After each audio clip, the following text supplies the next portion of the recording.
I'm Hugh with Hugh Game, and we're getting back into our Disco Elysium playthrough, and boy howdy have I missed it.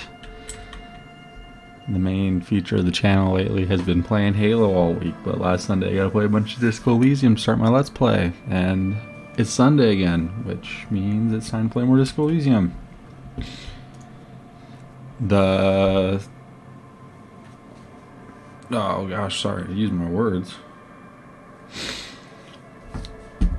Yeah. If you aren't caught up, you can check the content through my YouTube channel. Links provided for that, but let's just jump right into it. Yeah, so I've been playing a lot of first-person shooters, but hey, guess what? It's time to get back to the roots, the heritage. Alright, we'll look at the journal. And put the clothes in the trash. So we based their main Disco Elysium's weird, but one of my primary tasks right now is to inspect that victim's body.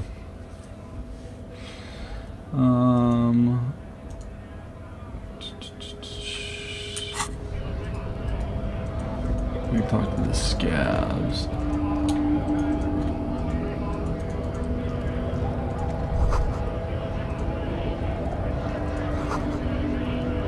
The Greater Revenant Industrial Harbor. What's with our thought cabins? We're Hobo Cop, Superstar Cop, and we're almost magnesium-based life forms.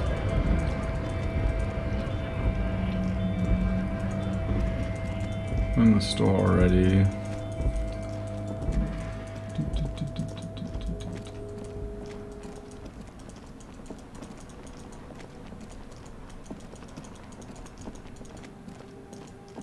Maybe we could try to pull the body down.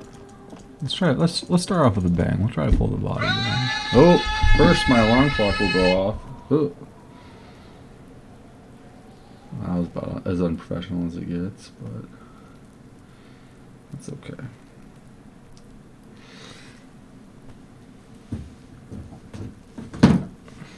We're gonna try to pull our body down. There he still is, looking right through you. Holy with his shit. white eyes. The body below is entirely dedicated to that corpse smell. Emitting it is all it does now. The ammonia only makes it worse. The combination forces tears out of your ducts. You manage to keep it in once. The second time, Oh not no. so much. When the vomiting is done, your cheeks are wet with tears.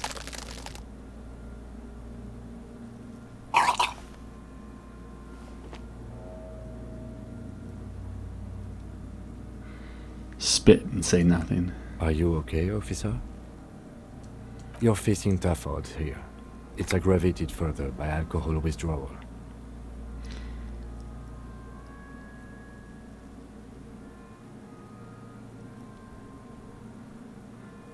Why can't I keep it in if I've been a cop I've my whole seen life? captains puke their guts out.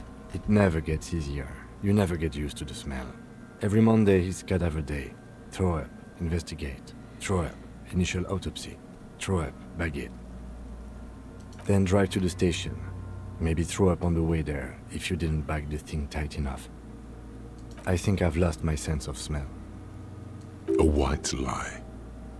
Not being hungover helps too.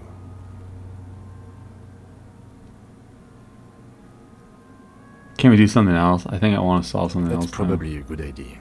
Clear our heads. But before we can do that,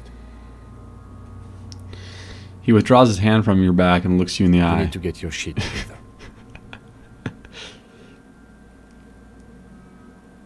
Okay. We should go talk to the locals. Find something else to do while the wind changes. Give it half an hour. Get yourself together. Then come back and have another go. Alright, now we have unlocked the thought of the metric shit compressor. Or volumetric shit compressor. Oh, we need to fucking level up.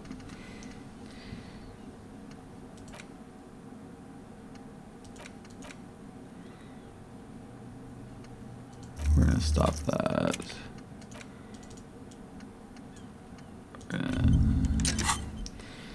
We're gonna get our shit together.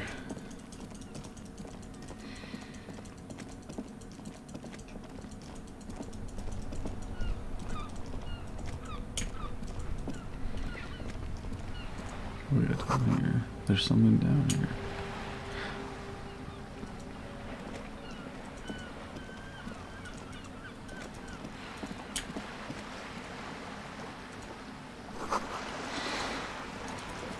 Clearly I just want to go collect cans. Fucking hobo cop.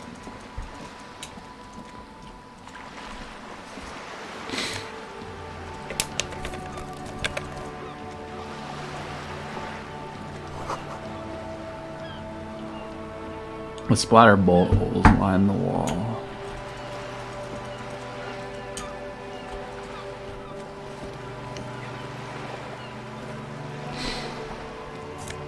Hey. Cash money.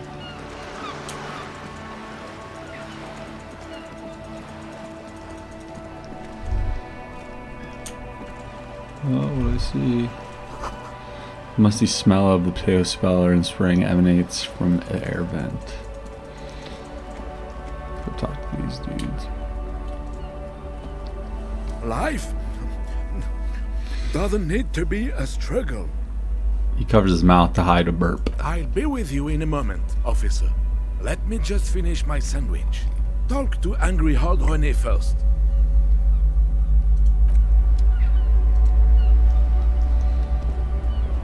Have you no shame? Whining about your back every time you bring out the measuring tape. René, you're a man with a fork in a world of soup. Please, let's just try to enjoy the game, alright? This one's still chewing on a sandwich. I'm trying to, but you keep breaking my concentration. You're old. I can see that. We're both old. Now stop grabbing your ass like it's a girl. These manly men are playing balls. This is a ball game. Grab a ball and play it. Don't ask questions. Shoot first. Ask questions never. Shouldn't I ask what the game is No, first? you got this. There's the ball. You're the game. Act without hesitation.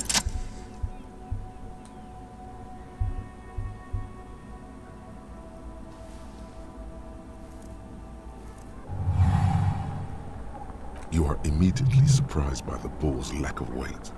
No matter, you'll make it work. The cold metal ball is surprisingly smooth against your neck. It has This is our shock put that we found in the gym. sponsored ball.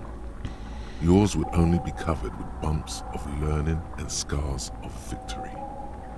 Already your muscles are adjusting to the weight, the nervous system calibrating, until you and the ball have merged into a single entity.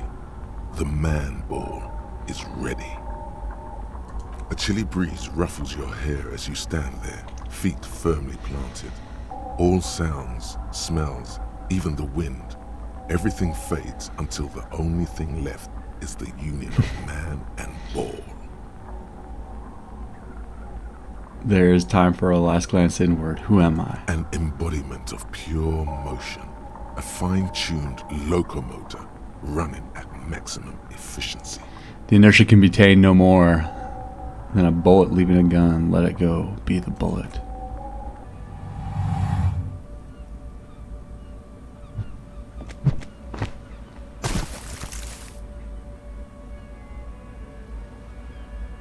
Merde! Bordel de merde! A whorehouse of shit. It wasn't whorehouse of shit. The shot was at least 23 meters, probably 24, and then some. Nothing to be embarrassed about. What the hell is your problem? Not a weak right tricep, that's for sure. I don't care if you are a cop. You do not just ruin someone's game. It's so goddamn disrespectful. I'm sensing anger and I don't understand why. Vandalized our game, son. We can't play pétanque with 5 pool. I thought it was shot Well, put. it damn well isn't. It's pétanque. You ruined a pétanque game. We want our bull back. Take it easy, René. This is just a misunderstanding, isn't it, officer? No harm done. Of course there's harm done, you orange slug. You owe us a goddamn bull. I don't have a ball, but will this do? Hold out the shot Will put. this... No, it will goddamn not.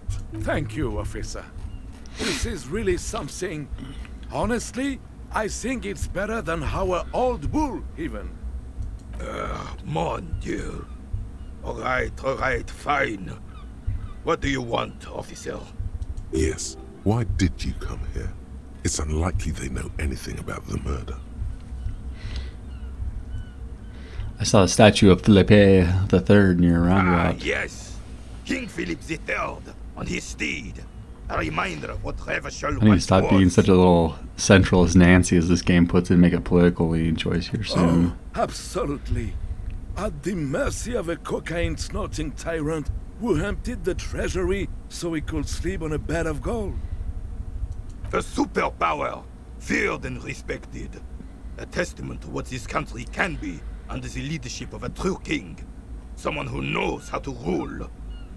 How should a true king rule? Decisively, without fear of offending the sensibilities of the frail and weak-minded among his subjects. This is something the insurgents never understood. Seems to me people should take care. Seems to me, oh wow. Seems to me a leader should take care of his people for powerful leaders, not afraid to do what must be done. That's what this country needs. Revachol would be a different place if more people realized that. We could still be there. Don't get started on that again. What happened, happened. There's some weariness in his voice now. He's heard this rant many times before. The Carabiner doesn't reply, but his entire being communicates unbreakable resolve. Let's talk about something Right. else. Do you know anything about a man hanged in the backyard of Whirling Ridge? Unfortunately, I don't. Unlike most of the locals, I have no qualms about assisting law enforcement. But this affair has passed me by completely. And most of the In locals? Martinez, the union is the law. So can you really blame them? But you don't have a problem with the cops. Cop is a pejorative term. I don't have a problem with policemen. On the contrary, I admire the effort to bring order to our streets. He doesn't know about the crime. Your time is better spent discussing politics. So what about police women? I'm confident they are indispensable in regard to all the paperwork and other administrative duties. Holy shit. Here's where you start, not to mention keeping the station tidy and the men fed and happy.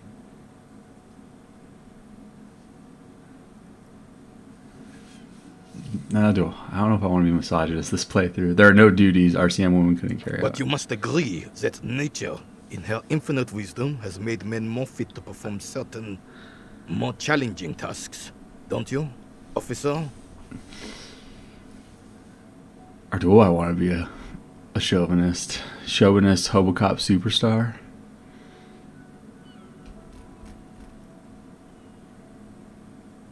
No, I don't think there's any evolutionary inequality at Really, play. officer. Match an average woman against an average man in a dark alley and see who comes out on top. Gender equality is a very noble, very modern idea. But in real life, primal roles prevail. But I do not wish to discuss this matter further. You seem to be playing in a crater. Yes. The terrain here provides an interesting variety to a familiar game. Do you know how it was created? I do. Fire from heavy artillery. Okay, it's a crater left by artillery fire, but why? Why what? Why was the heavy artillery used? Because that's what happens when communists hijack your country, execute your supreme leadership, and turn your capital into a slaughterhouse. You use heavy ordnance to clean up your home. Wait, who are the communards again? Commies, communists, socialists, anarchists, call them what you like. They just chose the name to feel special. Senseless sentimentality. Did you use artillery fire against them? Sadly, no. It was the foreigners who brought them to their knees. We fought valiantly. Too valiantly. So valiantly we got licked. He adds, squeezing a bowl in his fist. Should have fought dirty, like they did with their suicide sex cult propaganda and mad anarchist women strapped to shrapnel bombs. We didn't though, and we lacked caliber. God bless him, but the suzerain's cannons simply weren't big enough. They should have chosen a place away from people and This buildings. place is a damn beachhead, son. They had to soften the commies up first. The beachhead? Yes. The military coordinated amphibious landing to take back Revachol. Like Normandy. Martinez was used as one of the 3 footholds in Revachol during Operation Deathblow in 08. The other 2 are off in Stella Maris and the Delta.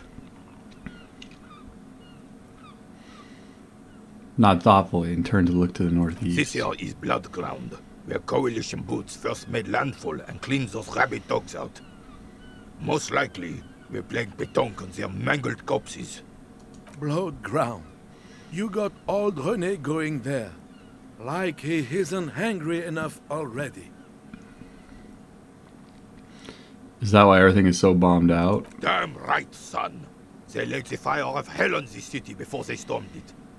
And it worked, too. There's a strange gleam in his eyes. Excuse me. Holy. The rest of the city got cleaned up, but Martinez they keep as a monument. And now the Union Socialists are practically running the place. Well, it's your own damn fault. You, we, the coalition, Revachol, whoever you want to blame, never finished the job. Officially, the party never surrendered. Of course they still hold influence. You don't even begin to truly understand the players at the table, let alone the specific circumstances surrounding the... He stops mid-sentence and turns to you. What do you think?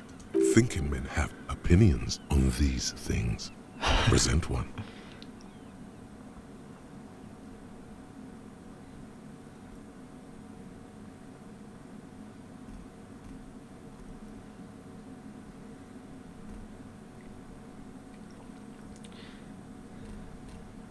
Commies just don't understand how money works. No, they don't.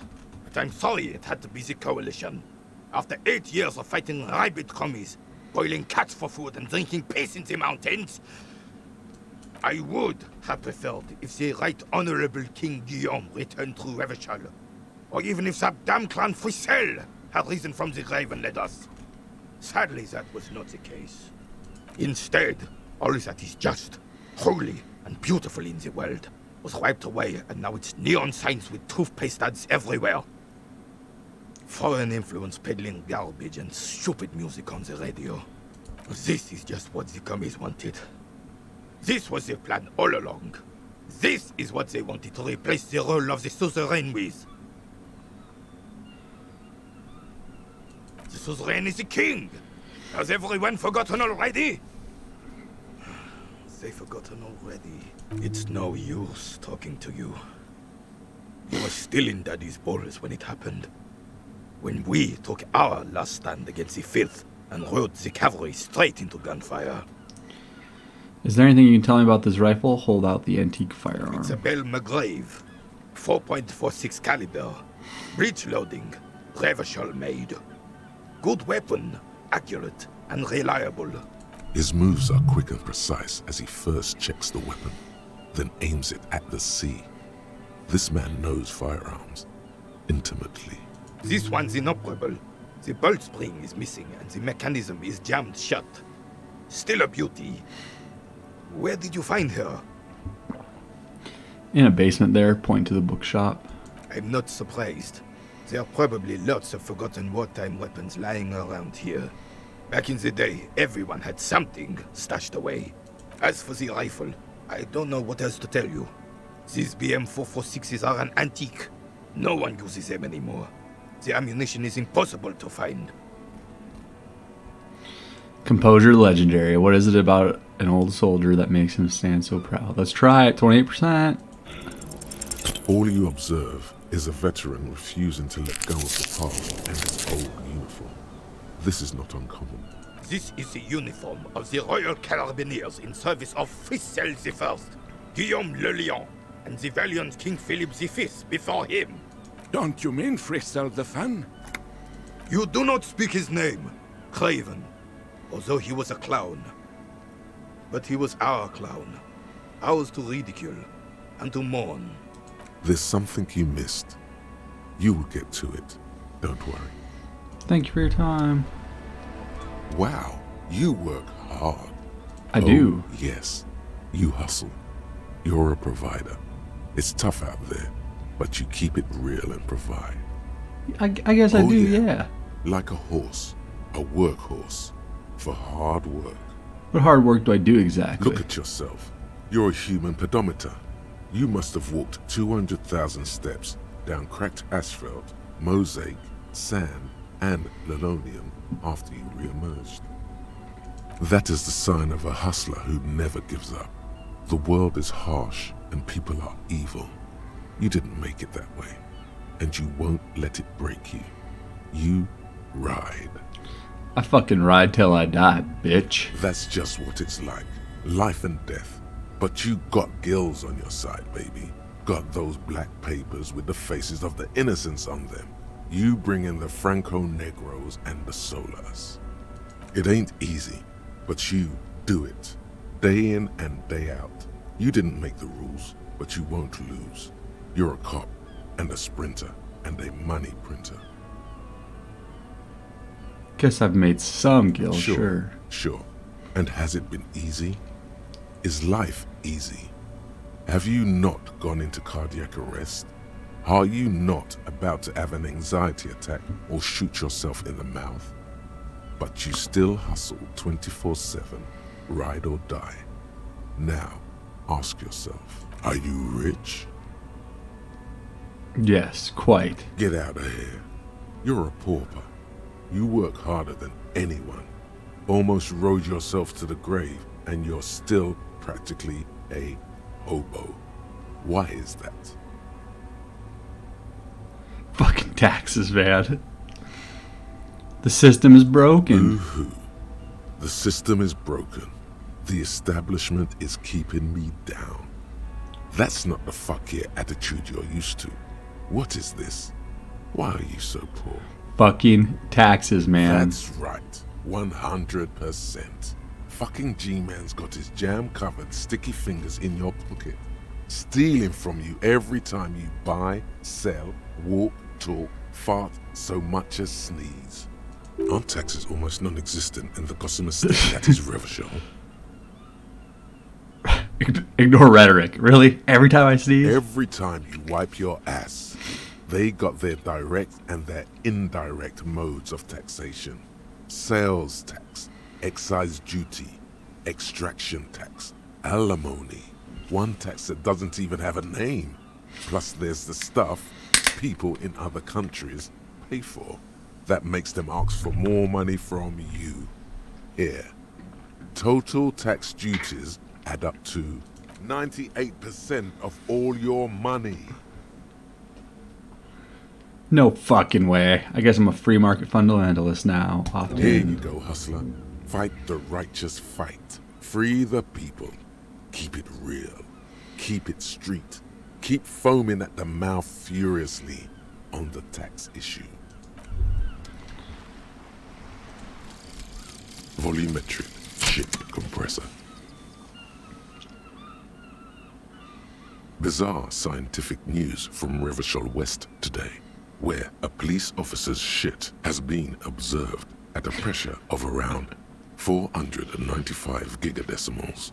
These metallic hydrogen levels of shit togetherness were thought to exist only at the center of collapsing stars, not law officials. It remains to be seen how long the shit singularity lasts. Hey, we got our shit together. Alright, next time we level up, we need to unlock a new thought so we can internalize indirect modes of taxation, baby.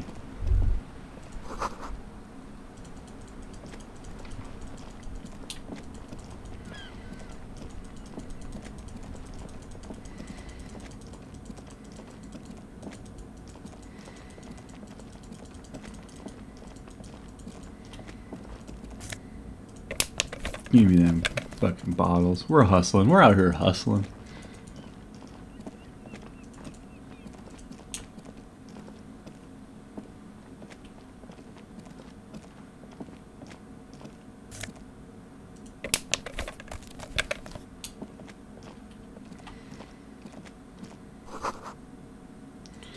Water lockout order until Wednesday, 7:15. Roy's Pawn Shop, fast cash for faster times.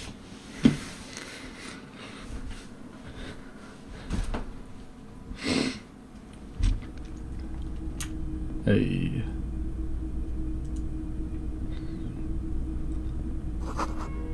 Mostly military wear with a few more eccentric fashions thrown in. Wow, a very large red t-shirt with an impressive print stands out from the other garb. Oh yeah? Oh yeah, the print depicts a muscled man striding toward you, a giant sword in each hand, encircled by burning embers. Behind him is a cluster of cabins engulfed in flames. Beneath him are the words, Hjelmdal burning. The antlers on the hood of the man's cloak and his piercing blue eyes are familiar. Sniff the Smells shirt. like worn cotton and a little old sweat there. Worn cotton with a side of flea market or trash bin. Sniffing is okay, but please don't try anything on. Can't have you leaving your photon emissions in the fabric of things you're not going to buy. How much you selling the t-shirt? Real. That's dirt cheap. Could you just give it to me for free then? But why? The man Heimdall is a superstar. I'm a superstar. It'd be perfect. I suppose that makes sense, yes. Please go ahead and take it. Welcome to Hjelmdal. Nice. We lose our authority. We get some physical instrument shivers though. Drama. The drama's fine. We'll have 0 authority with that shirt on.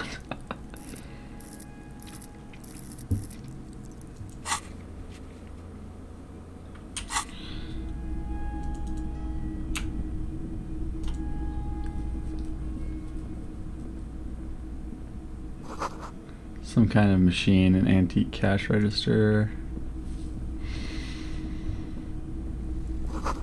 A bust of a woman, the plaque simply says DEI. The dark film projector is whirling away. You see rows of toy soldiers guarding the rest of the trinkets displayed on the table. Some on horseback, others in rags, others yet in bright blue uniforms. All are stern and unyielding in their duty. Interfacing medium, dig up the truly cool figure in the box under the table. Why? What's this? A headless man riding a horse? A headless man wearing futuristic tracksuit trousers that say found? What's this? Oh, that's the headless phone rider. Of course, not There's been knowingly. a lot of interest in that particular figurine. I had to hide it so it wouldn't fall into the wrong hands. He doesn't elaborate on these wrong hands.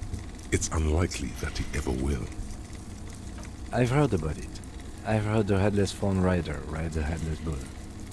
Yes, there are several competing versions of the story, but I believe this figurine is a more canonical representation. Look at Kevin back at Roy. Sorry, what are we talking about The again? Headless Phone Rider. It's an urban legend about a man who rides the streets of Revachol sporting a fawn tracksuit. As you see, he's missing his head. He points at the decapitated figurine. 50 cents. Bargain price. I'll throw in the tiny cap too.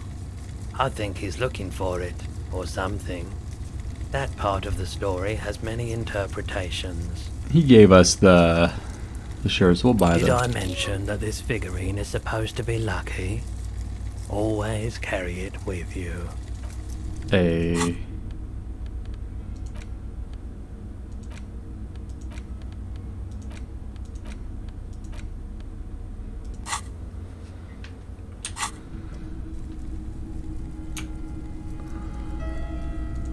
The boomboxes on the shelf look one especially catches your eye. Deep gold and amber plastic with a big old handle on top. A classic boombox that says Stereo 8 approved. Just make sure it works before you buy it.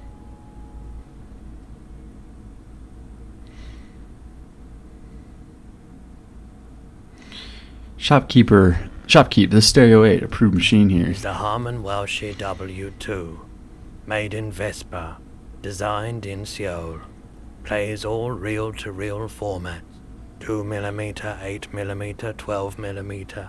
It's even got a little radio in there. It'll set you back 12 real. You're sure this is all in working order? Absolutely. I've tested each one myself with recordings of speech, found sounds and music from a variety of genres, even though I don't really like music. We're And buying here it. you are, quality sound reproduction on the go. It'll play anything, wherever, turn any tape into a conversation of sounds and shapes.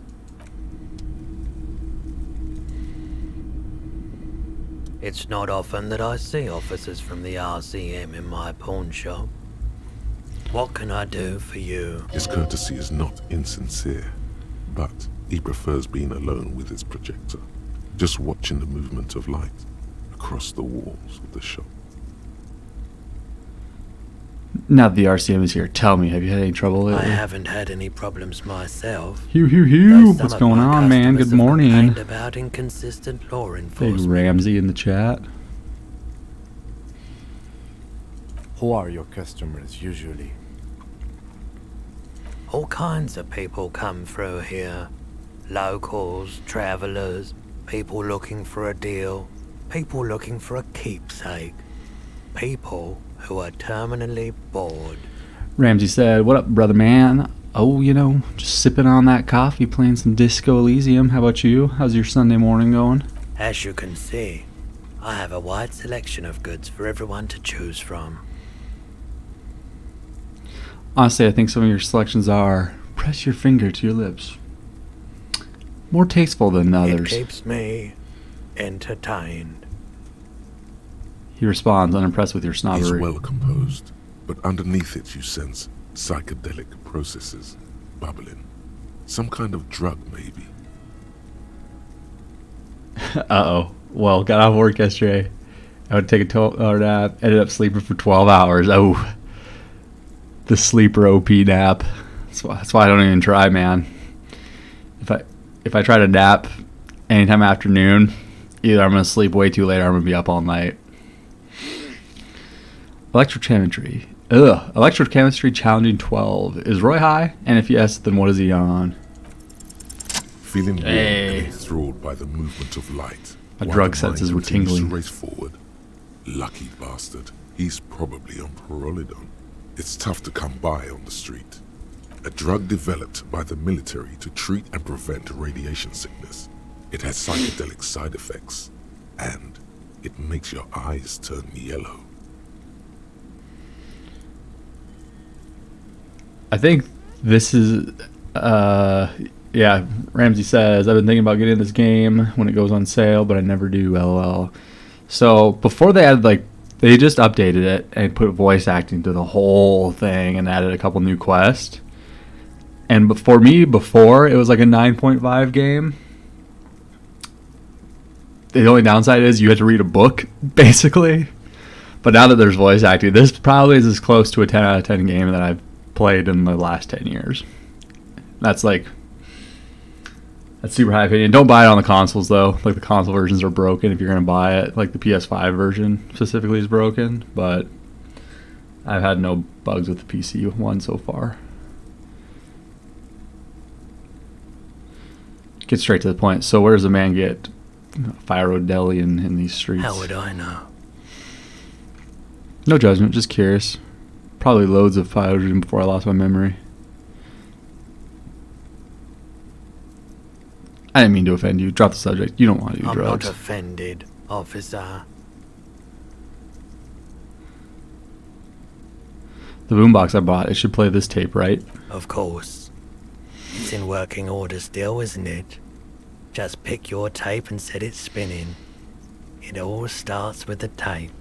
Good, because I hate reading LOL. That's why I switched to iBooks. Yeah, like all the, as you can see, all the shit is voiced. None of this, like, there used to be a few characters that were voiced, but now it's like all of it. There's something I'd like to sell. Let me have a look. Check your pockets. Access the pawn Anything menu. else you're thinking of selling? We gotta sell our postcard. Postcards exist to be pawned. Postcards exist to be pawned.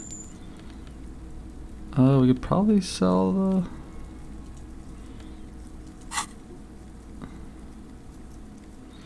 I don't have anything Another else time, to sell. perhaps.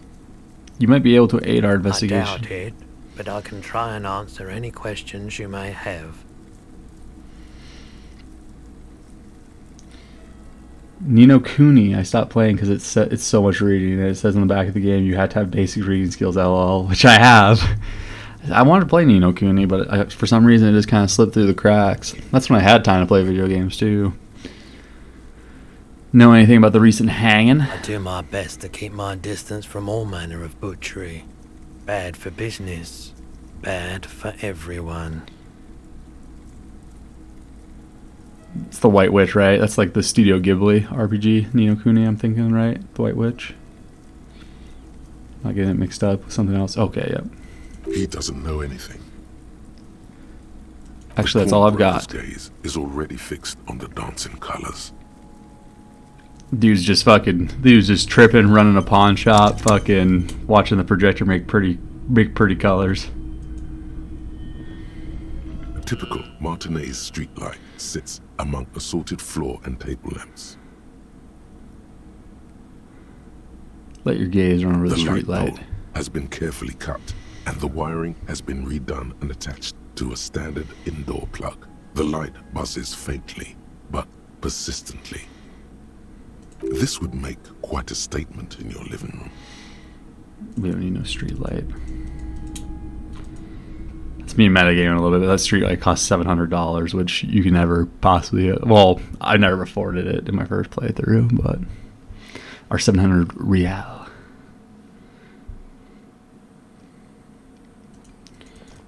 Alright. Let's see. We could go attempt to pull the body down again, but that's going to end poorly because my guy's a little soft boy.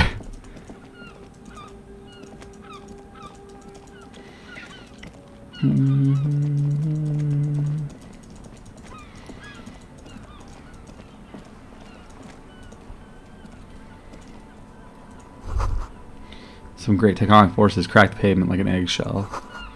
This damage looked like it could have been caused by an earthquake. Enormous bowels, worthy of a real man. Bows.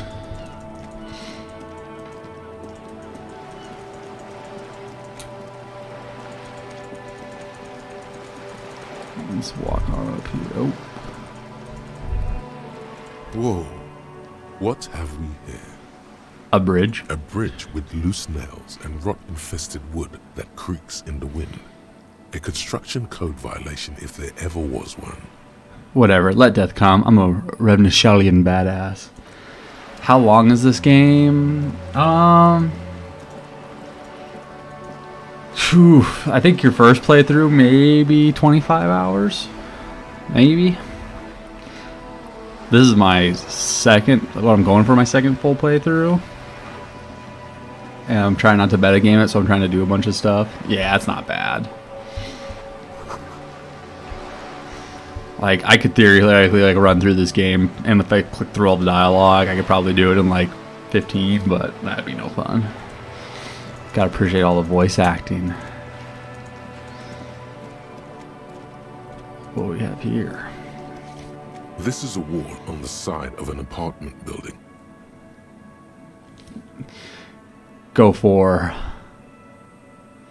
the very low conceptualization check. You have no clue. It's just a wall.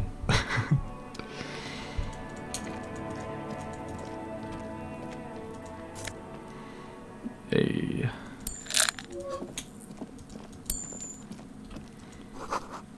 garden hose won't be used until the snow melts. Oh shit. We found a hat.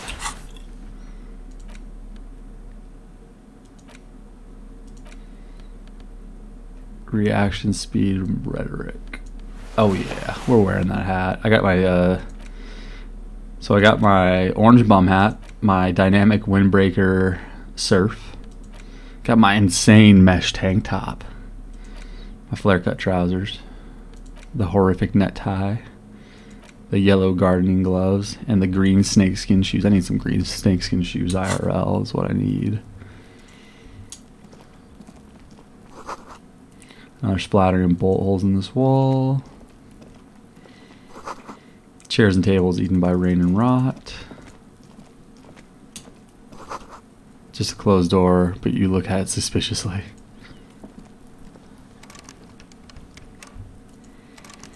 Looks like we're not getting in that closed door.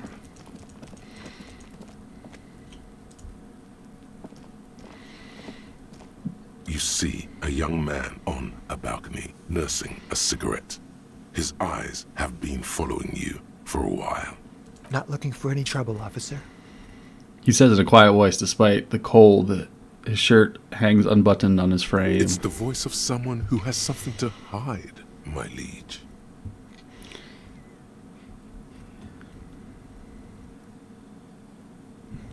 No trouble for me. I just want to know what's going on I don't here. want to be seen talking to the gendarmerie, if that's okay. I just want to finish my cigarette. Don't let him go. This could be your witness. The balcony has a great view of the whole thing. Actually, the gendarmerie really needs to talk to Is you. it really that important? He asked, adjusting his Like shirt. a nervous cat, he keeps stealing looks at the neighboring windows. All right, but make it quick. Once I finish this cigarette, I have to run. Looks like you got we're going to ask his name. Can you tell me your My name? name? My name is Martin Martinez. Martin Martinez? Good local name. Let's go with that. Looks like you've got a good view of the Worley's backyard. Can you tell me anything about the hanging? I'd even go so far as to say that the view is a little too good, my dear gendarme. Do you have an estimate of when the body will be taken away? We will remove the body as soon as possible. Now tell us, where were you last Sunday? Oh. You already asked me that, didn't you? I'm pretty sure I did. No, not you. Some more muscular type.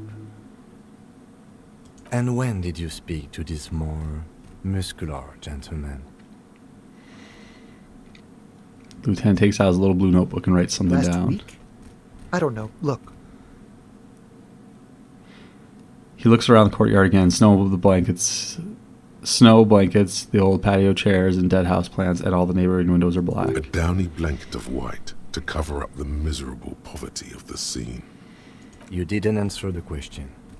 What were you doing last Sunday? I had a friend over. What kind of friend? It was my Sunday friend. What's your friend's real name? Did he see something? He doesn't reply, gesturing no with his cigarette. Under the dull and darkening sky, the neighboring windows stand silent. All right, we'll talk later. No. We won't. He takes one last drag of his cigarette before stubbing it out on the snowy balcony with a dying hiss. Now, if you'll excuse me, I really need to get going. Time to bring out your secret charm. Tears and begging. Oh Show no. him your emotional side. Throw yourself before his very feet like a dog. Please don't go. I'll stop drinking. I'll take out the trash. Just please don't leave. Trash? The young man shakes his head in Please confusion. don't go. I'll even stop smoking inside. Listen, I really have to go. Good luck with the investigation.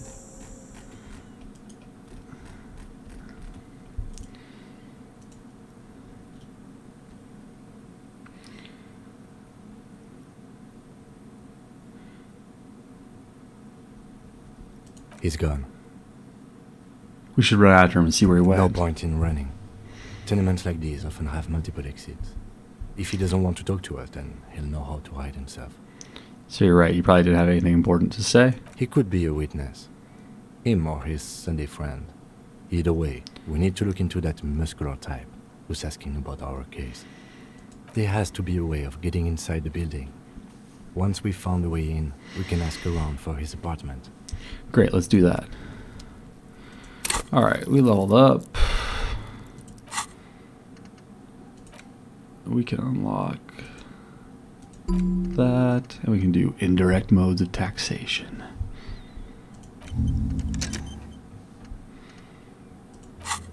Okay. I have played Hades. Played the shit out of Hades. Such a great game. That was like one of the first games I started streaming again when I started streaming. What we got down here? A stone, like any other, lying in a whirl of sleet and mud. Maybe there's something under it. Turn it There's a over. key beneath it, rusty from the dirt. This must be for the front door. Pity it doesn't have the apartment number on it. This building has hundreds of apartments. How are we going to find the right one? We'll just have to go in and see. Put the stone back. We got the key to the door. Yeah.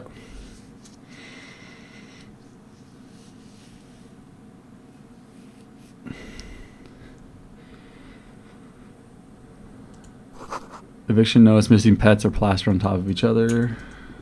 What do we have here? Take up that. Oh shit. Flip up glasses. The auditor. This box is filled with cleaning chemicals, the smell of laundry detergent. An old shoe rack, boots, sneakers, and old slippers. These shoes come in 3 different sizes. Apartment 12, a loud rumbling snore comes from within.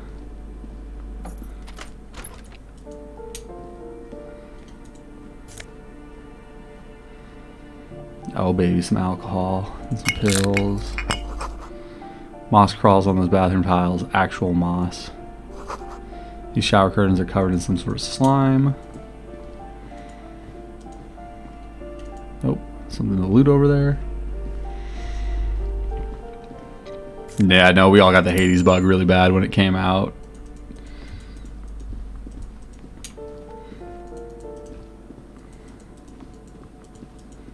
Oh shit, new shoes. Let's go. Give me them shoes.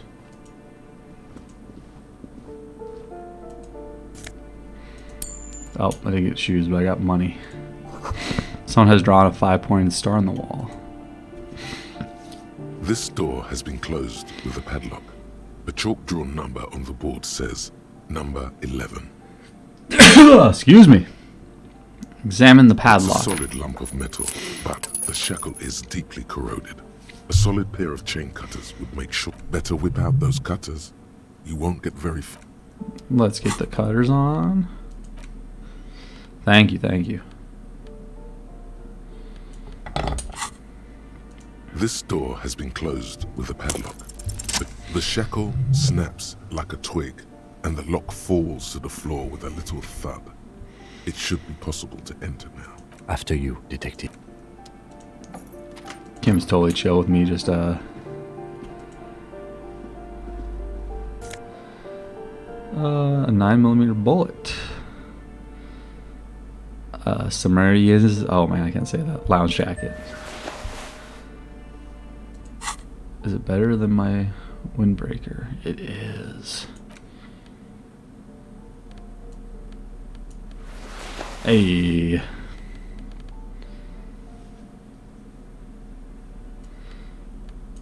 And now we got some flip up auditor glasses. We cool. I have 0 empathy.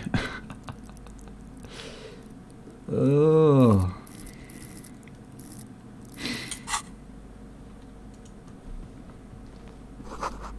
Books on critical theory on the monstrosities of capital and such. Foes of revolutionaries posing with guns. July 23rd is the day that he is getting married. A plaster cast bust depicts a middle-aged man with impressive sideburns. The name on the plinth reads Kraz Mazov. Kraz Mazov, nom de guerre, was an economist and a theoretical historian. He was a leading figure in the Grad side of the turn-of-the-century revolution, where he headed the 9-day government. Mazov is considered the father of scientific communism, Mazovian thought, or Mazovianism. Whoever lives here needs to learn how the economy actually works. I suspect that's exactly what they are trying to do. He leans closer to inspect the economic books on the table. There aren't many communists around. Not after the revolution. Some youth still keep the ideology going, it seems. Leave. Revolutionaries love to pose with their guns. And there's a flamboyant poster of the White Star, real lithography. What do we have here? What's in the box? $6. Holy shit. You hear someone walking around inside, rearranging the furniture. The number on the panel says 10. The walking stops abruptly, but sounded like a woman. A woman's shoes. Knock A again. poor communard, from the looks of it. The room is barely bigger than a closet. This time the steps come closer. Who is this? It demands a female voice wearing tense. It's the police. Open up. Do I have to open the door? You hear the clanking of heels again, and the other side walks right up to the door. Her tone is getting a defensive edge. Do you have a warrant? I'm not obligated to open the door if you don't have a warrant. Let's go.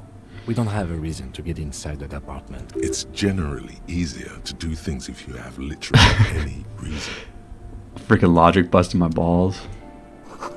Door 9 is locked. We have here another postcard to sell. Hustle never stops. 25 cents. Apartment 8, their mailbox is overflowing. Take out your mail. Freaking people in apartments that don't get their mail is like my biggest pet peeve. Give me a moment. Clean lady. An elderly woman is leaning on her broom. Her knuckles white as a bone. She seems to have difficulty breathing. The cold never does any good for my bronchitis. This won't take long. I only have a few questions. Go ahead then. What do you want to know, policeman? She's the cleaning lady. She knows the floor plan and the residence. I have a few questions about those apartments. Ask away, policeman. Is one of the residents on vacation? Their mailbox is overflowing. People come and go. I don't keep an eye on everyone. They probably just moved or died. Hopefully somewhere else. Who lives in apartment 10? No one lives there. It's been empty for months. But I talked to someone through the door. Impossible. I would know if someone had moved in there. She pauses, eye in the hallway. Maybe it's those countercultural people again. Breaking into a house like it's a public space. You're a policeman. Be good and take a look, will you? Sure, I'll go and see what I can find. Great. Take it on. Young people. They're worse than rats. You know, always littering the hallways with trinkets and empty beer cans. Who lives behind the padlock door? Oh, that one is a scientist. A future scholar. Suddenly, the old lady's face is beaming. I think he studies astrology at the community college. Education's good. I always tell them to study. Astrology? Something to do with all those stars around his door. He asked me to leave his drawings up on the wall. Are you sure you don't mean astronomy? That's what I said. Astrology. The lieutenant shook his head, as though to say, let it go. I'm looking for Martin Martinez. Oh, you'll find plenty of Martins here. Don't you worry. No, you don't understand. I'm looking for a real person named Martin Martinez. He told me he's Martin Martinez. Pea-brain. Someone played a trick on you. Martin Martinez is a name for anyone who comes from Martinez, like Jim Jamrock or Raoul Ravachol. Oops, you really didn't get the joke there. I thought it was obvious. Anyway, officer, we don't have the witness's name. How about a young male in his mid-20s, dark hair, skinny build, a smoker on the balcony? Know where he lives? Yes, I know who you mean. The scrawny boy who's always smoking like the devil, right? She looks at the other end of the hallway. Somewhere in the building, a child starts crying. You hear a radio tuned to a talk show and someone taking a shower. What's he in trouble for? He's wanted for murder. He's going away for life. No trouble. Just wanted to talk to him. Do you know where he lives? Talk? The cleaning lady starts laughing, but it turns into a violent coughing spasm. She squeezes her broom, trying to catch her breath. He lives upstairs in room 28. Go to the balcony. It's one of those doors there. He's usually home in the evening. Thank you. We should go check out his apartment on the balcony. See if he's home. Who are you? I'm no one. Just an old woman who cleans these hallways. Do you if live you here? can call it living. I have a little room upstairs right next to the coal room. It's barely bigger than a closet. But I don't complain, no. I have my bed and my aching bones to keep me company. And that's all I need from this world. Thanks, I'm off.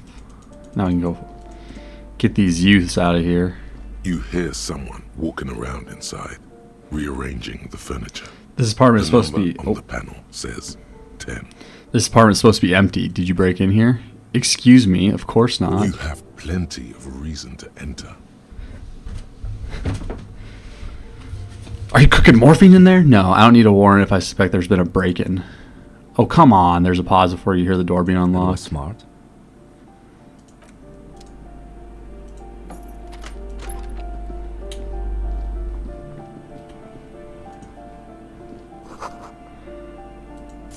A blister pack of medicine. Peeks out of the box. You should take it. Looks like a fine mattress. Don't be ridiculous. You can hear it swarming with bugs. Oh shit, new direct shoes. Ooh, getting those. +1 to indirect modes of taxation. The luxury of fine things. Just look at those black monk straps. After spending an entire day hustling, who's to say that you didn't deserve a pair of ridiculously expensive shoes on your tired feet? You're right, beautiful things do make people happy. Beautiful things give you a rush. It's power. Crafting your style, draping your flesh in silk and leather, deciding how to present yourself to the world.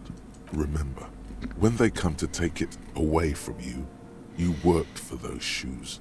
Whether you like it or not, wearing these shoes has made you more liberal. Ultra-liberal. Satisfied? My name is Marielle Charpentier, and I'm an agent with Martinez Realty Associates. I am not breaking in, as I have every right to be here. The keys, see? She jingles a set of keys in her hand. Boy, there are a lot of different keys there. More than 20, at least. Do you want to see my ID as well? You can't legally ask for it, but why not? Want to see my residence permit too? She fumbles through her purse, fishing out a light-clad paper passport. Inspect the It passport. feels flimsy in hand, with the words Revachol Zone of Control written under a nondescript municipal logo. There's a picture of her with shorter hair inside, along with all her personal details. Nice haircut. Hand the Thank passport you. back. Do you have any questions? I need to be back in Midtown in an hour. What are you doing here? I need to get it ready for the next lease, but as you can see, the previous tenant completely trashed the place. Reprehensible. Who lived here? It was some kind of a moribund old man who used to be a business owner. You'd think they'd make rent. She stops, hesitating. A sudden serious look crosses her face. This story didn't have a happy ending. But that was months ago. Anyway, was there anything you wanted, or is that it? I'm in a hurry. I glimpsed a foreclosed apartment down the Oh, hallway. that's another huge mess. The former tenant owes us 3 months of rent. 3. We closed the apartment and planned on auctioning off the valuables, but... And again, I have no idea how stupid mistakes like this can even happen. But Ron, when he came to close the door, didn't close the neighboring door. And there's a hole in the wall. Well, well, well. A hole in the wall. Can you believe it? And then the tenant ran off with his stuff. He's gone. The money's gone. Just like that. The sum must have been puny. My money has also disappeared, I think. Well, it does not disappear from my hands. No, I don't let it. So wait, what happened with the wall? Don't ask me what happened with the wall. I have no idea how we're going to find the time or resources to fix it. Both apartments are now unrentable. Both. She's still shaking her head. Manicured hands now crossed over her chest. Thank you, that's all. Of course. Investigate apartment 10 for the cleaning lady. We did it.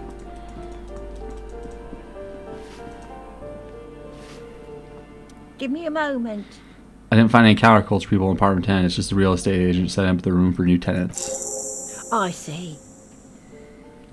I hope some good people are finally going to move in. This place needs them.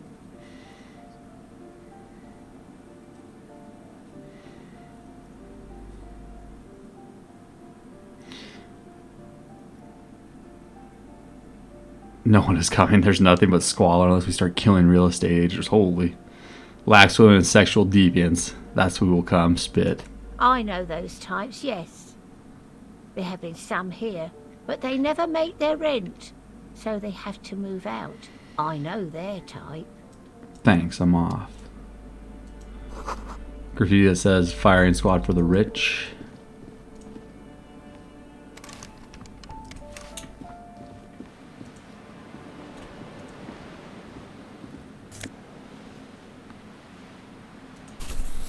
Found a book.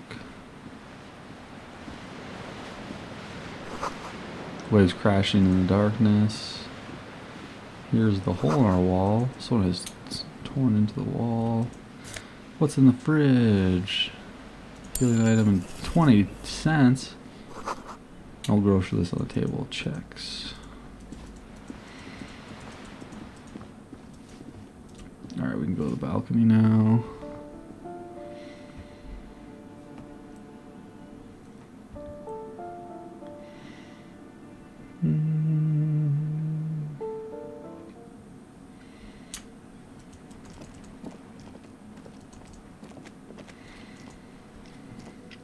The streets will flow red once more, a great torrent rushing down Rue de Esperance. You wait and see. The girl stares at the sailboat by the pier. The streets will not flow red with anything. Who are you? I'm Cindy the fucking Skull. What else do you want to know? Date of birth, blood type, the last time I was tested for Hep C.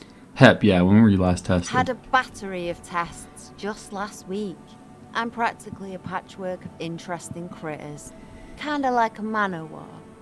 Despite the attitude, she puts the brush aside. That smell coming from her paint bucket. It's not paint. It's heavy fuel oil. Is that heavy fuel oil? Red dyed heavy fuel oil, intended for exclusive use in government vehicles, to be precise. He says, studying the contents of Sydney's What do you bucket. think I was using? Aquarels? Sucked it out of a cop's fuel tank myself. Back in Jamrock. Fumes are bad for you, Something okay? to think about next time you're driving around in your pretty little piggy carriage. You keep looking off to the side. What are you looking at? She nods disdainfully toward the woman performing maintenance on the boat docked next to the pier. Hatred, disgust. It's difficult to tell which of the two is more present in her girlish features. The woman on the boat does not notice her staring. That is on her. Someone's got to keep an eye on her. Ozon is an archipelago 2 days' travel away from Rivershaw. Its moneyed residents, used to posh restaurants and upscale boutiques, rarely have reason to visit Martinez. Who is she? Probably the Wild Pines rep. We should talk to her. She's a professional negotiator, though. I have the feeling she will be very cooperative while telling us nothing. You should take the lead. Ask her unexpected questions, you know? Do your thing. Don't be afraid to get a bit wacky. Throwing her off is our best bet. Good idea, piggies. Run along now. Fuck her shit up good. Impound that boat while you're at it. I'd like to watch her swim back to Ozon. Watch your back. Don't be rude. Holy, $2.25. Let's go. The door is locked. You can't get in. Chair's new. Someone lives back there.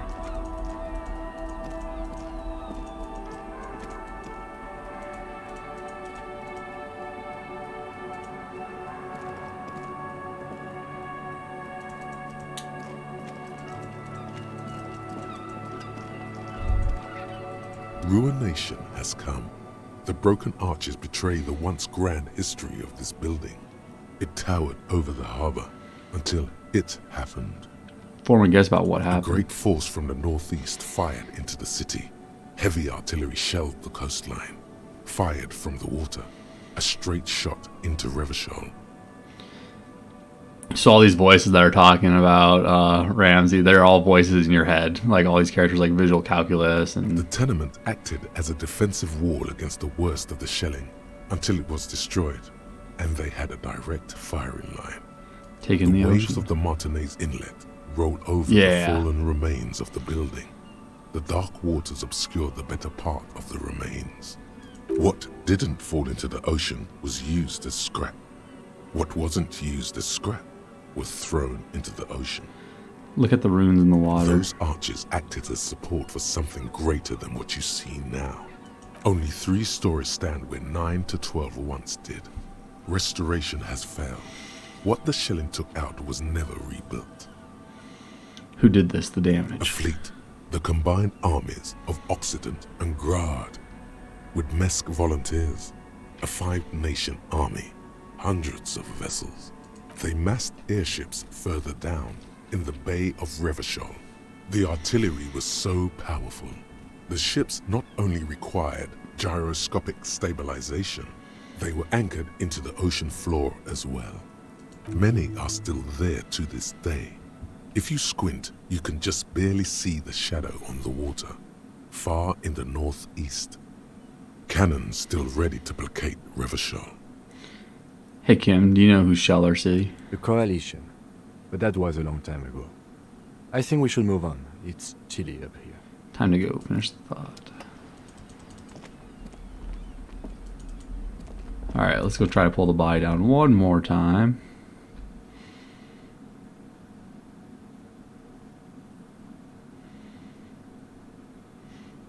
Yeah, so you have like all these are all voices in your head. These are all characters.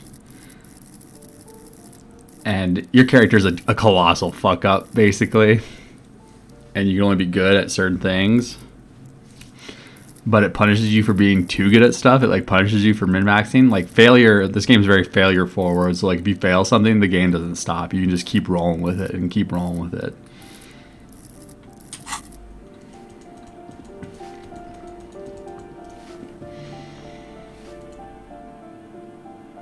Yeah. It's like playing like Dungeons and Dragons with like a really good DM, basically. This is the best way that I could describe it.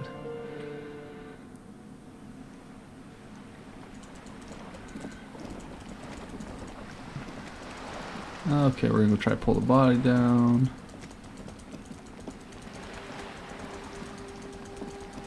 Let's see if my shit's together enough. Yeah, the backlog is real. I picked up Game Pass Ultimate too, so like now I have a forever backlog. A Game Pass Ultimate's like the best thing to happen to video games in like the longest time. Kuno, stop throwing fucking rocks at the corpse, man. There he still is, looking right through you with Alright. his white eyes. My The body shit. below is entirely dedicated to that corpse smell. Emitting it is all it does now. My shit has been compressed, so I have a 72% chance of doing this. As you breathe Hey. in, the odor comes over you. It's a smell of the mind telling you to run, and your stomach to wring itself empty. With your hands at your sides and your eyes squinting, you stand in it. Step The man closer. before you is naked, but for a pair of underpants and enameled boots. His skin is greenish, marbled with decaying veins, and blotched by lividity. A fading web of tattoos covers his chest and shoulders. The cargo belt used to fasten him to the branch above appears industrial in strength. Inspect The the boots. material appears to be ceramic. Its clean white stands in stark contrast to the decaying flesh above the knee. The man wore thick polymer socks, probably for padding. A fine array of interlocking plates covers them. Delicate and fragile, they feel alien to the world around you, out of place somehow. Oh yeah, Humble Bumble's just as good. These are clearly not boots. They're armor. possibly part of a larger set. Yeah, Game Pass Ultimate works for the PC. It doesn't get, like, there's certain games that it doesn't get, but it gets certain games that the Xbox doesn't get instead. Yeah, I use it for the PC. These aren't just boots, are they? This is the armor he was stripped of. Indeed. Technically speaking, these are sabatons, not boots. What kind of armor is this exactly? Ceramic plate. Zirconium dioxide, most likely. This is where the make would be. Where? Under the heel. Fair weather. Fair weather model T500 VE. I'm guessing that's vitreous enamel. This is advanced stuff.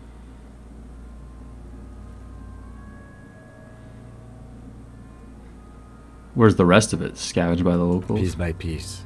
He's been out here for 7 days. It would be odd if they didn't. We should keep a lookout for these species. The armor could yield information. This is one thing he might actually know. He nodded suspiciously at Kuno. The sabatons dangle off the man's decaying form. The cadaver slowly twists on the cargo belt, his torso covered in tattoos, and extremities blotched pink and blue. Inspect the The belt. hangman's knot is pulled tight by the weight of the corpse below. Yellow, hard-edged polyester cuts into his neck. Above, a sliding buckle ties the belt to the branch. Little side thing. Yeah, we're playing through all the Halos on Game Pass Ultimate, and now I think I might start the Yakuza. They're all on there on Game Pass Ultimate, like the whole series, so... This is a steel-reinforced cargo lashing belt, big brother of the regular cargo belt.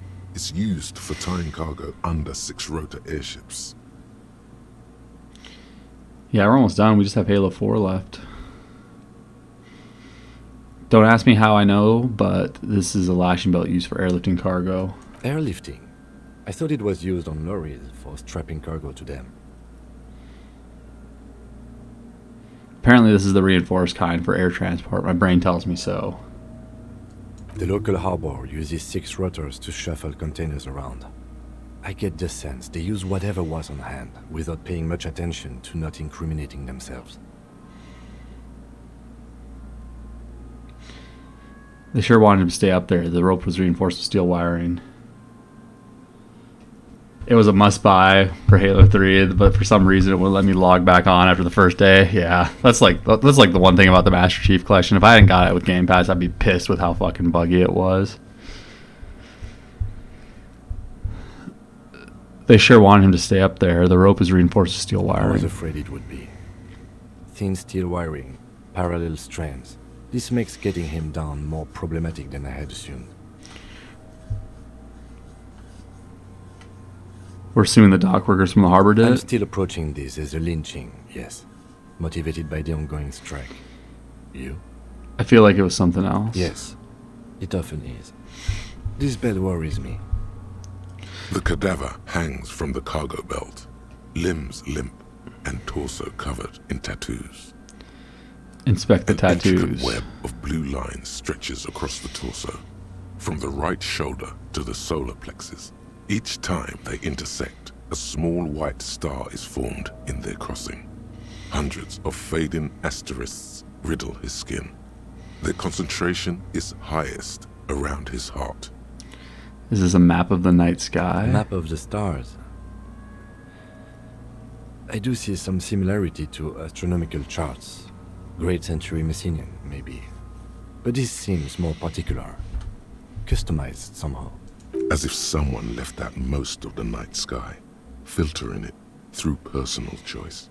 The principle of this filter remains unknown to you.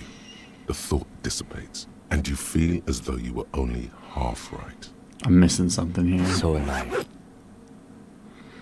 A sudden ringing fills the air, and sudden ringing fills the air as the lieutenant pulls down the zipper of his orange He jacket. wears a wide leather belt around his waist and a gun holster under his arm.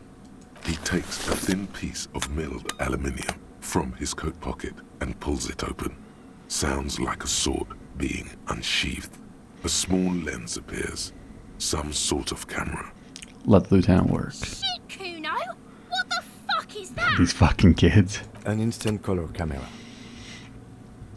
He produces 2 metal-capped ampoules and clicks them into place. The side of the apparatus, a thin slot shines I there. have only 2 ampoules, so nobody move. I don't want to waste one. He points the camera at the corpse, peering into it, the lens adjusting, then... A sound, a shrill flash, followed by the breaking of a small ampoule of glass.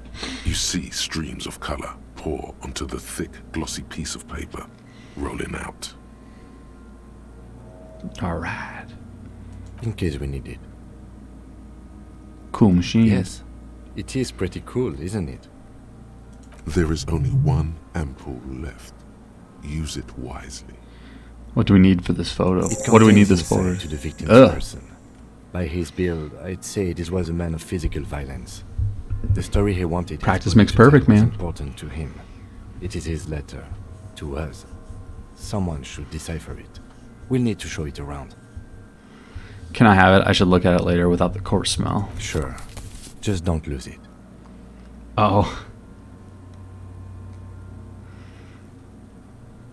The glassy-eyed corpse looks by, his mouth mute and his skin as colorful as the chemical rainbow on the photo paper, teeming with opportunistic organisms. Look him in the eye. His eyes are milky white and blind to the world, protruding comically from their sockets. There is no one home, just subaquatic terrors.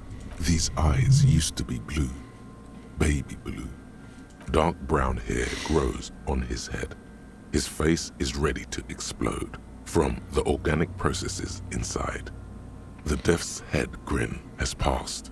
What remains is an unrecognizable mess. His eyes, they used to be blue. Good.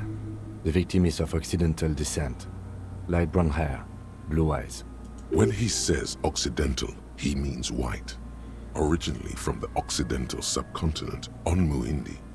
Ooh, let's try this. Hey. Gone. Oh, I'm talking to the corpse. Let's go. Where have you gone? Into the wild pale yonder. And where is that? In the past. Way out west. I can see you're gone, but who are you? I'm a joke. Look at me. You are now, but who were you when you were alive? A killer. A motherfucker. And a killer. I have another question Go for you. ahead, Kobo. What is happening? What do you mean? I'm talking to you. It's the power of your Black, frothy liquid starts bubbling on his lips. imagination. Imagination. Go ahead. Ask me more questions. You fucking love questions.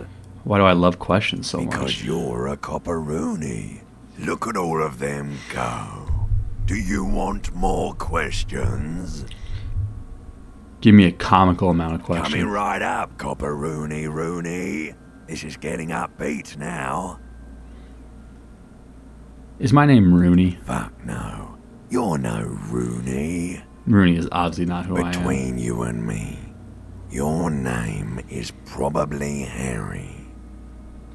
I feel like I've been getting a lot of Harry You lately. might be onto something there.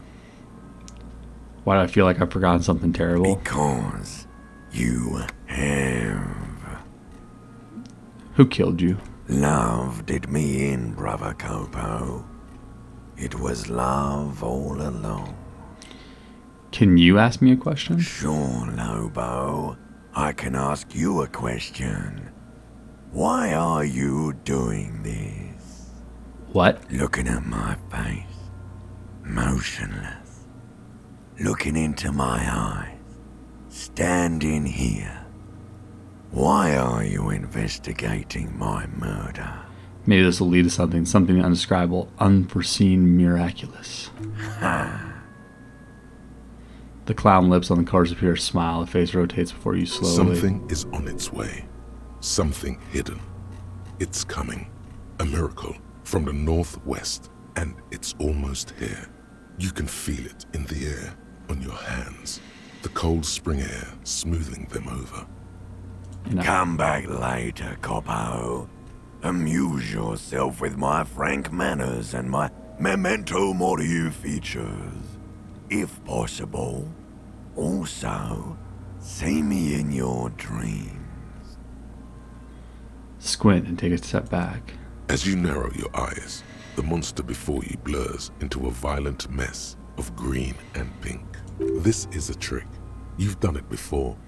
Pink is where the blood settled in the first hours post-mortem. You can use it to see if the corpse has been tampered with. Does his position at the time of death match the discoloration? Only the lower extremities are pink with a dash of blue. His fatted hands, thighs, and his neck, just above the noose. The rest of the corpse appears dark green in the cold spring air. His face and hands are pink, thighs too. I see it. His neck too. The lividity goes right up his chin. We have good, well-pronounced discoloration here. Relax your The eyes. monster comes back into focus, an explosion of color, coursing with dark marbled veins. His stomach appears pregnant with something. Black liquid streams down his thigh and onto his boot. So, what do you think?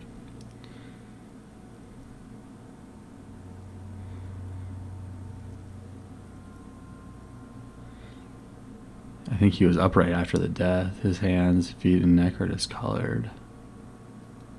Agreed. Especially on the neck. The belt acted like a tourniquet, keeping the blood in his head. The hypostasis supports her hanging. You would still like the hypostasis marks in the neck to be a bit more pronounced.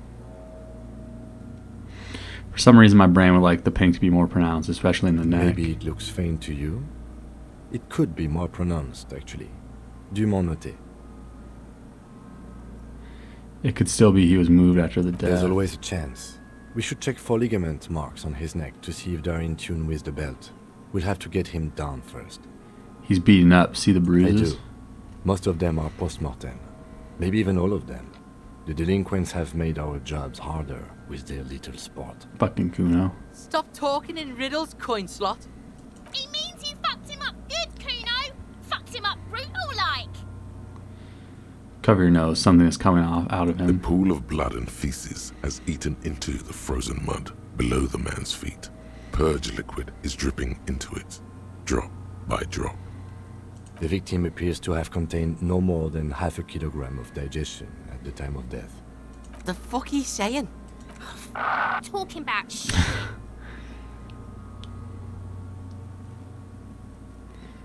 We got lucky. Did we? I don't feel lucky. But there is no breath to catch. Only the cadaver filling the air and Of course. You have questions, don't you? Come back later, Coppo. So how do we You get him sure down? we finished the preliminary examination of the cadaver? We might miss some of these things once he's done. We've been thorough. Do you have a plan for getting him down? The steel-reinforced belt presents a unique challenge. I brought Hey. chain cutters, but I don't see a good angle of approach to the belt. The cadaver is a good 1.2 meters up. Neither one of us can reach the belt without assistance. And even if we do, there's the question of cutting the airship strength material. Maybe we could shoot him down. Yeah! Bang bang time, pig! Shoot his head off! How? where the buckle ties the rope to the branch. That's a good spot to aim. There, the buckle holds the belt together.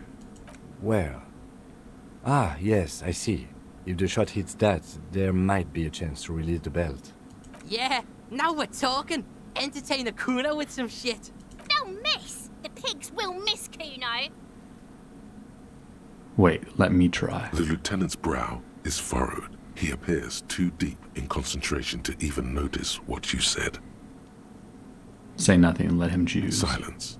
With and produces a lightweight firearm.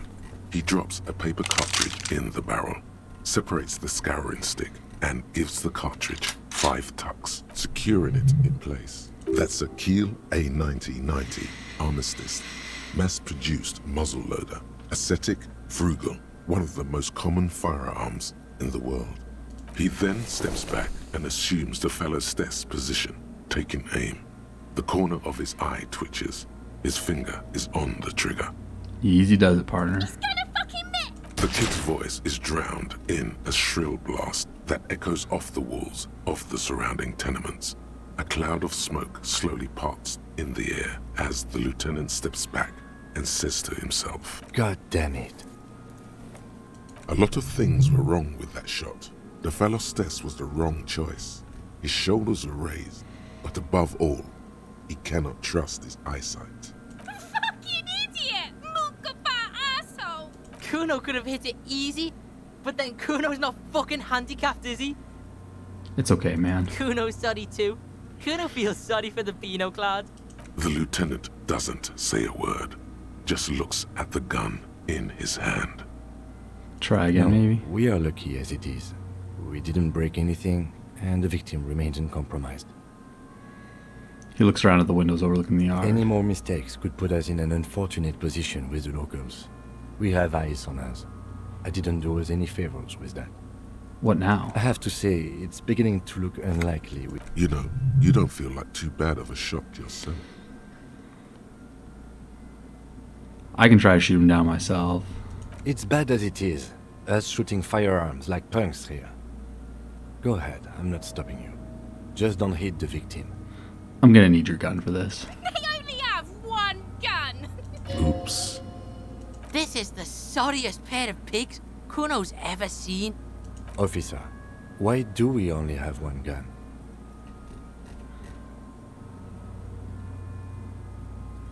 Remember when I told you I didn't have my badge or uniform with me when I woke up? I didn't have my gun either. That is even more unfortunate than the badge. You need to contact your station about it as soon as possible. Try not to lose this one, please. Yeah, take it, you fucking banani poika! Take it and shoot yourself in the mouth! Feel the weight The cold first. piece of bakelite and gunmetal is surprisingly light. Your fingers fit right through the guard, instinctively resting on the trigger. You've held this, a P9 armistice, before. At some point it probably used to be your choice of firearm. It still feels comfortable, like you never laid it down.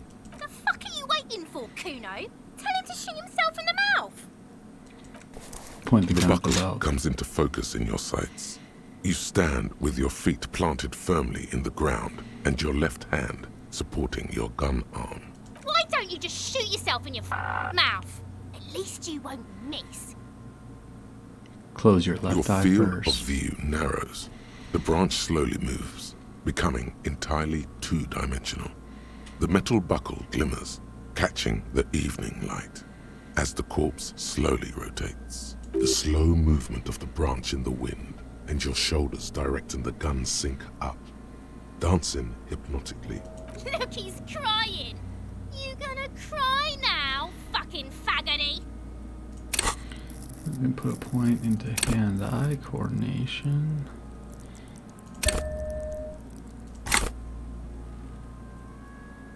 All right, 72% chance. Let's go. Uh-oh. Ooh, I shot the fucking corpse. A plume of smoke erupts. You missed the belt, but hit the corpse straight. Oh my god, he's gonna fucking cry! I knew it! What a mulko! Ask for another shot. You'll get it with the next one. The cadaver is already compromised bad enough. We don't have to make it worse. It came out wrong. You made it sound like you're some sort of roulette addict looking for a fix. Ask again. More control this time. Please, Kim. There is silence. Victupa wants to fuck up again bad!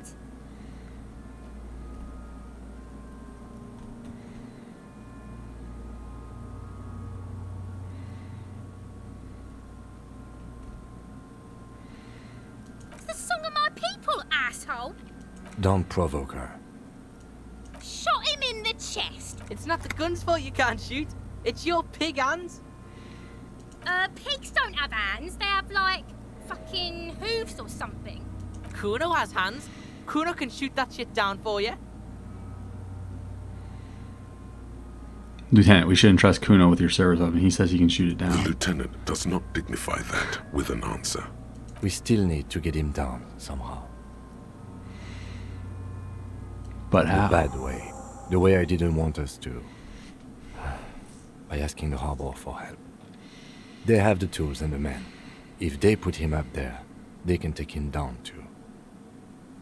How we get inside the harbor? From the gates, by negotiating or fighting. Or we can try the secret route we found, where your cloak is. It looked doable. Let's get to it then. Man, I missed the shot. Come on. Come on, Harry.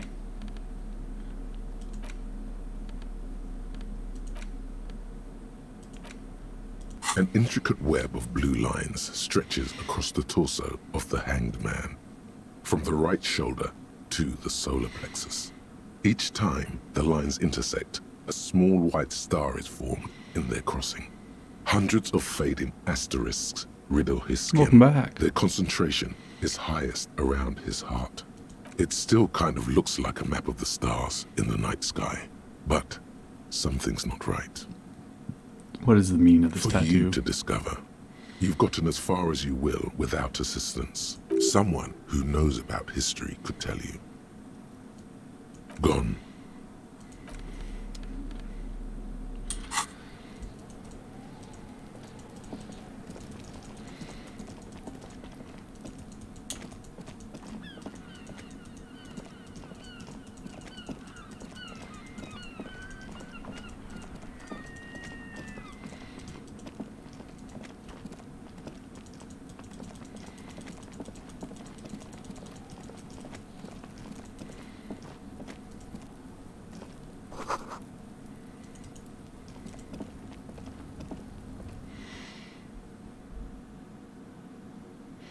Need to work on them chords.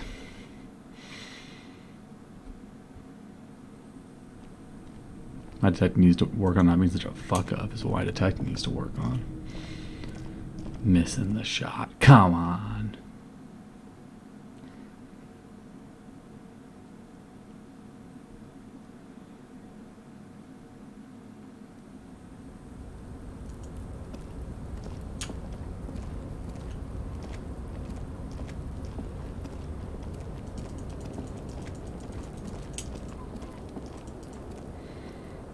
Oh shit. 90 cents? Hell yeah.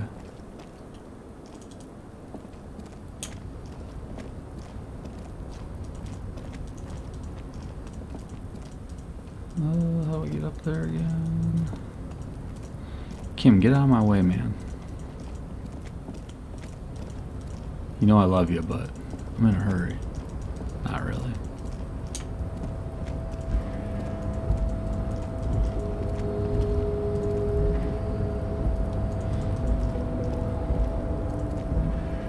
Tarpaulin cloak with possible RCM markings is still caught on the railing. We're going for the jump. Oh no. We fucked up the jump.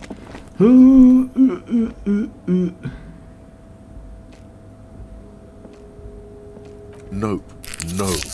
That's still too high. What were you You could have died there. Shit. I'm failing you. This wasn't part of our deal. Hey! What happened? I'm alright. I just can't do it right now. I understand. We can always come back when you... Okay. Well, we can't do that.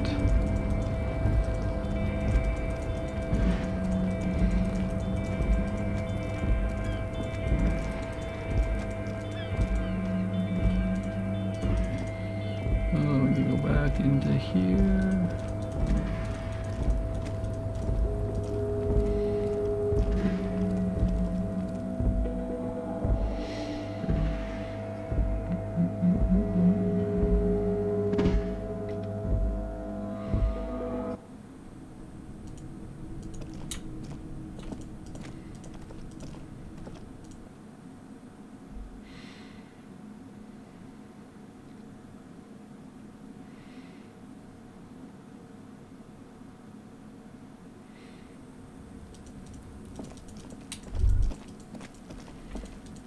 Something popped up over there. I thought something popped up over here.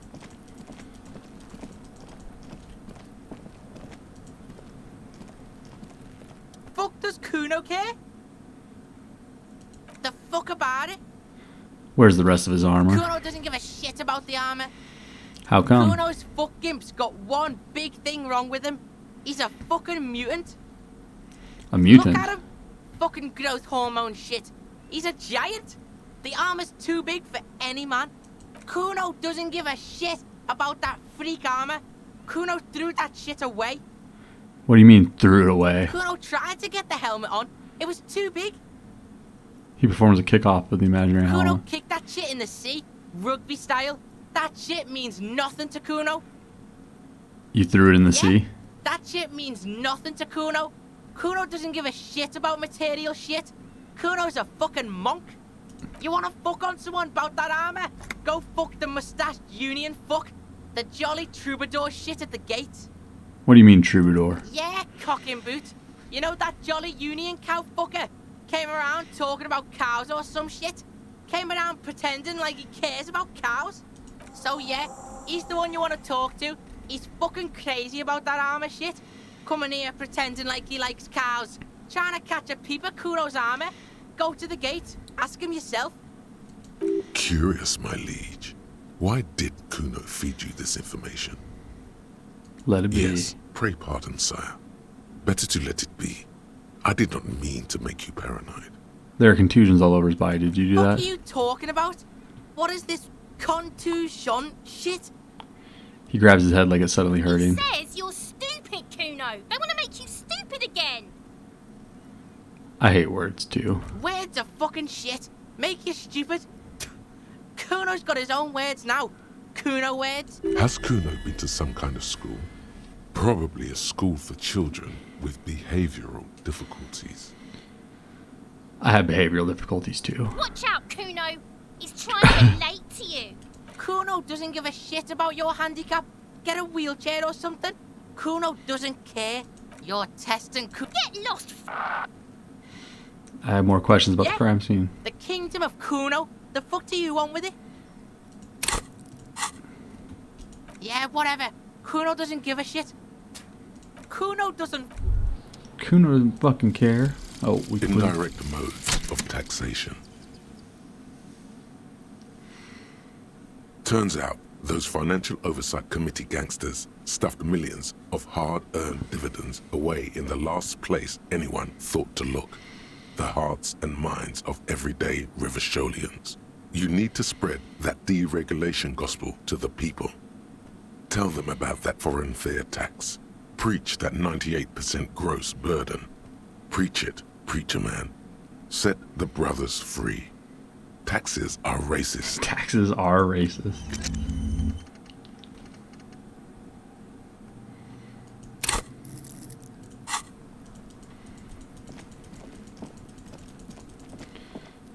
All right.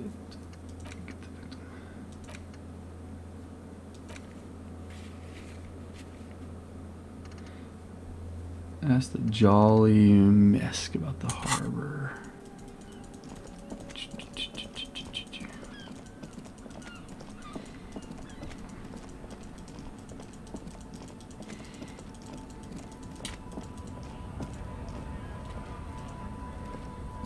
Looking for something? It's about biological determinism, natural law, the sorting of the races.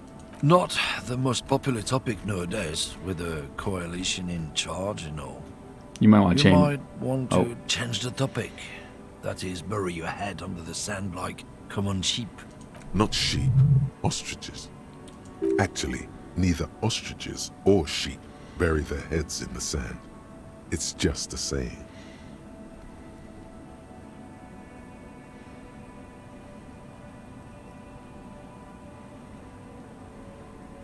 Sheep don't bury. Oh, so you're just a racist? Makes sense. I'm not just racist. Look, I've read books. Huh? The science of racial theory has all been proved, even if you like Kuno? People don't want to accept it. People who've studied these things say that you and me are superior by design. So, naturally, we Occidentals should be in charge. Obviously, you can see the merits in that. Right, I've already made up my mind. Want to hear it? Oh? Yeah, I think I can get down with racism. Yeah, I'm not down with this. Why don't you go fuck yourself? Don't push your luck, runt. The man gives you a disgruntled look, then turns his attention elsewhere, ignoring your presence. Fuck that guy. The jolly mess by the harbor gate.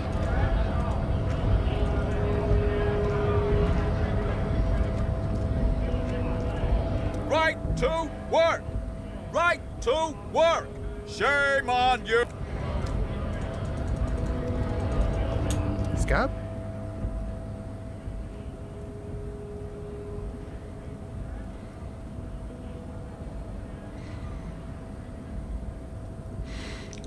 I'm not a scab. I I'm a was cop. just messing with you. No one's ever seen a cop scab. Imagine, you cops going on a strike, but then another cop comes in and says, let us cop for less money. He chuckles, then realizes. Show him your stolen card. Now has arrived the perfect moment. Speaking of, what brings the RCM here? To the Wild North? Come to see the strife? I'm actually a worker like you guys. Show him a stolen The card. man looks at the colorful piece of plastic, then at you, then back at the card, then at you again. But that's not you, officer. Take a closer look at the card. Guess Good thing, not. too. I've known Johannes for a few years now. Be sinister if he turned into a completely different person overnight. How did you get his shift card anyway? Now you're in a mess. The time hath not arrived. Sorry. I found it on the ground at the Whirling Rags. Oh, John's been out drinking himself blind again? He should watch his step, that John. Can I have the card? No, it will prove useful still. Believe your thieving fingers.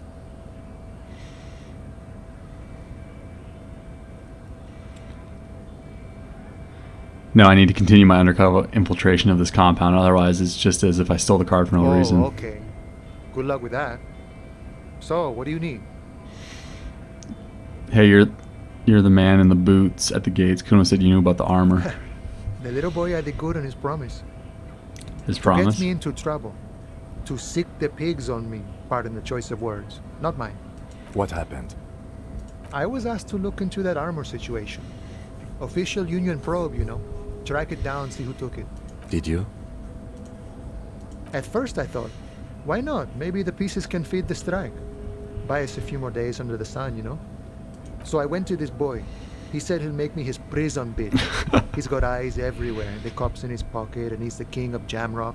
Serves me right for doing menial footwork. I dropped that probe right then and there, and it still got me into trouble. One bad move is all it takes. The probe into the armor? What did you learn? I learned that people don't want to talk to a drunk Union man about some armor.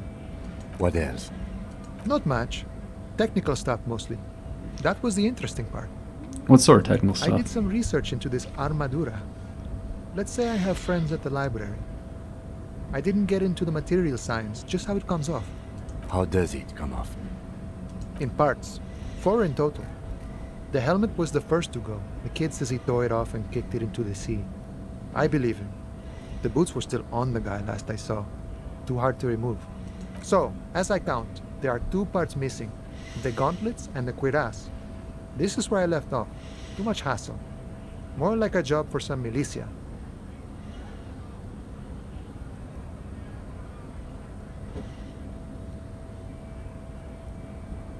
I'm going to find one piece. I'm ambitious. I'm going to find all of them. There are junior officers out there, eager to prove themselves. I would leave some for them, and I would leave the boots to processing, but okay. Let's find all of it. And Mesqui's epic then, all across Martinez. I hope it will be a real bonanza for you. Thank you for your cooperation, sir. No problem. If you see that kid, thank him from Call Me Mañana. Thank him for showing me the way.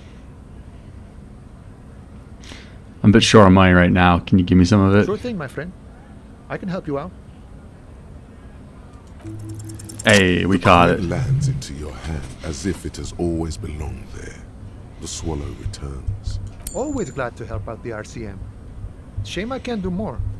Things are meager at the moment due to... He nods to the You know, protester. the winter's fat is slowly running out and all. Still better than scabbing though. Gotta spend money to make money. Aye, you lost me there, Honcho. But it's okay as long as you're not a sorry-ass scab. I'm looking for assistance with a dead body Body still situation. hanging in the tree? Hey, that's a rough pickle. Can't help you with that, sorry. I'm not really an admirer of dead bodies. Might be someone else from the Union can render assistance. Does this mean you can get me through the I gate? don't operate in that capacity. I'm not a granter of passage. The passage grants itself. If it's so simple, why did the scab leader warn you of the guards blocking the way? That's simple. I just walk Aye. in, Walk right past Measurehead and go in. past Measurehead. Yeah, the 2.5 meter tall Semini supremacist there. Walk right past him. Then press the button to unlock the door. Ah. Then go past him again. Ah. And you enter the arbor through the office. Está. So what you're saying is it's actually quite difficult. Don't worry, I'm sure it's not completely impossible. For example, you could best Measurehead in a physical confrontation. Or you could convert to a Semini supremacist worldview. Or, maybe it actually is completely impossible. Got it. Come to Martinez investigating a murder. Murder, huh? That sounds like a lot of hard work. You'd never see me investigating a murder. Maybe you want to help me solve it by telling me who did it. Of course, Policia. It wasn't me. You can rule me out. Easier that way. He didn't do it. It's the truth. Nice talk. Gotta get moving. We should think about calling it a day, maybe. The nights are still miserably cold this time of year. You should take care of that, then. But I don't have the money. Let's talk to him anyway. Enough is... Alright. We gotta call it a day. Because it's 2200. That's when Kim goes to bed. And that's when we can get up to shenanigans. When our partner goes to bed.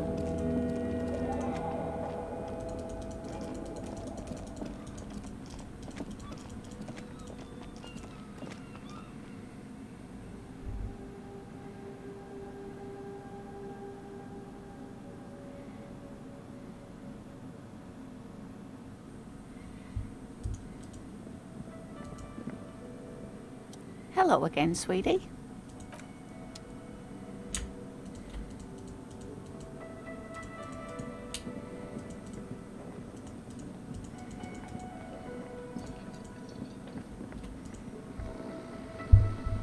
This is the guy we stole the card The from. worker is in a deep slumber.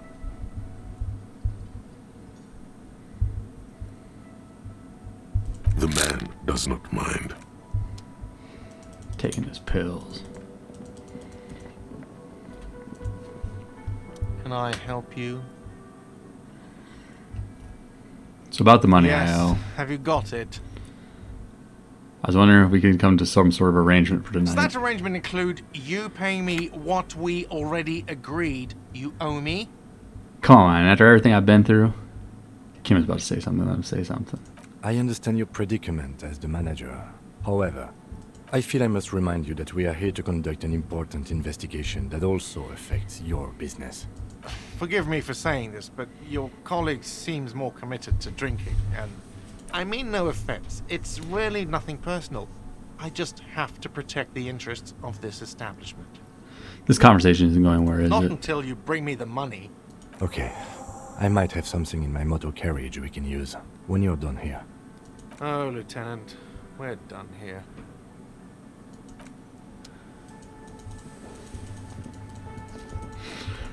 Gotta go to the motor carriage.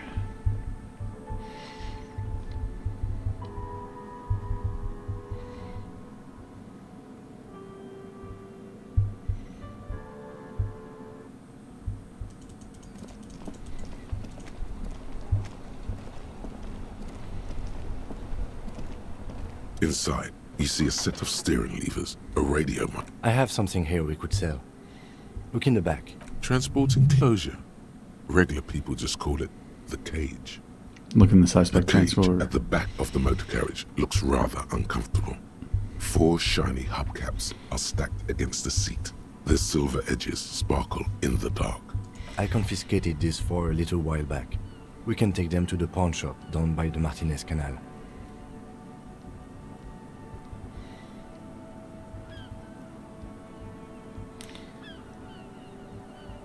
Thanks, I appreciate your The help. lieutenant nods as you take the spinners.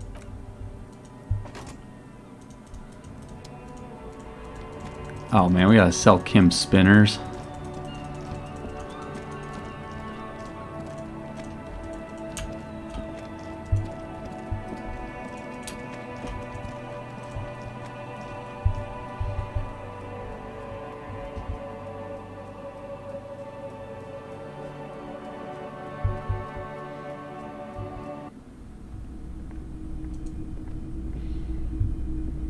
Greetings on this fine night. What brings you here? It's cool that you're still open. Big city The pawn vibes. shop is always open. By the way, do you have any happen to have any guns like the ones carried by cops? Someone else came here earlier today asking the same question. I promptly sold her the gun you pawned a couple days back. Oof. This is a pawn shop, and it did feel as if you've met before. Oh God, the lieutenant shifts from one foot to another, alert. At least now I know I lost my sidearm. Let's talk about something else. Of course.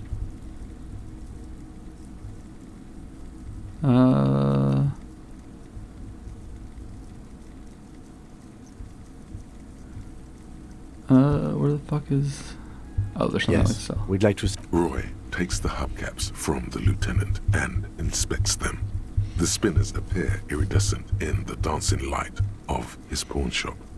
Yes, these are very, very good.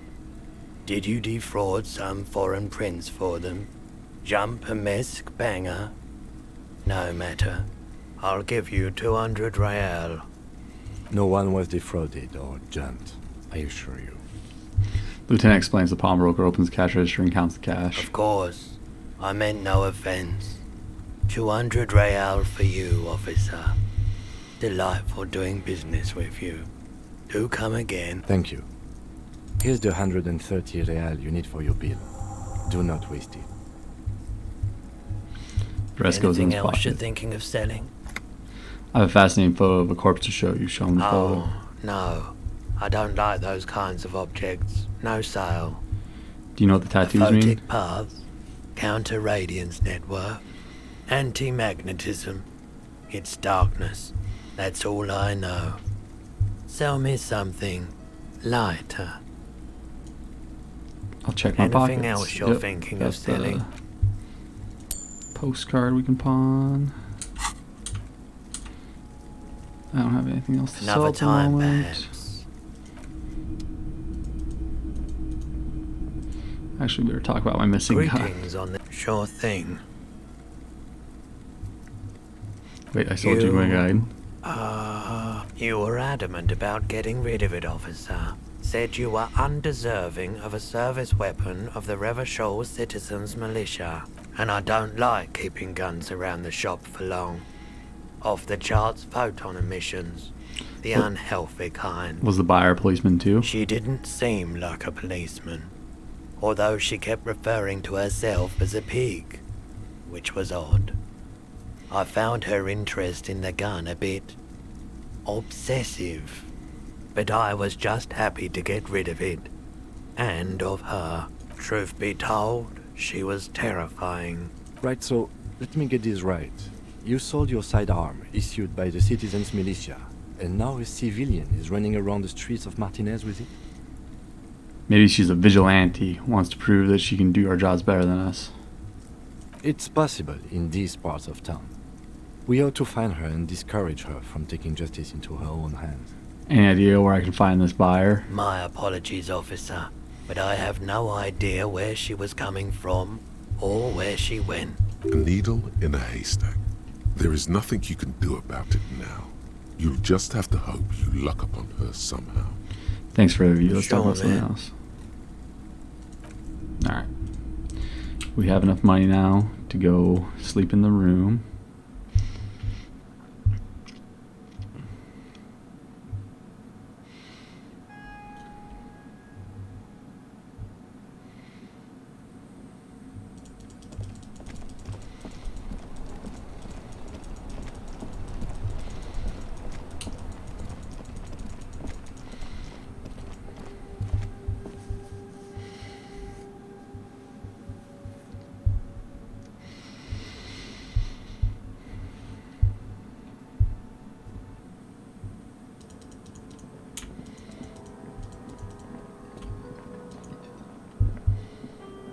Can I help you?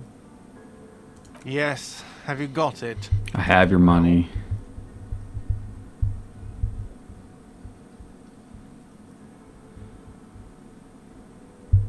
Great. Thank you, Hey, officer. we That's leveled up. all I wanted. Payment for services rendered. If you continue to stay here, I just ask that you please pay your nightly bill in advance starting tomorrow. I'll unlock the electronic lock to your room. All the doors lock automatically at 9 p.m. Please pay for each night in advance starting tomorrow. 20 real per night. I'll take a room here too. He opens his wallet. Of course. Always happy to have officers from the RCM as guests. Anything else I can do for you? Garrett, I saw another thing at the Another whirling. thing. Great. I love. Oh, Yes. no, we already did. Alright, we leveled up. Now do we want to...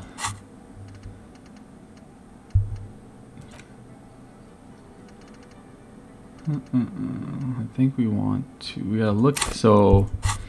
The game has two types of checks. There's red checks that you can... You only get one shot to do it, but there's also white checks. And if like you get better at a skill, you can retry the white checks.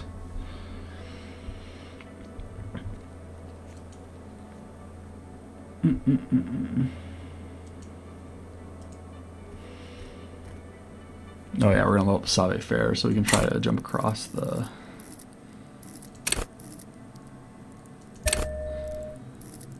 So we can try to jump across the fucking thing again.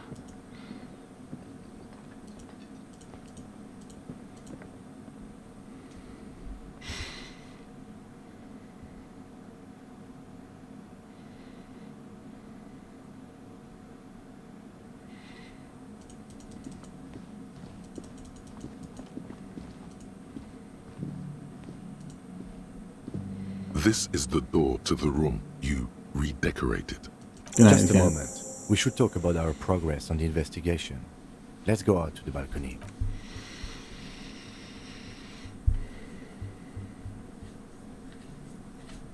The air outside is brisk. The lieutenant is silent for a moment. He listens to the traffic hum. Then... Uh-oh. We're stuck on... Okay, there we go. Now then, we should talk about the investigation. But I also feel you're a bit hazy on the RCM. Our role here, our rights, our jurisdiction, basically. I didn't know you smoke, I Kim. have a cigarette every night when I go over my notes. It's something of a ritual. Oh man, he looks so devastatingly cool with that cigarette. How'd you get so cool, Kim? You mean this? This isn't cool. It's an unnecessary trial of will, and unhealthy. Keeping the habit within the parameters he's given himself takes a lot of focus. It would be easier to simply quit. Yet, were he to quit, he would lose the cool factor. This man relishes his cool quite a bit, below it all. Right then, the debrief. Yes. It's been a long and eventful day. How do you think it went today? Well, we inspected the victim's body, so that's good. It was not easily approachable in that state, but we did it. Our inspection could have been more thorough, as it always can, but we have some leads we can follow up on. Then you shot him in the chest, which wasn't ideal, and we still have to get him down from the tree. I still can't believe I missed that Being shot. sober tends to help with precision. But moving on to the interviews, we weren't able to find the union leader, Everard Clare, much less interview him. So that's on the to-do list for tomorrow. We didn't talk to the Wild Pines rep. We really must do that tomorrow. Above all though, today was exhausting. What's with all the running? You run a lot. Is that a standard Prison 41 practice? I'm training for a long distance run. I want to raise money for charity. It's impressive, to say the least. For a man your age, especially. He's not thoughtfully tapping on his fingers. Those are some stylish shoes too, by the way. Those loafers. Must be hard to run indoors like you do. So what are our powers exactly? They're The quite RCM? limited, actually. The power officers of the Revachol Citizens Militia exercise most frequently is imposing fines of up to 1,000 real for offenses, in accordance with an interdepartmental schedule. 1,000, The why not more? RCM's primary role is to ensure safety. We are not really supposed to play any part in the economic structure of Ravashol. Wouldn't that be an easy power to abuse? Yes, although indirectly, as citizens can always request records from their local station. Officers of the RCM have been known to take bribes of less than the prescribed fine amount. It undermines trust in the RCM. We Okay, can what arrest else? people, of course, but rather than bringing someone in directly, it's preferable to serve a station cold sleep. It prevents confusion and overcrowding. Wait, how can you be sure the arrestee will show up? You can't. Those who don't show up become fugitives, though, and have fewer legal rights when they are eventually caught. It's about power projection. Thus far, they seem to mostly show up. I see, and if someone resists? As you may have gathered from the fact that we are expected to carry a record of our kills, like the one in your watermarks, we are permitted to use whatever force is necessary, and strongly admonished not to abuse that power. What happens to the people we We convict? don't convict. We arrest and send them to coalition government courts in Courron and La Delta. The prosecution works off our testimonies and records, which is why it's paramount to keep them. He taps on his coat pocket where he keeps his note. The And he makes coalition all those government rules. And the moral intern, more broadly. The RCM was formed by the coalition government to restore order in the international zone after the revolution. So we did. Now we attempt to maintain that order. No more, no less. Or perhaps it is better to say we were allowed to form. It's a point of contention whether the citizens of Ravashol or the coalition government founded the RCM. Let's say it was the Be citizens of sentimental Ravashol. if you like. Either way, the moral intern leases us the right to keep the peace in this city, and they will take it away if we misuse it. The Moral Lintum, what is it? Moralist International are the world's largest political organization. You know who they are. They have been running this place after the revolution failed. If I didn't know them, how would you describe them? They're a union of center-left and center-right parties across the Real Belt. Our coalition government is just one of its many projects.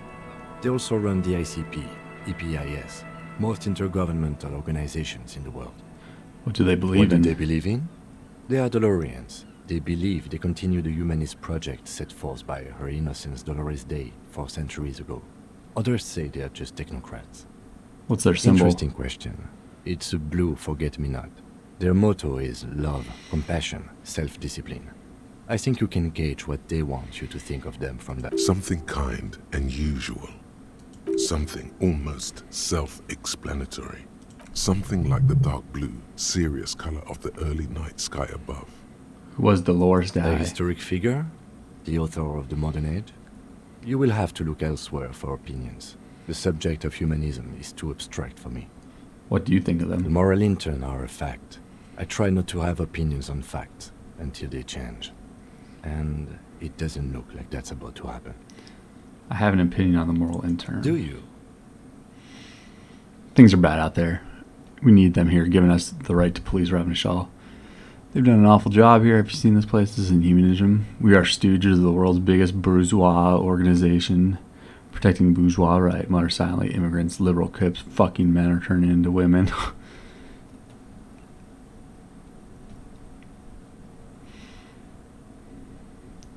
They've done an awful job here. Have you seen this place? This isn't Inhumanism. We are in what is called the twilight of international law.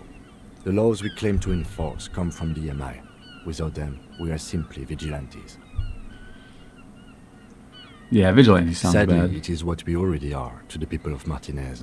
Most of them, at least, especially the Union. Vigilantes. I expect our job here to prove quite challenging. Say nothing. Just look into the night. The dying lights of the city shimmer below. Slowly, like luminous clouds, they pass on his lenses. The lieutenant looks at his slim cigarette, contemplating the next drag. An aerostatic passes overhead, the whiskers of its floodlights on the ground below. Kitsuragi's glasses light up as he looks to the sky. 2 glowing circles. They really don't like us here. And the mouth on that kid, Kuno. It's different inland, in Jamrock and the GRIH. Why are they It's like our this? fault for leaving this place to the dogs, to the Union, to the company, not daring to come here more often. This place has fallen between the cracks, the jurisdictions of our 2 precincts. The Jamrock and the GRIH. We run this city. West of the river is RCM land. He looks at the dark silhouette of an equestrian monument cut into the night sky. It's incredibly hard. Human beings are... But we are in control, and it's worth it. The organization works. Our systems work. If they didn't, the city would disintegrate. I hope our investigation will improve the situation here, at least do some Me too. good. But I wouldn't count on any drastic changes in our lifetimes. He is very tired, but the dark circles under his eyes make him look younger, not older. Thank you for this. Yeah, it's getting very cold now. Let's go.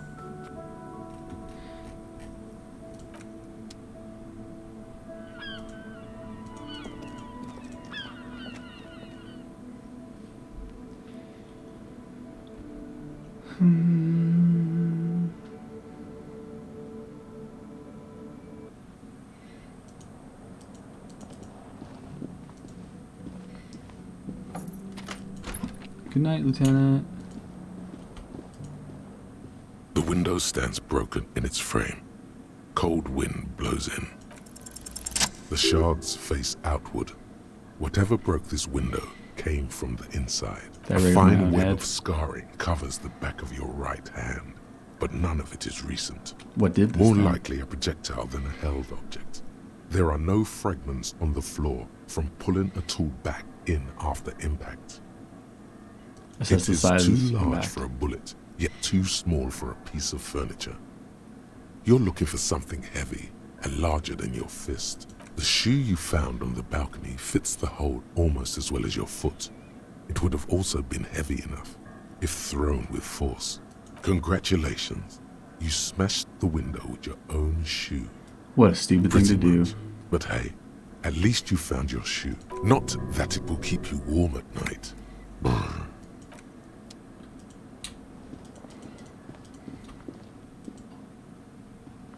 A mirror hangs on the bathroom wall.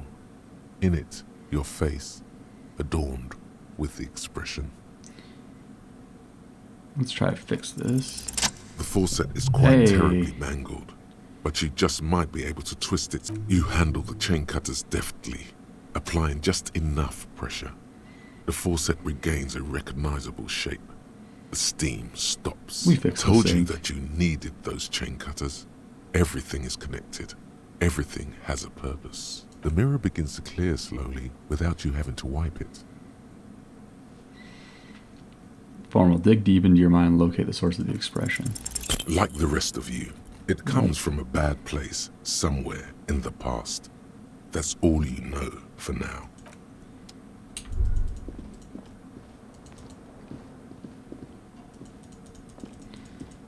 Alright, let's get into some shenanigans now that Kim's in bed. Oh.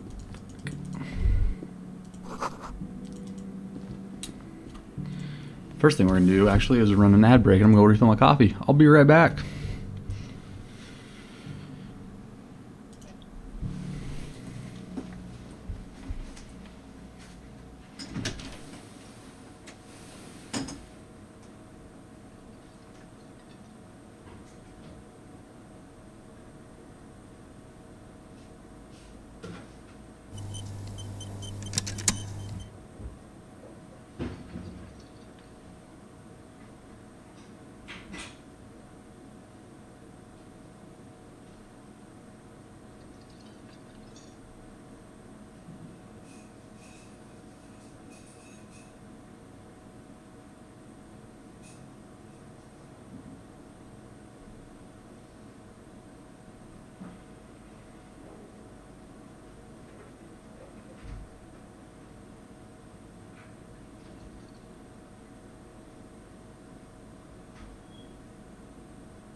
The coffee is filled, the laundry is in the wash, and we are back at it.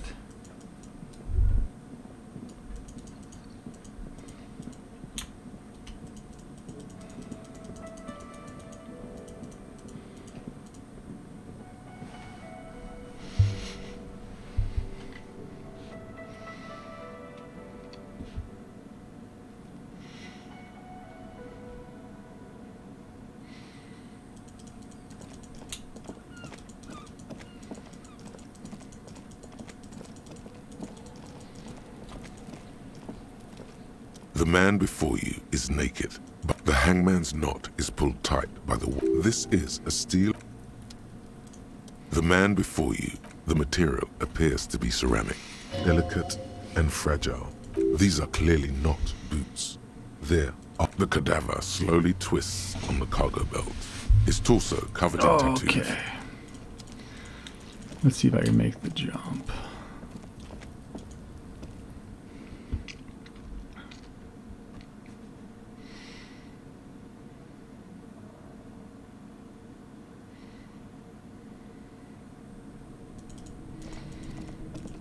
How close am I leveling up? Ooh, 40.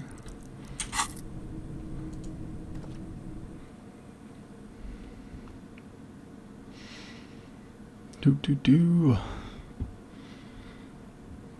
Let's see if I'm done being a little wussy, afraid of the jump.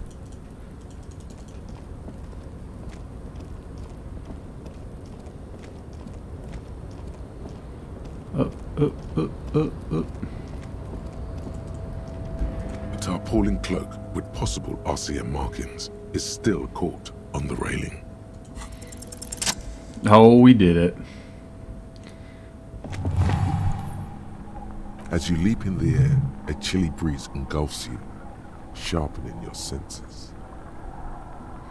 Close your eyes, let your senses take in the world around Ankles you. tingling from the tension, blood roaring in your ears.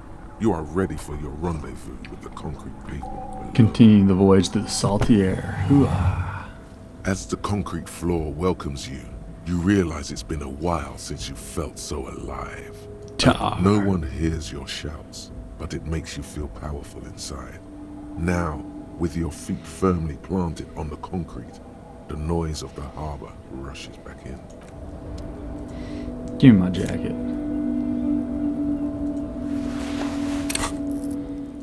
Oh, I think we want to wear that. Conceptualization.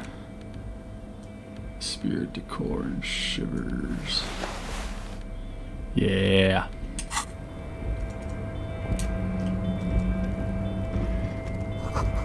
Collecting rainwater.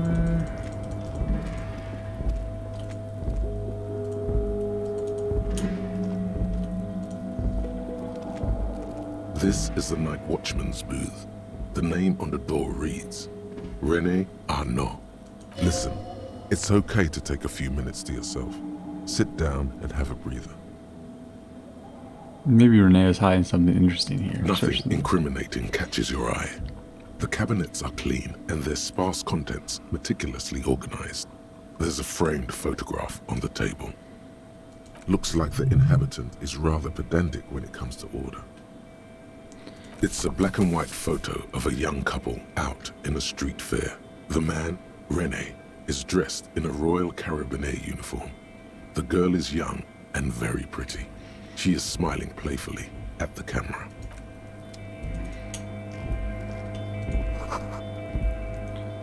At least 3 packs worth of cigarette butts, numerous empty bottles of common red and potent pilsner.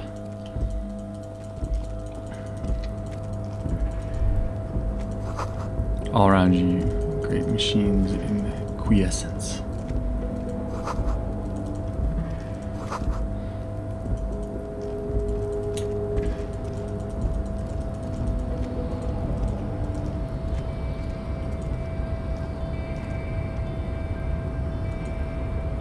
A rusting control panel with several knobs. 2 buttons marked Marche and Arrête are faded with use. It seems to control the large crane above. A container is attached to its hook block. Allumer on, étendre off. With a loud grind, the crane shifts overhead. moving a massive metal container through the air.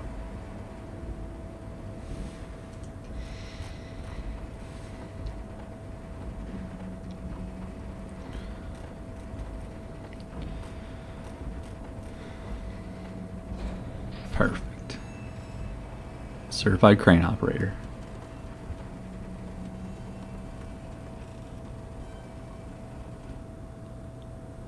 And with a surprisingly quiet thunk, the crane places the container down. The harbor sleeps as the strike rages in the distance. The crane can rest again, now that its purpose has been fulfilled. I understand. Let's get back to the The panel. rusty control panel grows warm to the touch, then grows cold. It is finished. A faint smell of burning rubber reaches your nostrils. A short circuit. Turn it off. The crane does not return to its original position. All right.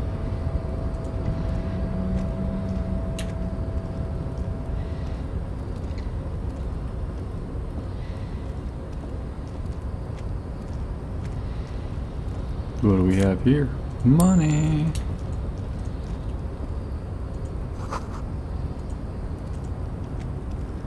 Before you stands a cargo container, just one of many in the yard.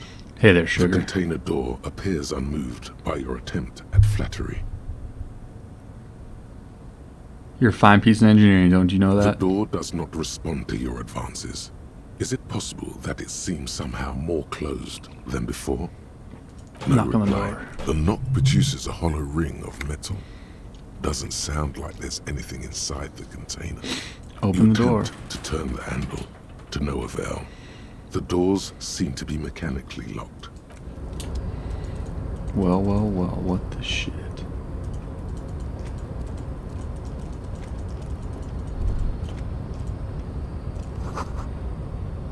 The great machines are sleeping. Money. $1.10.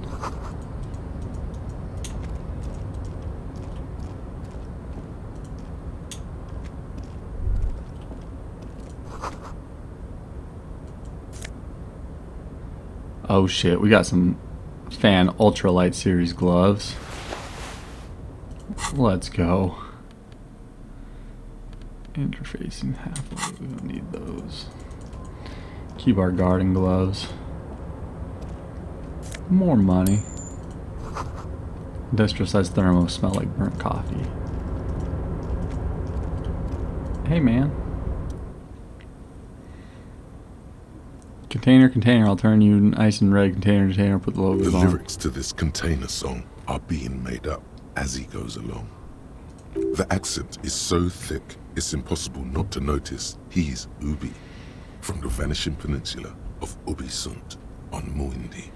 Container, used to be Wild Pines. Container, now belongs to Everard. The tiny man is so engaged in his work he doesn't notice you. Hi. Everard, he looks after everyone. Huh? Well, hey there. How can I help you, mister? I see you are not a union man, mister. Did you get lost? You're not one of them scabs, are you? A shadow passes over his face. Actually, I am, yes. I mean, I don't personally mind. Folks is just folks, you know, and folks gotta eat. He doesn't seem to wait for you to answer. What's in that container over there? Oh, that one. That should be empty as far as I know. Lots of containers here have nothing in them. They're just waiting to be loaded up. I'm looking for the leader of the dock workers union. Oh, you want Mr. Everard then? He's an awfully nice fellow, he is. Him and his brother are both nice fellows. They've lived their entire lives in this here neighborhood. He costs Guys anything. like Mr. Everard and Mr. Edgar, his brother, are real good guys. Made Martinez what it is today. Mr. Everard and Mr. Edgar and I went to the same school we did when we were boys. Easy now, Leo. I just want to know where I can find this Oh, man. Mr. Everard is usually in his office, of course. But he already left for the day. He always leaves around 10 p.m. You're Ubi, Oh, right? yes. Born and raised in Irish, mister. Mum had to leave my dad after he got a bit violent. Took us here to the new world. I was about 10 then. Too old to lose my accent then. People say us Ubis are up to all sorts of trouble with sheep and other animals and whatnot. I just want you to know there was never any of that where I come from. No, sir. Those are just nasty rumors. What are you doing with the containers? Oh, I'm just making some covers for them containers here. Yes, I am. Yes, I am. So it's easier for the crane operators to spot them. What's going on here? Look at the mountains of containers behind him. Everything is so pretty and red. You and Leo look like brothers as you glance around with similar childlike wonder. Wow, red is so much prettier than drab old Sure green. is, mister. Sure is. Really livens up the place. Yes, it does. Yes, it does. Bye-bye now. Okay, I'm off.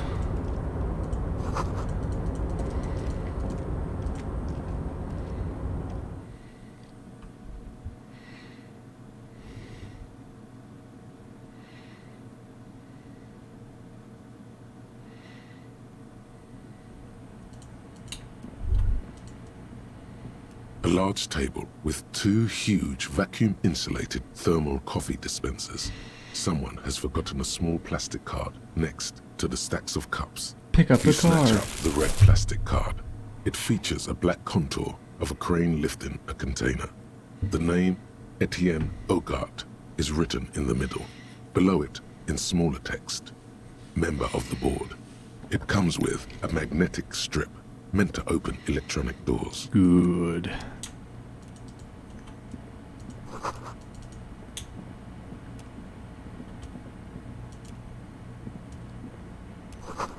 This has been cleaned out for the night. Taxidermy fish that tells time. Whoa. Fish clock.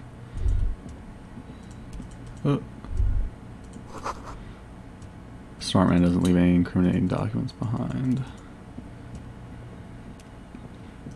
Oh. We can open doors now, though.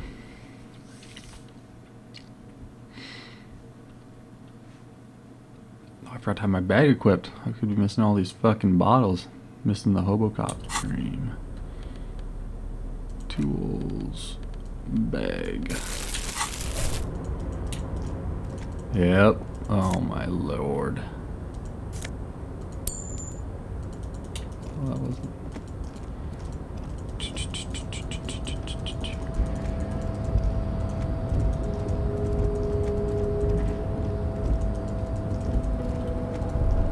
You're back before the cargo container. There has to be a way into the container.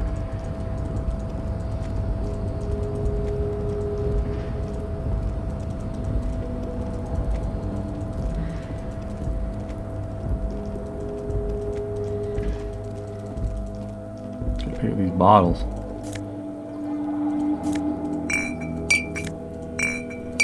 Hobocop.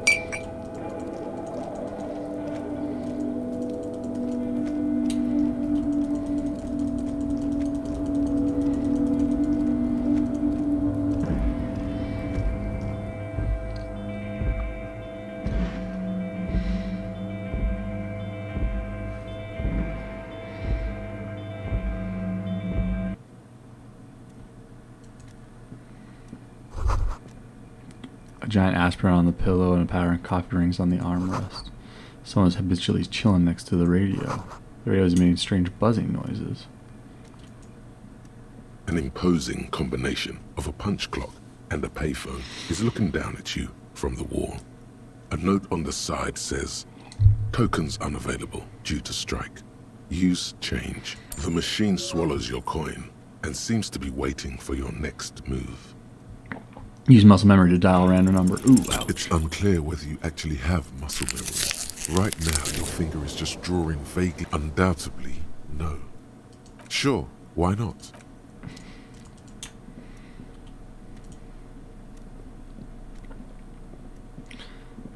Look at this stuff. Ooh, a $5 postcard almost? Holy. Standard office cabinet drawer seems to be locked. Someone left the coffee machine on. Seems irresponsible. Typewriter. Every worker member of the board is right on top of the flyers. At the bottom, the union logo, Demand Democracy. What do we have here? Book. On second glance, someone has forgotten to properly close one of the drawers. Open the drawer. The drawer opens smoothly. Inside is a well-organized selection of brown folders. Browse through the Hundreds folders. of documents containing logistical data. Two kinds of transactions stand out. Materials coming into Revachol from the outside world, from Muindi, Grad, and even Ilmara. And the same materials being handed over to companies inside Revachol. Kuron, Coal City, La Delta, and Jamrock are listed among the many districts where the imports are being sold. Anything interesting? It's hard to make sense of this thicket of company names, dates, quantities, and percentages. You try to focus, No, but man. the lines are getting blurry. 42%. Whatever's hidden Hey. here is hidden well. Concentration isn't enough. Only a trained accountant with a background in logistics would be able to really make sense of it. However, there is a little handwritten note stuck on the side of the drawer. Look at the It note. appears to be a to-do list written in large, uneven capital letters. Remember, Leo, Everard's shoes, special whirling borscht, water Everard's plants, sweep office floor, more banners. All items on the list have been crossed out, and the note itself is crumpled. Doesn't look too incriminating, but still feels like a find. Take another look. Remember, Leo, all items on the list have been crossed out, and the note the drawer slides. Okay. Into the bathroom we go. Healing item gain, magnesium. Hey, visual calculus. We got some new glasses. Neat officer shades. What glasses do I have? Logic, authority. Visual calculus. There we go.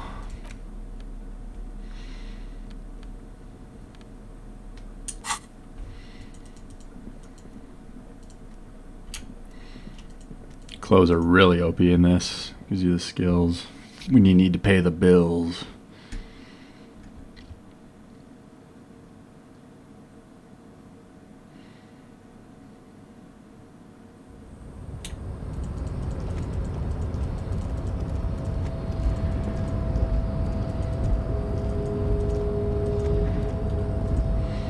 Oh, Measurehead. Nobody betrays your degeneracy.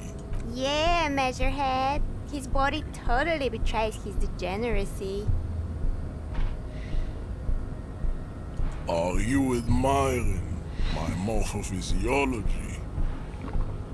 A ripple of muscle passes underneath his skin. He lets you look. Must be frightening to stand in the shadow of this racial pinnacle. Be calm, Sandwich. You are not in danger because you are not a threat to me. My body is unimportant. I'm with the police. We need to get that corpse down from the tree. That is precisely the negligence that has led you to succumb to Al-Ghul.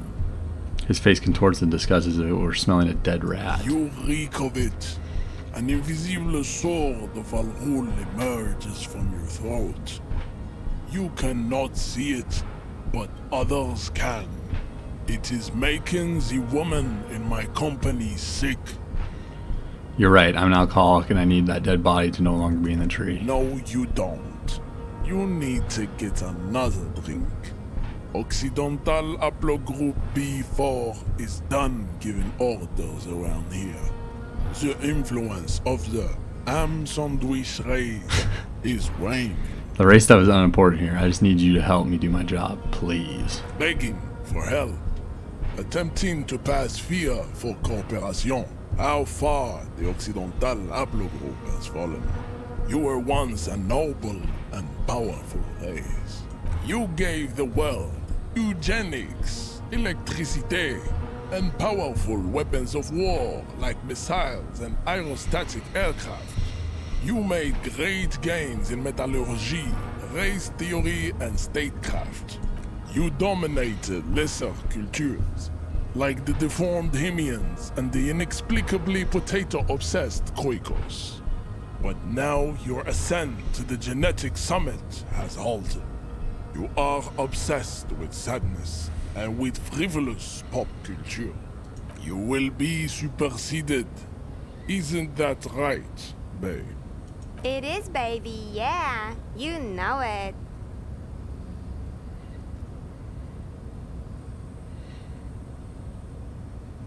You're right about all this. Now I need you to help me get that corpse down from the tree. Enough with this begging. You should leave the stage of history with dignity by inviting the other races to a great world war. Bring your troops to the Seminine Islands and to Boogie Street, and we will pulverize you. When you are gone, we will build a museum for you.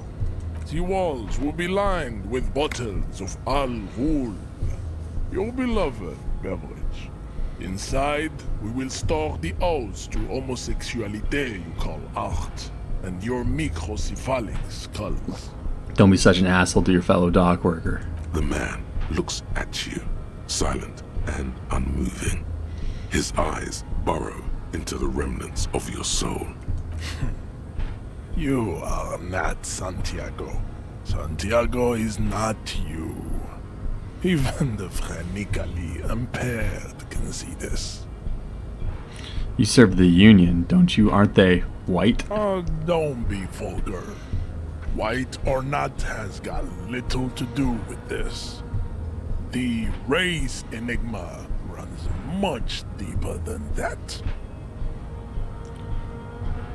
Yeah, but you still serve them. How does that not factor into your Mr. life? Claire is a man of vision and means. He has the will to confront polycultural capital, something your race, naivistic communists, never did. Also, to serve is noble. It takes discipline. Your petulant individualism has only contributed to your race failure. It is lax and moronic. I'm no communist. Of course you are, Revacholian man. The failure of communism to challenge the world order is the core of your race fate. All around you, the fruits of its defeat. Individualism, rock and roll music, sexually transmitted disease, above all, rampant multinational finance still reigning large. Tell me, where have you gotten your love of pathetic communism from? Degenerate youth culture? Rock and roll music? I said I'm not a communist. I don't know who I am, but that's one thing I know. Stop explaining yourself. No one cares about your beliefs. The conversation has moved on. Tell me, what degenerate subculture has made you dress in this shameful way? Youth culture does not affect my thinking. Of course it does. You are a degenerate individualist and a rock and roll rebel. A pawn of international finance, just like the rest of your ham-colored race. I am not surprised you enjoy it so much. This has happened to many of the side products of the inevitable cultural victory of the Seminese race.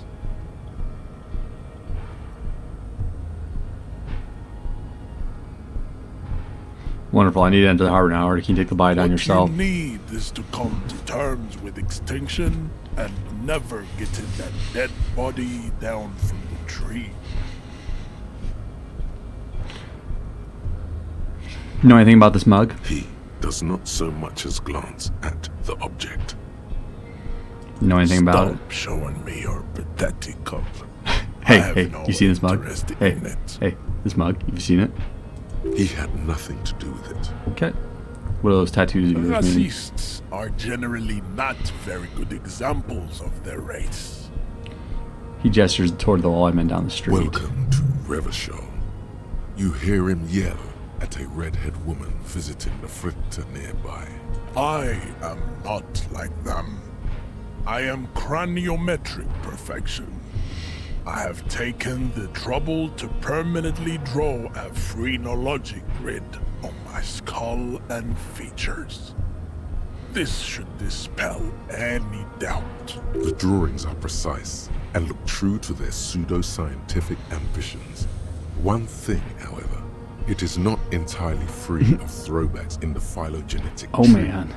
His large Exactly. tail, could be a trait indicative of criminalism. Also, his earlobes could be small. Eddie Gordo.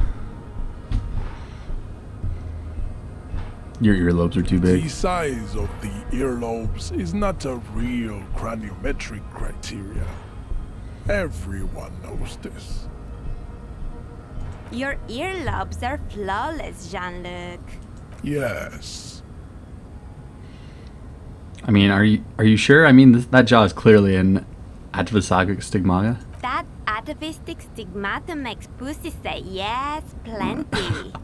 Babe, thanks. But I got this. We're not going to subscribe to advanced race theory. Alright, what other stuff do we need to do while Kimi was asleep? Find all armor pieces, get in the hangman boots. Body has to be down.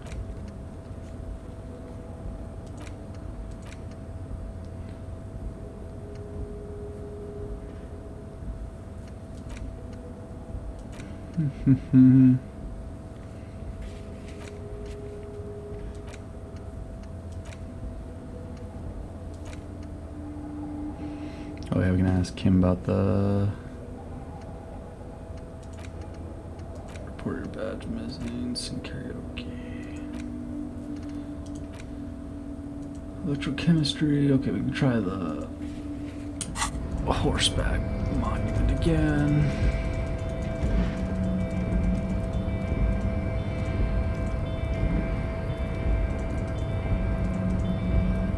Let me go down.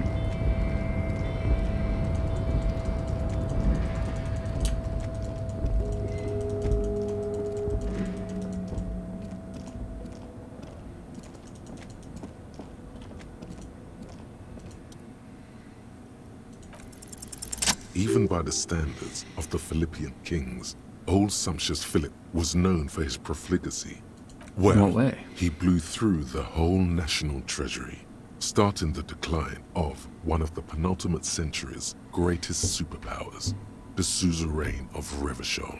His own maladministration foreshadowed the fall of the monarchy. During the anti-centennial revolution, an end to his family line and the monarchy on the Insulindian Isola. How do you manage to blow through the entire national Stories treasury? have it that he had his bedroom converted into a treasure chamber, where he stored unfathomable wealth.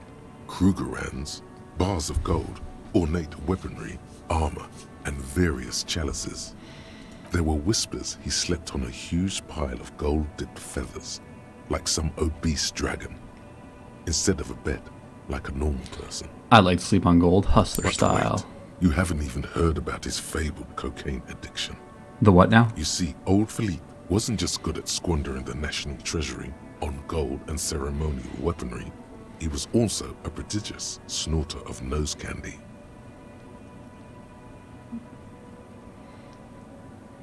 Okay, where is he buried Beneath now? the cold waters of the Insulindian Bay, thrown there by the revolutionaries after they cleaned out the royal mausoleum.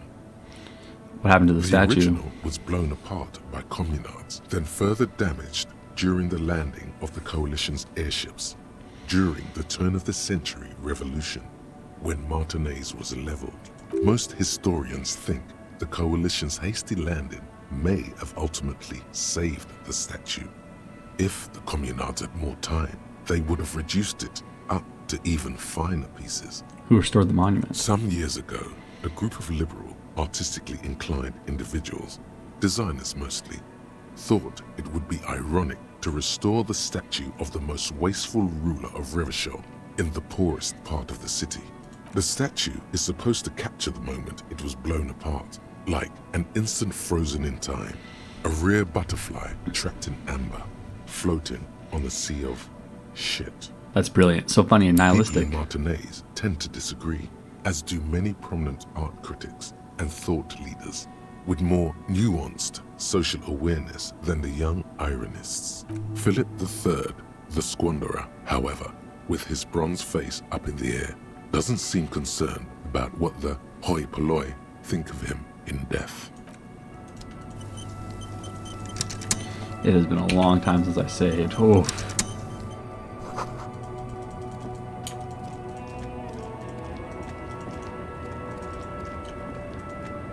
The small, wrinkled woman does not greet you. She nods along to something on her radio. A photograph is clutched in her hands, and there is a warm smile on her face. The photo, an ambrotype from the turn of the century, as golden as her smile. Excuse me, ma'am, I'd like to ask some No questions. response. Wherever this woman is, your words fail to reach her. Snap your fingers in front Where of her am face. I? Who are you? I was actually hoping you could tell me. Never mind. I remember now. I'm still stuck in that traffic jam in the 50s. When else would you be? Back in Methka, during the time of the revolution.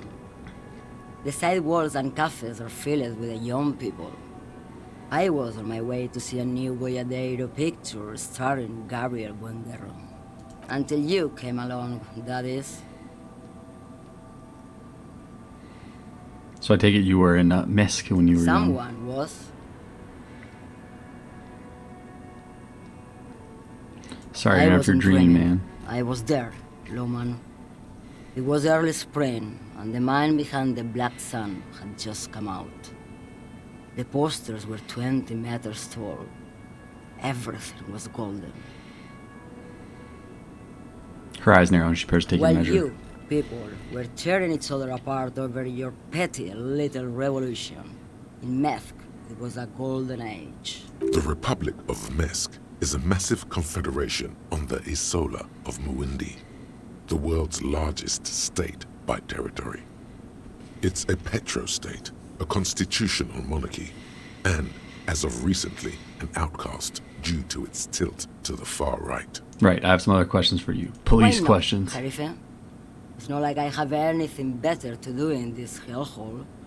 What are you hauling? Diamonds. Diamonds, really? Of course not. But wouldn't it be marvelous if I was?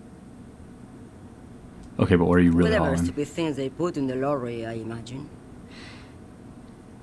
So you don't know what you're hauling in your own I lorry? quit concerning myself with that a long time ago. Besides, I don't drive the lorry for the cargo, if you know what I mean. I guess that makes sense, minding your own business. Of course it does. What did you expect? Before I came, you seemed away. What do you mean? Blacked out. Should you be driving? You were in a dream, inactive. Yes. Turn off. What about it? Okay, A let's change the hell subject. dream is what it is. Yes, go. The pale dream. Alright, I think we can safely advance to the next day.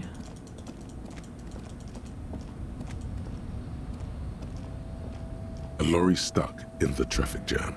The windows are clear. They've been recently washed. You can see a lorryman's cabin with personal belongings, stickers, insignia. Fumes of heavy fuel oil waft over you, making your eyes sting. The odor mixes with cigarette residue. What kind of stickers in this? Give me The a driver has adorned his space with a substantial collection of peculiar paraphernalia. Proclamations about honor, strength, and purity are glued to various panels. A large metal pendant hangs from the rear view mirror. The pendant features a sun crowned with wavy rays. What about the back seat? The back end of the cabin has a small perch to sleep, large ashtrays. There are several suns and wheels sewn into the curtains.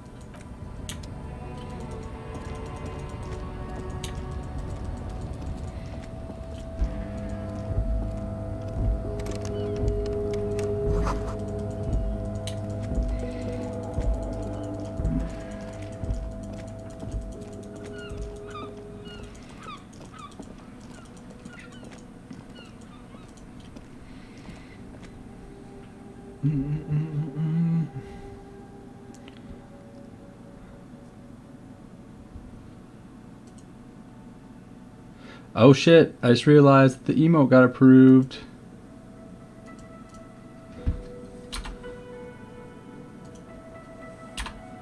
Hey, let's go.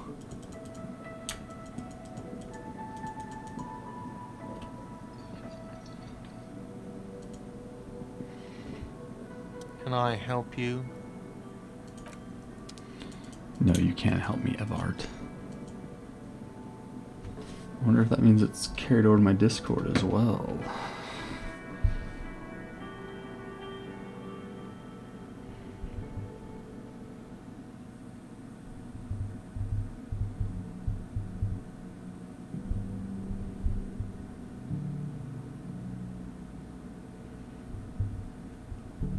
It did.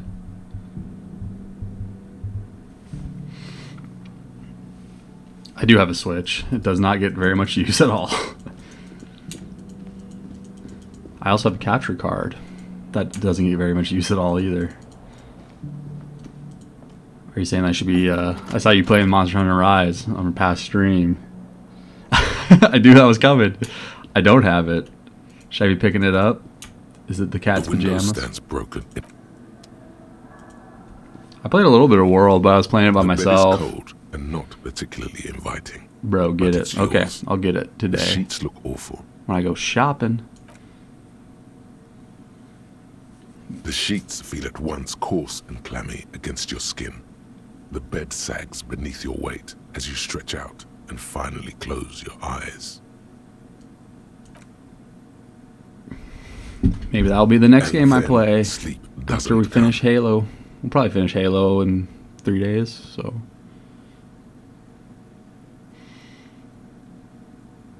And then sleep doesn't come.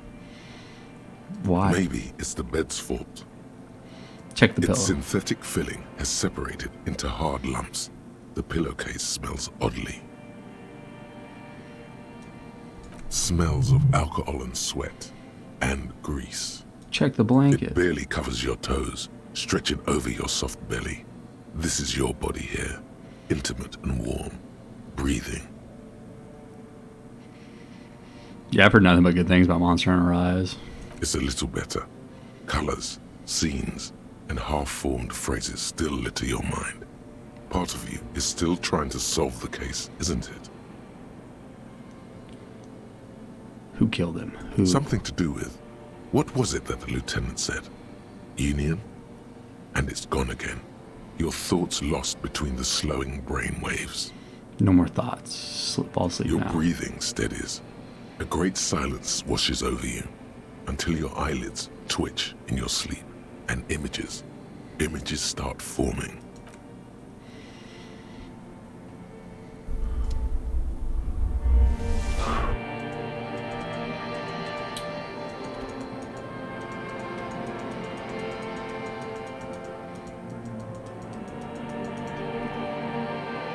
It's me with a disco You ball. remember the scent of your childhood. I was born in a hospital where people usually go to You're die. not kidding anyone, Harry. You don't remember shit. Tell me, do you remember your wife's hand on your face?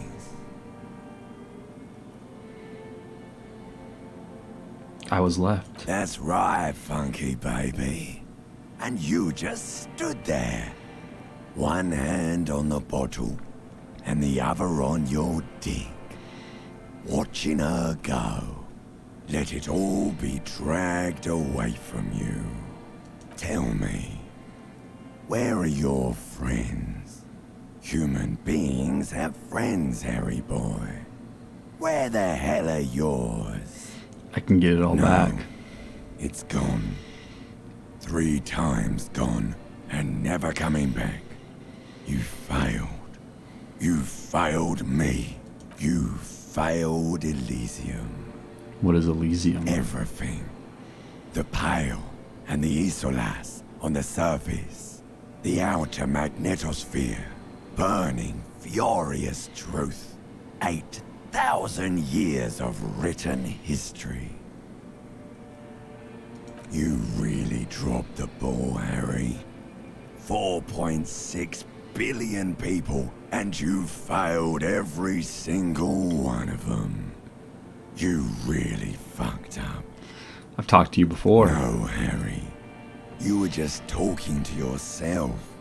That's all you ever do, even in your dreams. And the act is wearing thin.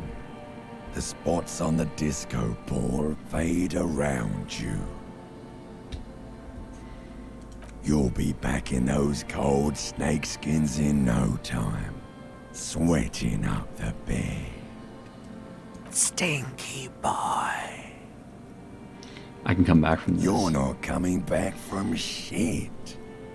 Thrashing around in that high conductivity state of yours, bumping into things and acting like a clown.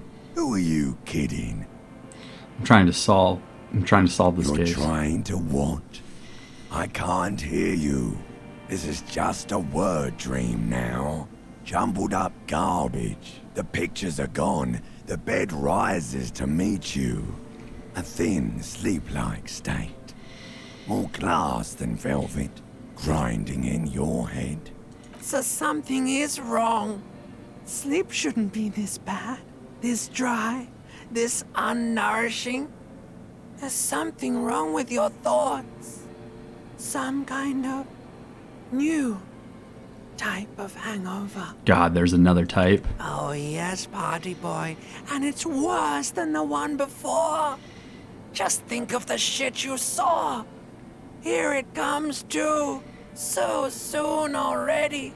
A silent alarm goes off in your head like clockwork. Barely let you sleep at all.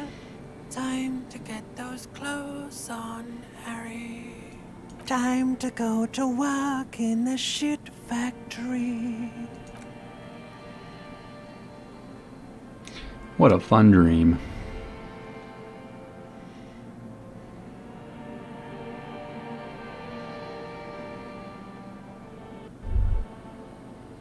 Good going, buddy. I just had the most beautiful dream, uplifting and riveting. Really? Because you feel even worse this morning than you did last night. What the hell's going on with me? Why are you so tired? Too tired and down to even think? It is worrying, isn't it? You can't be a detective like this. Detectives need to be able to think. No, it's not that. Really, I feel super good. That's not really true. Your heart has finally pumped all the speed out of your system, Buster. Time to get some more. You're too weak to say no now. Waking up is the worst part. Maybe somewhere down the line you could decline. No, I can take this. I'm not going to go looking for Are you speed. sure? Ready to live as this pathetic shell of yourself for days? Basically, a week. Let's be honest, 2 weeks. Maybe 3. You won't make it. Half the town will be dead by then. You will be fired. That's a lot. I can do this without speed. Half the town won't be dead. Suit yourself. Slow, sad shell man. See how you do without your spark.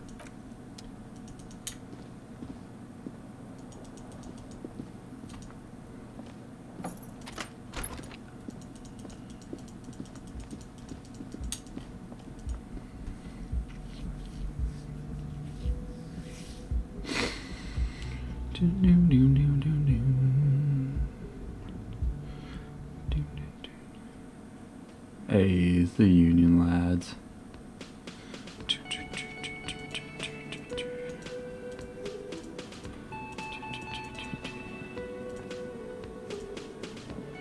Morning. Looks like we can get to work at once. The Union muscle turned up. They look rowdy. We should talk to them. Are these men Garrett told us about I yesterday? completely forgot. Sorry, I had a rough night's sleep. It's them by the looks of it. Loud and nasty, just like the manager said. One loose thread less to worry about. And one big problem to replace it. One more thing before we do. We don't have to talk to them immediately. We can walk right past them, continue with our business. Yeah, streetwise. Zoom right past. Do it on your own terms. But aren't you curious to know what they have to say about the murder? They're in no hurry to leave. They think they own the place. Anyway, I leave that choice to you. Whatever you decide is fine by me.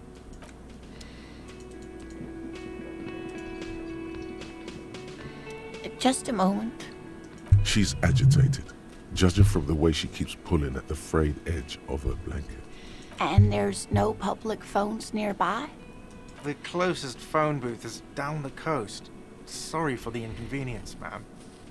It's fine, I understand. Thank you anyway. I'm glad to see you again, dear. Good day, ma'am. Everything all right? Please don't trouble yourself about me, sweetie. I was just hoping to make a call, but the Whirling's phone line isn't working. The union office probably has a phone, but I can't really get there. Or to the phone booth down the coast. And Gary's phone is dead too. Why do you need to use the phone The anyways? young woman who's house sitting for us know that we may be delayed. Morel, my husband, and Gary were supposed to get back by Monday night, but they're still missing, and I haven't heard from them. I was also hoping she'd heard from Morel. Okay, I'll bite. Has your husband gone missing before? That's just it. This isn't like him at all. He always plans his expeditions so carefully. But you have more important things to worry about. What is this expedition your husband Just was some on? field work, sweetie. Morel is a highly trained scientist. He and his assistant Gary are studying an extremely rare species of insect. But they should have returned by now. They were just going down the coast across the water lock to set a few traps. He said they'd be back on Monday. What could be keeping them? Wait, who's this Gary person? Do you trust them? Oh, sweetie, it's nothing like that. Gary's as loyal as they come. I trust him with my husband's life any day. You mentioned traps. Could there be some problems with I them? doubt it, sweetie. The traps aren't big enough for humans to get caught in them. They're for the insect. Anyway. Yes, please. Some science fiction is exactly what's needed right now. Spice up that vanilla murder investigation. Sounds like police business. I'll help you find your husband. Are you sure we have time to go chasing after bug hunters just now? I did suggest we play it cool, but... I've already given my word. I'm honor bound to uphold it. If you say so. Oh, thank you, officers. Truly, I'll be right here if you come across any sign of Morel. The water lock on the canal is broken, so your husband probably just stuck on the other side of the coast. Oh my. What happened to the water lock? Probably just some technical problem. Well, whatever the cause, I'm thankful. To both of you. You've spared me another sleepless night. You're welcome, ma'am. I hate to ask, but if your investigation takes you to the other side of the coast, please do keep an eye out for my husband. And if you see him, let him know Lena is waiting for him here at the Whirling. He gets so tangled up in his work that he may not know the water lock's been repaired. And it's cold out there. If I see him, I'll let him know you're here when or if I get there. Oh, you're such a dear. Thank you, sweetie. Tell me more about this rare insect your husband's looking for. It's fascinating, but I shouldn't bore you with entomological minutiae. The lieutenant gives you a sideways glance. No, I want to hear about Well, the insect. It's a phasmid, technically, but Ah yes, Phasmatodia. A diverse group of insects whose bodies resemble twigs, leaves, that sort of thing. Ghost insects, colloquially. where other phasmids imitate sticks or leaves, this one's a living reed. It disguises itself among the reeds here on the Insulindian coast. Hence its name, the Insulindian phasmid. Perhaps you'll end up co-discovering the phasmid with us, officers. She looks you in the eye and nods To thoughtfully. be honest, this animal sounds like a cryptid. You wouldn't happen to be searching for some kind of gnome of Jeroma, would you? I smell pseudoscience, he's thinking. Not a big fan of that. It's simply elusive. So much so that most establishment zoologists doubt it exists at all. Establishment. I thought so.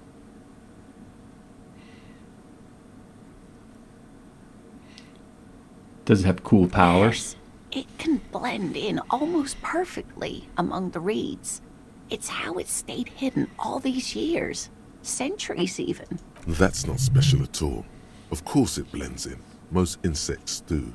You don't even have to be a stick insect for that. What makes you think this phasmid is around here? Well, some teenagers making out in the reed saw one. They didn't know what it was, of course, but there was a brief article in a local newspaper about their encounter with a ghost insect that looks like the reeds. Gary sent us the clipping. So newspaper clipping is all the evidence you have? Of course, most phasmid sightings turn out to be false alarms, but their description matched the Insul Indian phasmid perfectly, and they didn't even know what they were looking at. Enthusiasm has wiped the worry from her face. Her eyes sparkle behind her glasses. You seem really excited about this cryptid. I suppose I have something of a personal connection to the Insul Indian phasmid. All scientists have their little hobby horses. So is it dangerous? Not at all. Why else would it hide itself so carefully? Okay, what's so special about this stick bug then? Oh dear. I'm afraid I'm not explaining this very well. It is very special. The woman's face flushes with embarrassment. Morel can explain it all much better. I wish you could hear him describe it. Then you'd understand, I'm sure. That's all for now, ma'am. Alright, we leveled up. Oh, let us see. What we need.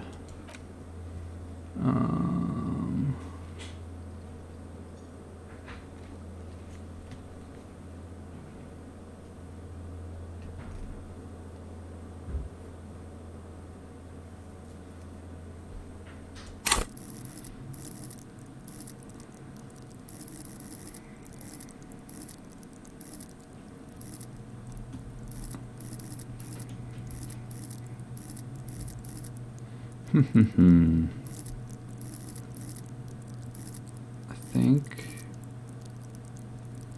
we need more savoir-faire. No.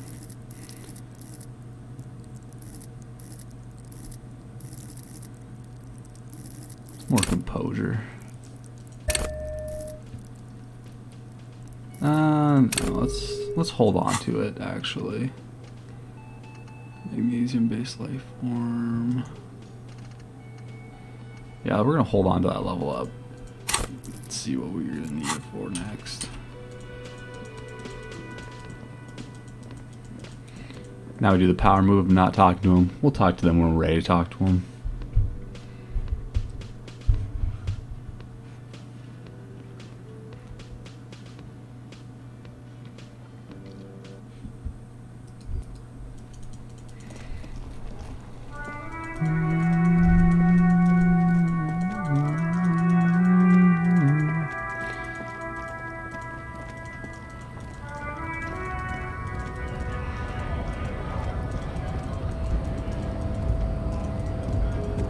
Now we can just walk in and go talk to him.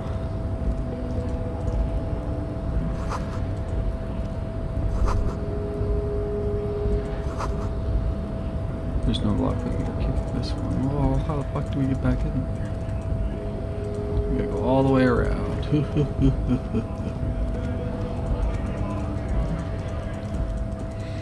Oh, I know what we need to do. We need to talk to Kim. Yes?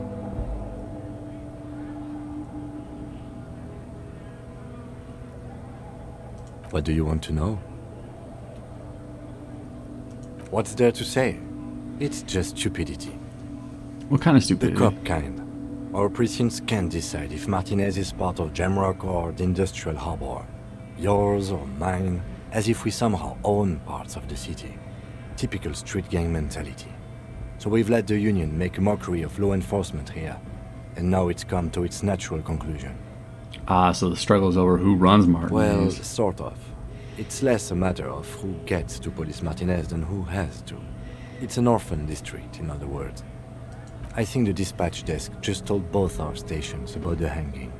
There was quite the brouhaha at the 57th, I can tell you that. Time to settle it, they said. Cop off. But I assure you, I am not their finest or toughest, with 102 cases solved. What I am is least interested in a pissing competition. So, he volunteered to represent the 57th, but not out of competitiveness. On the contrary. So you volunteered to spoil it? Yes. I am an unrepentant spoil sport. Wonder what this says about me that I was sent by my station.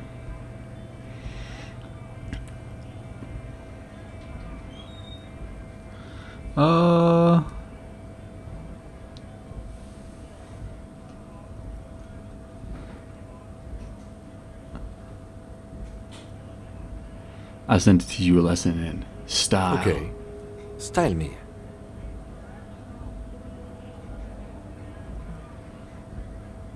Loosen your shoulders. You should ease up a bit. You need more looseness. No, I don't.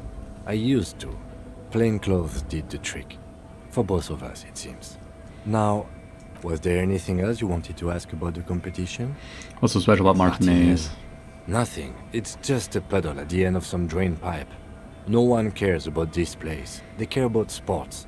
Most of our colleagues don't even know how to get here. North of the interchange doesn't exist. Okay, enough about the competition then. Tell me something else. Yes, it's a wholly pointless matter. Forget I ever mentioned it. Oh, we got 28% chance. Because you're the best qualified. No, that doesn't seem right. Dumb brain. You look dumb if you keep the lieutenant waiting for too long.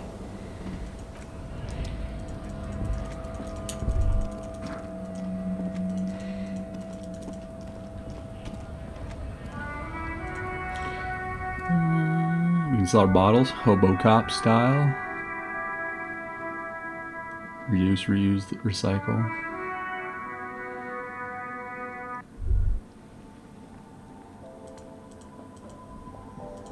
The tear machine snapped. Your bottles clunk into the machine.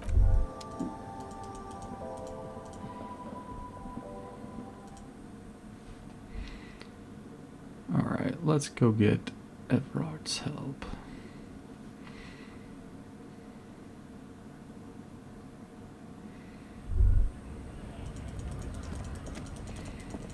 I'm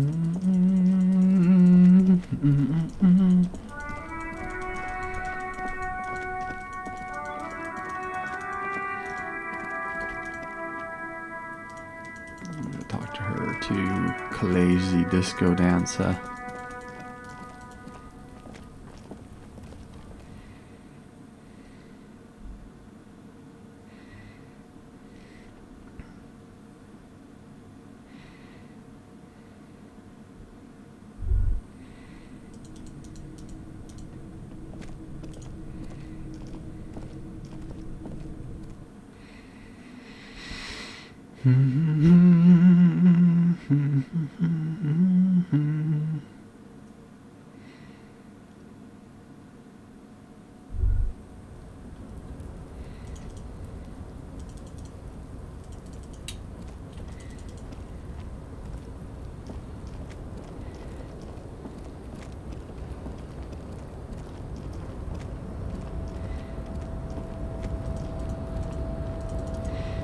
Oh, can I not make the jump again? Come on.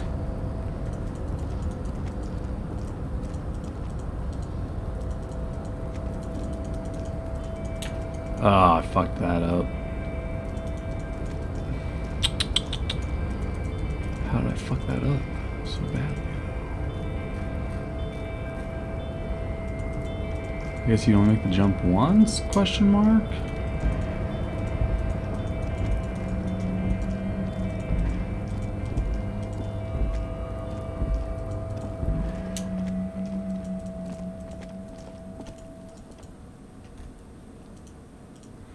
Well, that sucks.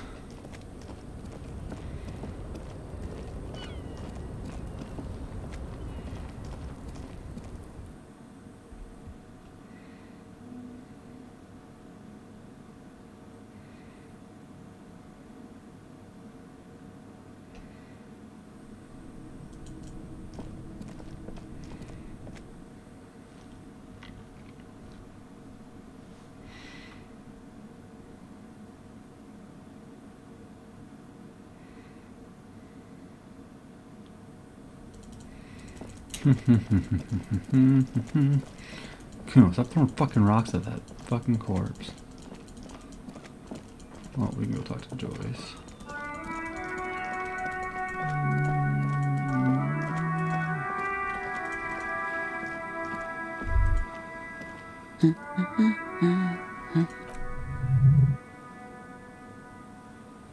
A good one? Point to Yes? the book. Hello?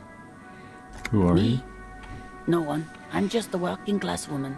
If she's such a working class woman, why isn't she working? What are you doing? Looking for something to read. Good, good. It is. I'm a policeman. I know you are. Do you need help of a policeman? What with? What with? A lot of things. For example, people tend to go missing. Maybe your husband My is husband? missing? No, he's not. So where could he be? I don't know. At home now? Out drinking with his friends? Working? Where is this going, officer? You don't really know where your husband is, right? Yes, but I don't really need to know where my husband is. Not all the time. Wouldn't you like to know? I can totally help find your missing husband. Why are we still talking about this? I haven't lost my husband. Maybe your cockatoo's I missing? don't mean to disrespect, sir, but you are being a bit of a cockatoo here. For what it's worth, I agree. But cockatoos can't be stopped when they get ladies. It's better to indulge him at this point. What do you mean I'm being a Nothing. cockatoo? Go read up on them if you're so interested. There's a great book in the bookstore. Maybe you should.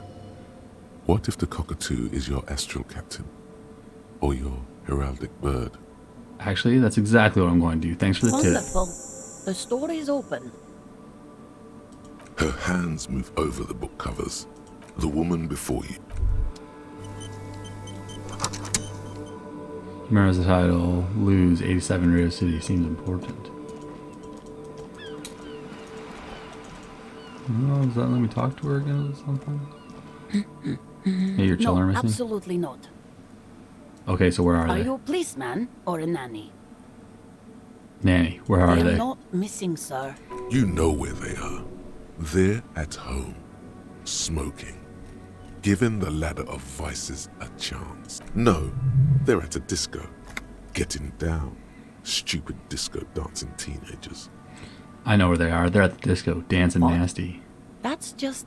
My daughters are perfectly fine. They're with their friends down in Shamrock. There's nothing to worry about. They're almost grown up now anyway. They're past the age they need me protecting them from everything now. I'm afraid the danger is now greater than ever. Tell me, how old are they? My youngest girl, Jolie, is just shy of 16. Jenny, she is turning 18 next month. But we shouldn't even be talking about them. And can you describe me their appearance? Any features that stand out? Something to make them a little easier to Why do identify? you need to know this? Haven't I repeatedly told you that they're not missing? That they're in Shamrock, safe and well, at some stupid party? It's for an investigation. I'm trying to be professional. There is no investigation here. I can tell you that. The woman before.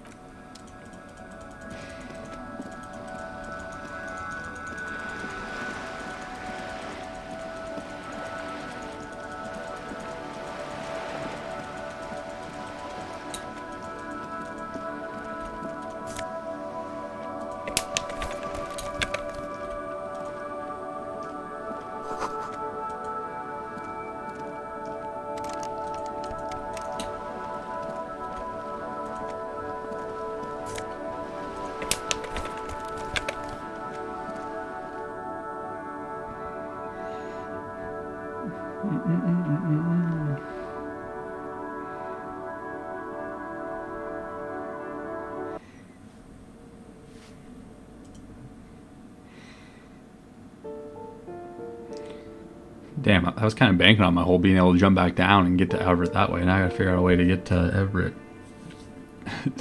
Hopefully it doesn't involve me subscribing to advanced race theory.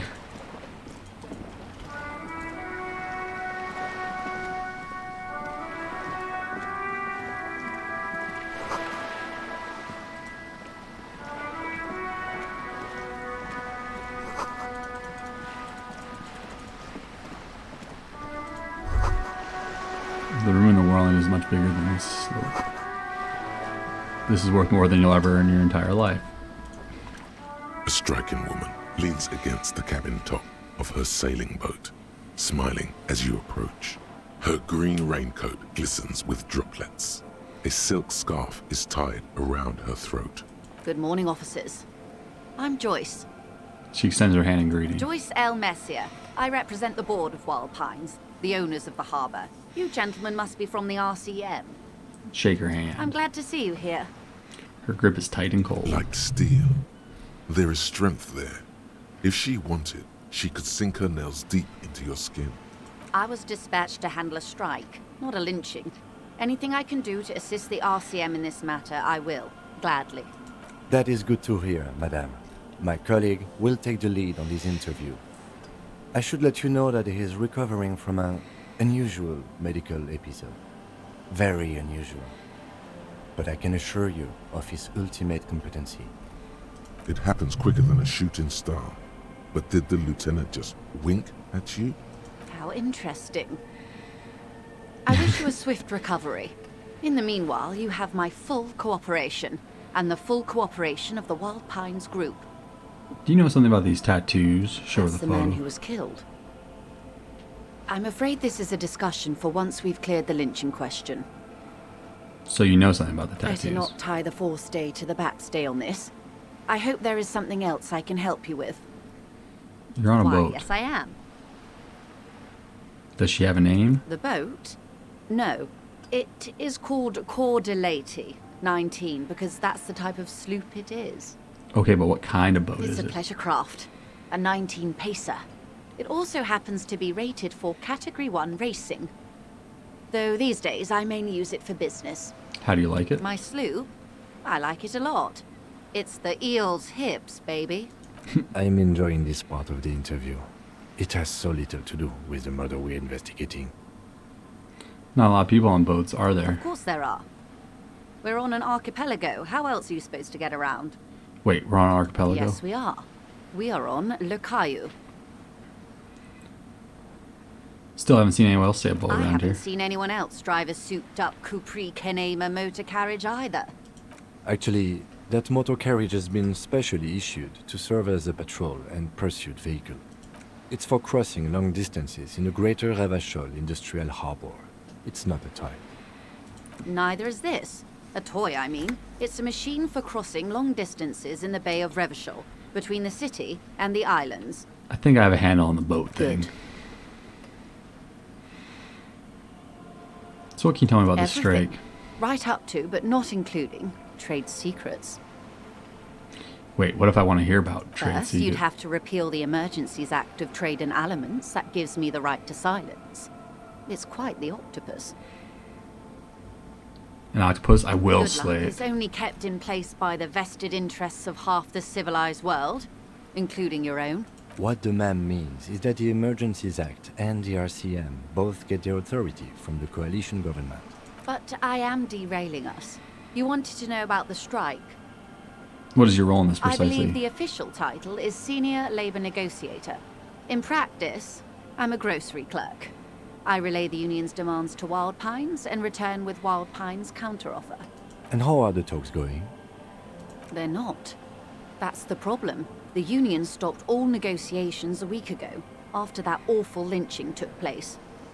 Wait, she just admitted that the lynching and the strike are connected. Now they won't even let me into the harbour. There's a 2-meter 20 racist behemoth blocking the gates. Oh, you mean Measurehead? Yes, Jean-Luc Measurehead. She leans back and rolls her eyes. So the strike is connected to the lynching. Yes, I believe there is a connection. But that's a subject for later. How were the talks going before the Let's lynching? say I was not making the kind of progress I'd hoped for when I first arrived. And when did you first arrive? I arrived 3 weeks ago. Yes, in the middle of February. The bay was still partially frozen then. I prefer to do these things on site, like the RCM. But the strike began in December. I wasn't the original negotiator here. I took over after Mr. Gaumont hit a wall with Mr. Clare, the union boss. Mr. Clare refused to speak with Gaumont despite concessions he'd granted the union in prior negotiations. This isn't the first time the union has gone on strike. Heavens no. There have been 2 prior strikes. Both times the union won significant concessions, including overtime pay and a medical plan. This time their demands are more, I guess you could say, aggressive.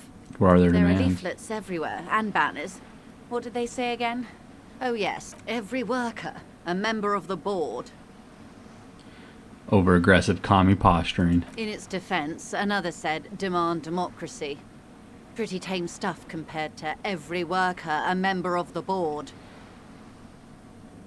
Most of them probably don't know what that means. Fortunately, they explained it. Every time the Wild Pines group makes a decision about anything, it needs the signature of each of the 2,200 workers in its Martinez terminal. Just so you understand, this is but one of 22 terminals owned by Wild Pines. Essentially, not only are they kings of the company, they are also kings of the 72,000 employees of Wild Pines Group. The workers can't be king. The king is king. That may well be. It's not up to me to decide who is king, but as negotiations go, it's not a swell start. What are you going to do? I'm not sure. Naturally, I assume that was just their opening position, a hard-nosed tactic with a side of mockery. But there's been no follow-up, just the same nonsensical slogan repeated over and over again. And now, people are getting lynched, I hear. Behind the whirling in rags. A disastrous situation if there ever was one. Excuse me, from whom did you hear about this lynching? I first heard it from the boyar at the gates. The one whose very name advertises his aversion to work. I think he said it was, "Call me mañana." This checks out. Tell me about this union boss, Mr. Clare. Everard Clare is a man of the utmost integrity. If you can say one thing about him, it's that he always puts the interests of the workers first. Really? Of course not.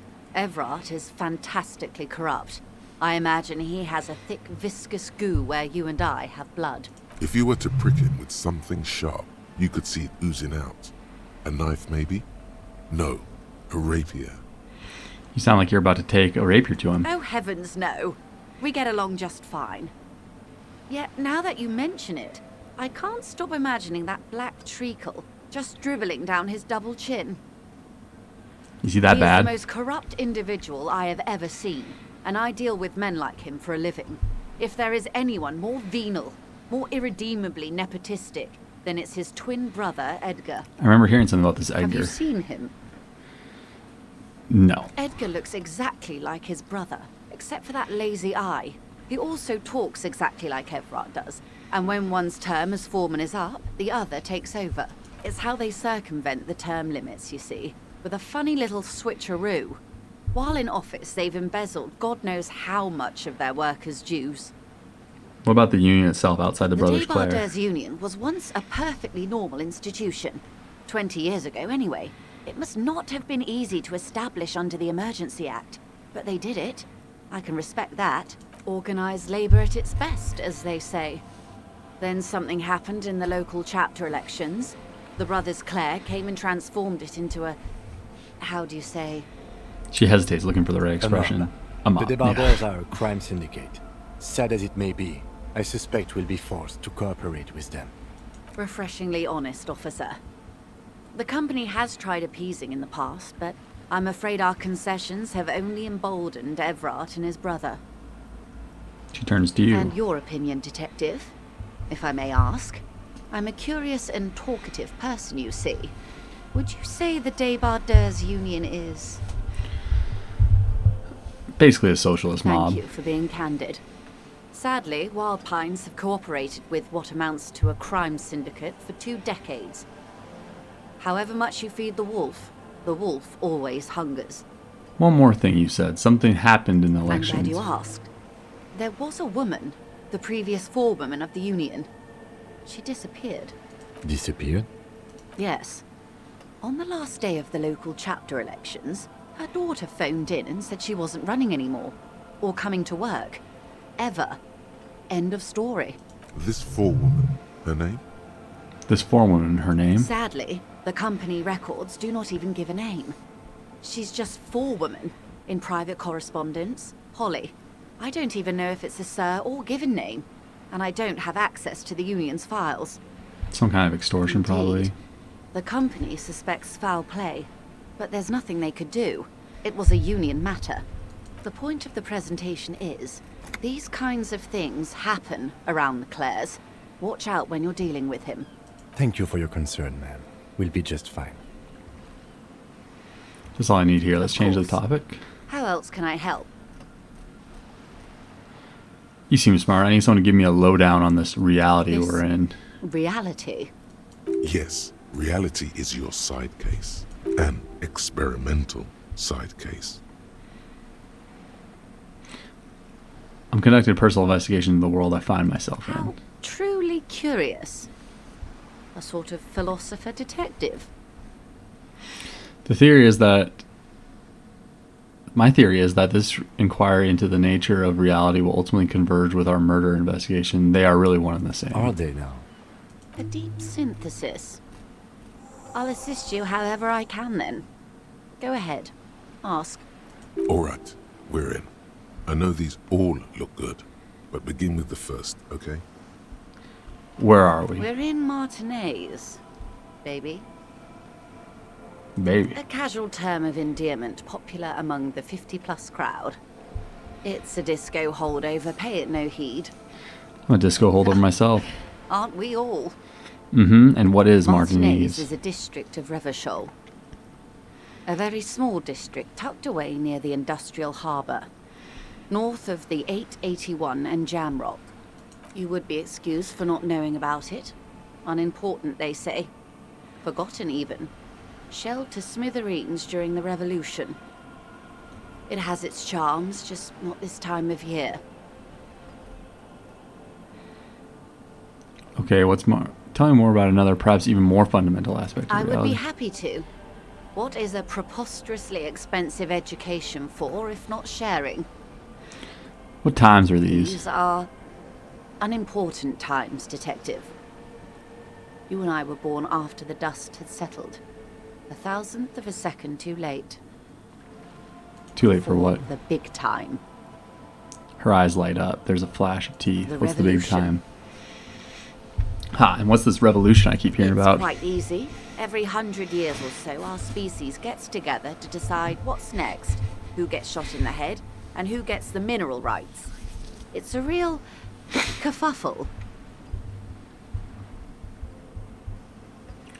Who got the mineral The liberals rights? got the mineral rights. And by mineral rights, I mean everything. Okay, and by liberals you mean... Liberals are usually middle-class people, Detective. Or the remaining gentry. The beneficiaries of the pre-revolutionary arrangement. Some were rich enough to stay with the Constitution, with monarchy. Big mistake. Others bet on the revolution. They were called the ultras, or ultra-liberals. They fared well. How'd the rebels win it They all? didn't win so much as survive. We were the last ones standing when the war ended. Everyone else got shot in the head, remember? We. She's one of them. Of course. If everyone got shot, who was there to surrender To to? foreign intervention. The coalition. Those people really took the mineral rights. Wait, you said the liberals already took The everything? liberals took everything that wasn't nailed to the ground. The coalition took the ground. The ocean, the laws, and the people. Who are the coalition? The coalition of nations. Grad, Mesk, Vesper, Messina, Oranje, and Sur-le-Clay. The armed center of the world. They landed here and ended the revolution. It was the moralist thing to do. Moralist? The moralists believe in keeping everything exactly the way it is. They believe in mineral rights, and not shooting people in the head. At least not in the same manner and volume as the others do. They are the long-standing provisional rulers of Revachol now, the coalition government. This is their zone of control. They embolden the RCM with crumbs of the same law they took. Technically speaking, you are a moralist. The color of moralism is blue. The official motto of Moral Intern, or Nope. Moralist Gotta International, hydrate. is What's going on, a Garboni? blue Good morning. forget-me-not, a piece of grey sky. Unofficial. For a moment, there was hope. If always picking the option that doesn't commit to anything, then hell yes I am. And also not. I don't think I'm a moralist, Of man. course. Not easy to be moderate about head shooting. Dude, in someone your has line of to. work. Rooty tooty, pointy shooty. Rudy Tooty, That's pointy the way of shooter. history. It's not They about the are what time. they are. Anyway, enough sentimentality. Is there anything else you want to know? What is? Think of something close to you. It remains a mystery what you mean by this something close. This isn't about you. It's about reality. What are you? I am not is a basic term of reality. What is this? A Spread your bird? hand. A sphenicid? A flightless bird of the polar regions? Keep guessing. Some sort of krill hunter? No, wait. You're an ancient ruin. A symbol of hubris and decay. Half submerged in some salty sea. What? Really? Of course you're not, my dear. I'm just terrible at guessing games. Of course. Ask me anything. The 3% conceptualization. Strange coldness comes over you. As Glad all to for have been now. of assistance. The little that I know. Anything else I can do? What can you tell me about the Quite a few lynching? things, I'm afraid. She falls silent for a moment, contemplating The something. information I'm to share with you includes sensitive trade secrets. For the sake of my employer, I have to ask for your names and badge numbers. Of course, ma'am. We should have introduced ourselves. I am Lieutenant Kitsuragi from Precinct 57. And this is my colleague from Precinct 41. I'm afraid he doesn't have his badge at the moment. I hope mine will suffice. How curious. Why is that, Detective? Remember when my partner told you that I recently suffered from an unusual medical episode? My lost badge is related to it. I see. So, are you saying you lost your badge during the course of this episode? I could have eaten it for all I know. I don't remember anything. This world, this city, nothing. I suppose this does explain some of the more curious turns in our conversation. As I said, ma'am, his technique may be very unconventional, but he is an officer of the RCM. Of course, I sympathize. But I'm afraid I simply can't share anything more until I've seen that badge. she's a professional negotiator. She should be open to some sort of mutually beneficial arrangement. Sympathize for your Feelings will guide the way. But madame, I need to know about this lynching. It's very important to me. It's the case I I'm assure solving. you, it is no small matter for me either. We all share the responsibility for disarming this situation. I hope you have a badge for me as soon as possible. She's silent. The wind flaps the sail This above boat, her. for an example, and a home somewhere. I only have this case. Ooh.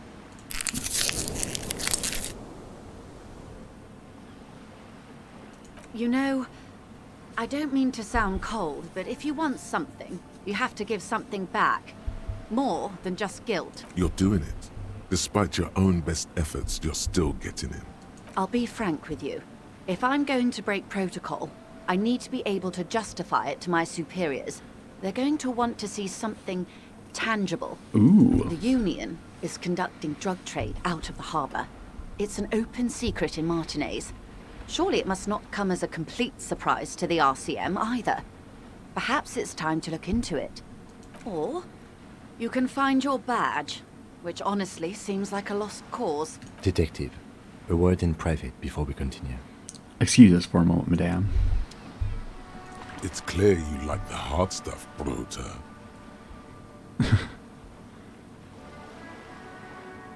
The what? Sounds like my stomach is growling. What is my lower intestine going on about? Lower intestine?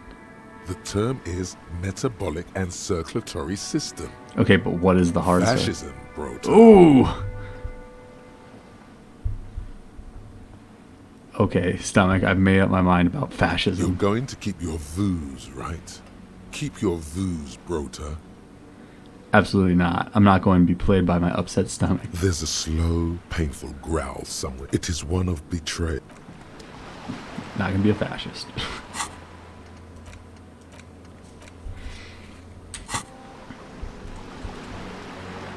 This is not going quite as I hoped it would, Detective. How did you hope it would go? Honestly, I was expecting you to use your unorthodox technique to keep her off balance and, not volunteer us to be her henchmen. Really? I thought it was going well. This woman is running circles around us. She might have known about your misplaced badge all along, or she's simply an adept improviser. Either way, we've played straight into her hands. What do you propose? That we don't investigate the drug trafficking? No. If there is reasonable suspicion, we must investigate. Otherwise, she could claim we are siding with the Union, or that we are on their take. We'd never hear the end of it. What I propose is, we ask her, then we investigate, briefly. But do not share the outcome of this investigation with her. We tell her it's done, and demand for her information on the lynching. Let's get back to her then. You're back. Good. What can I help you with? Okay, tell me about this alleged drug Quite trafficking. straightforward. Someone is using Terminal B to smuggle raw ingredients from the Samar and Isola into Revachol with the Union's blessing. Wild Pines has suspected it for years. Ingredients for what, ma'am? Meth and dextroamphetamine, GBL, and various synthetic psychedelics. Honestly, it might be quicker to say what you can't make from the stuff. And you want us to Yes, investigate but you it. won't get anything out of Evrat and the Dock Workers Union. Still, every chain has its weak link. We need bolt cutters for Unlikely, this. officer. I'm talking about the lorries. Once the ingredients reach Jamrock, they're distributed to a network of local manufacturers, well beyond our grasp. But in transit, they may be vulnerable. How convenient that they're stranded like beached whales at that roundabout. Perhaps you've noticed that a number of lorries are tangled in a traffic jam at the roundabout just now. Interview the drivers who are still hanging about. One of them might be waiting for a crucial shipment. Her irises are light green, like the river Esperance in bright daylight, upstream where it's clearer. I'll be explicit. If you find this driver, I will share company secrets with you.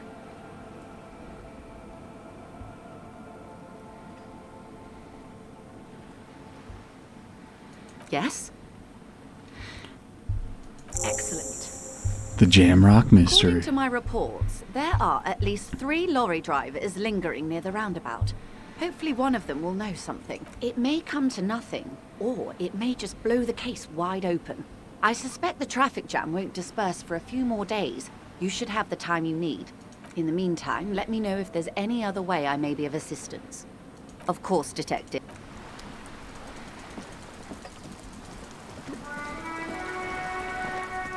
Let's go talk to some lorry drivers.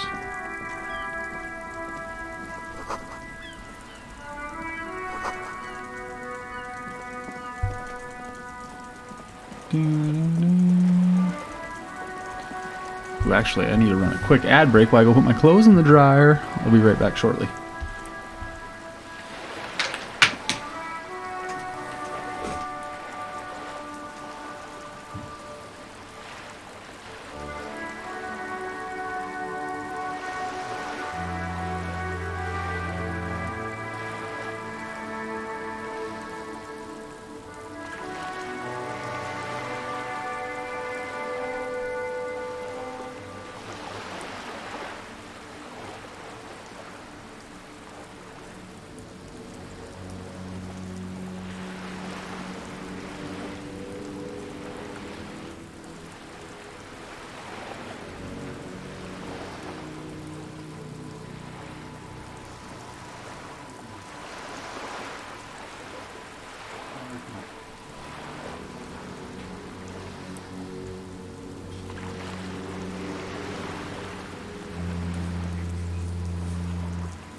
Ooh, ooh.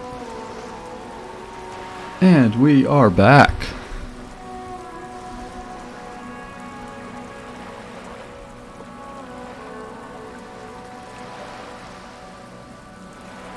Ho, ho, ho. Going to interview some lorry drivers. Probably not going to bode well for the one that we call a racist.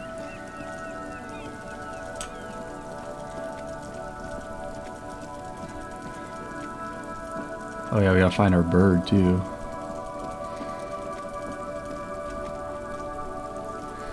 Stuck in the rain in a traffic jam, man. What's on your mind?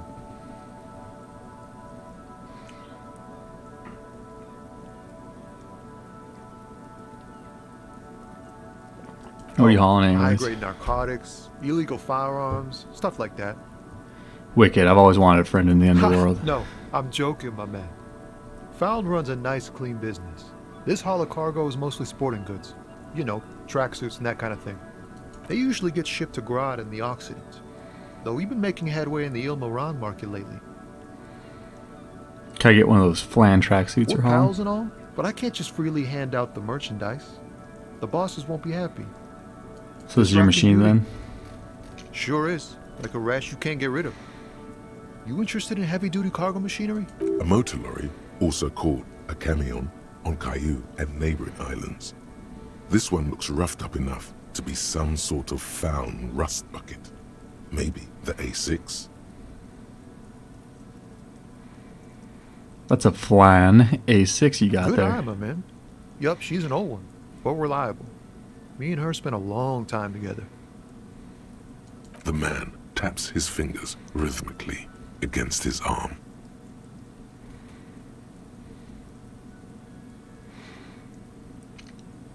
You seem like a man who knows about Ah, drugs. man. Me and narcotics go way back. Had some good times surfing the psychic waves of my own consciousness, you know?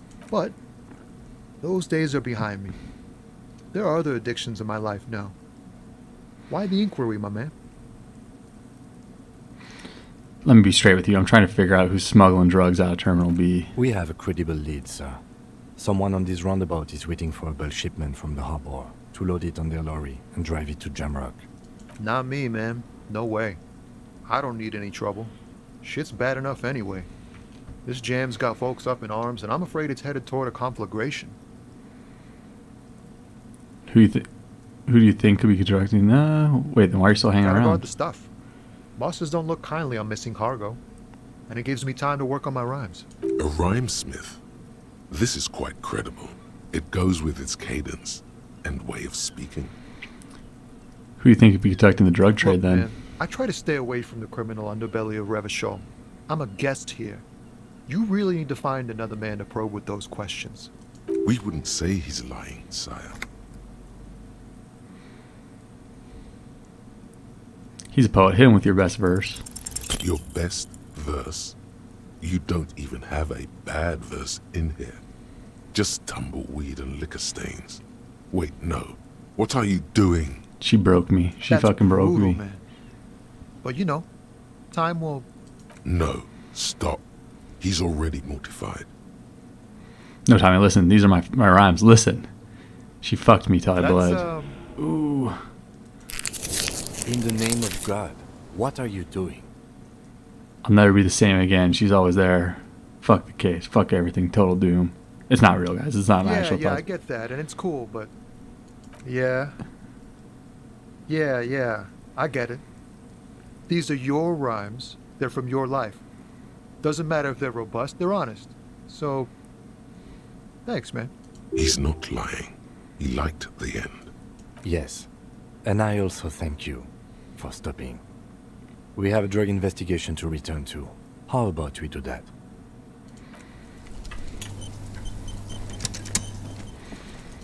Well, that went poorly.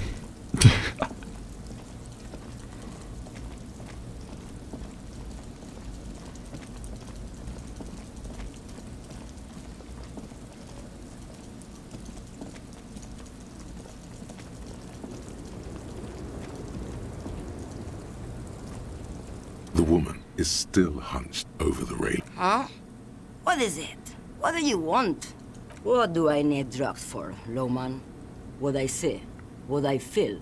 The great adversary, no drugs can compare. Where can I get my hands on an experience like that? If you don't know, She flicks her wrist in a gesture of casual dismissal. Maybe if she thought you're corrupt. I wanted to ask if you'd be interested in smuggling why some would I drugs. want to do that?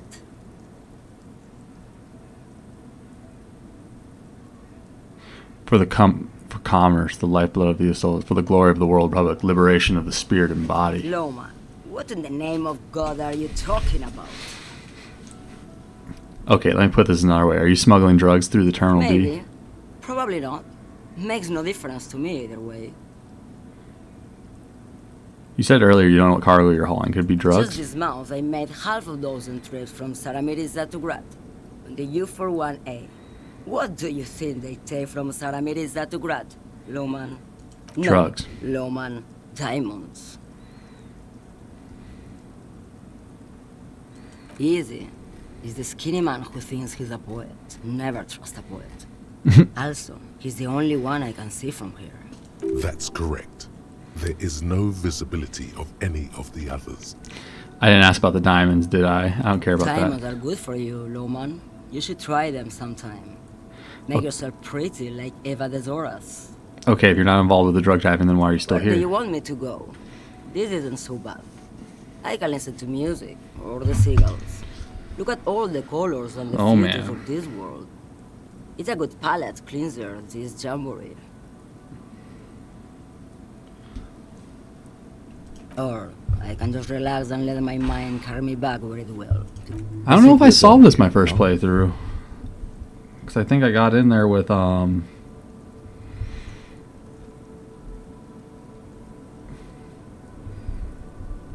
think I just ignored it, because I didn't have to worry about. I think I just got my badge eventually.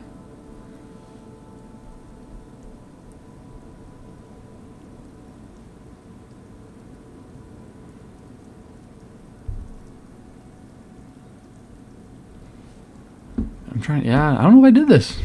Time for a new mystery then. Who, me? Yes, you. Word on the street is you're ready to start building communism again. Get the fuck out of here. No, fish of thought. Not fucking communist.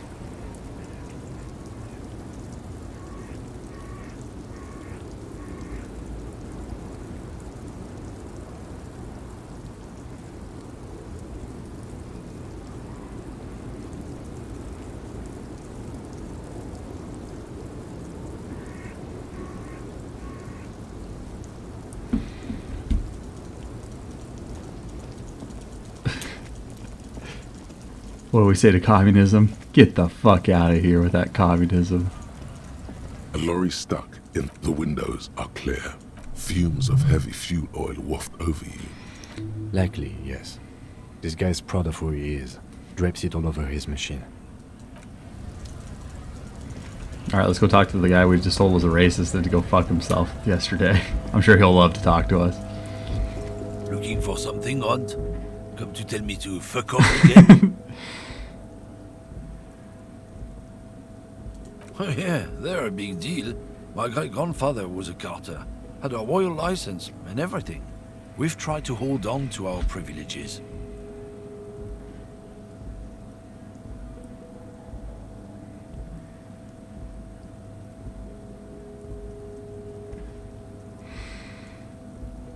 Hold on, what's a Carter? Someone with a cart. What did you think it was? That's how deep into history our thing reaches. Before machines. Sure fucking is. We have a guild and everything, huh? Very ancient. Very prestigious. So you're in the Carter's Guild? Goddamn right.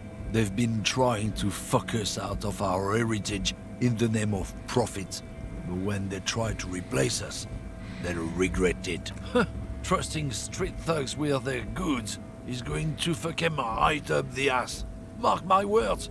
Generations of practice and no laughing matter. You're a lawman, right? What's your stance on drugs? They're shit, man. I don't let anything pollute my body. You smell booze and You know where cigarettes. that shit comes from? Sarah Miriza, Safre, Ilmara. They take the money from our local junkies here and then use it to outcompete us in the manufacturing sector. They know they can't beat us in a fair fight, so they have to get us to weaken ourselves somehow. It's racial sabotage, racial economic sabotage. Listen, I agree. It's our responsibility to keep the poison off the streets of Redmacall, right? He eyes you wearily. I don't know shit, and if I did, I wouldn't tell you. And what are you doing around here still? Most of the other cannoneers have left. What do you think? I can't leave the lorry unguarded. Stuff's been getting looted lately. It's those little kips sneaking around at night. If they touch me... There was a bunch of spilled boxes in the back of a big lorry nearby. I did see one lorry with the trailer doors open on my way here. Do you know anything about that? Yeah, I knew that guy. He was an honest driver who loved this country.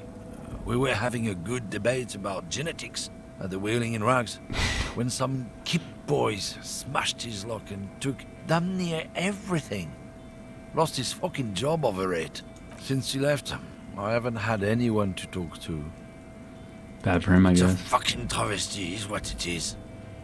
It's not you, then who's running drugs through Terminal Isn't B? it obvious?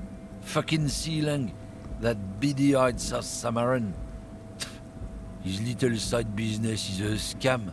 I wouldn't be surprised if he was peddling drugs as well. Wait, the street vendor south of here? That guy's a lorry driver? Of course he's a lorry driver. What? He tell you he's just some simple businessman or some shit?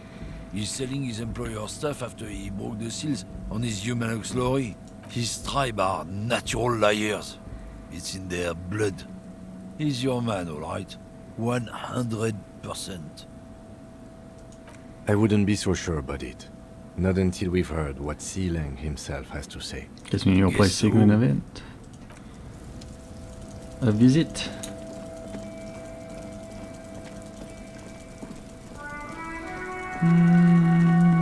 Not our boy Sealing.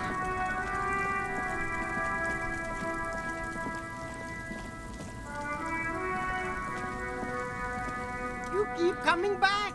If he really wants to save the economy, you find your hat. The box smells like Economical, but also...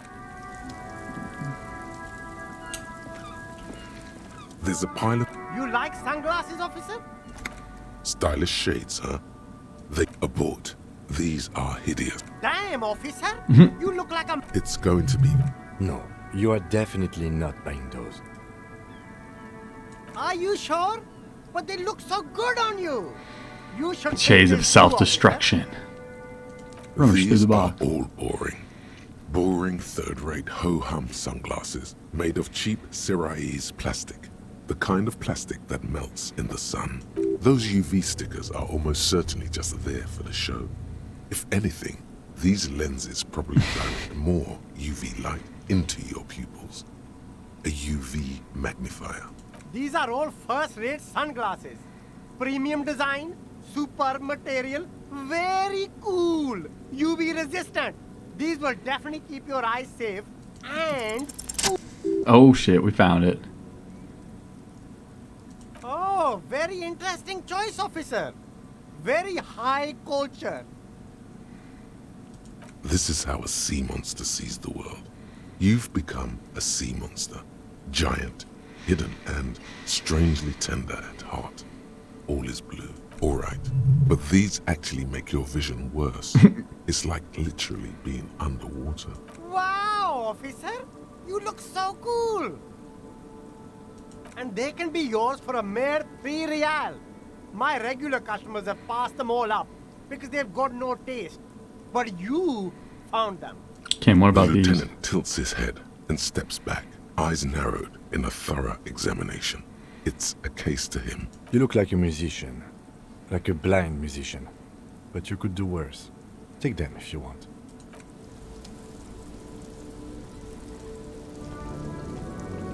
The speakers, you should go over and ask him about paying for those sneakers with your net worth.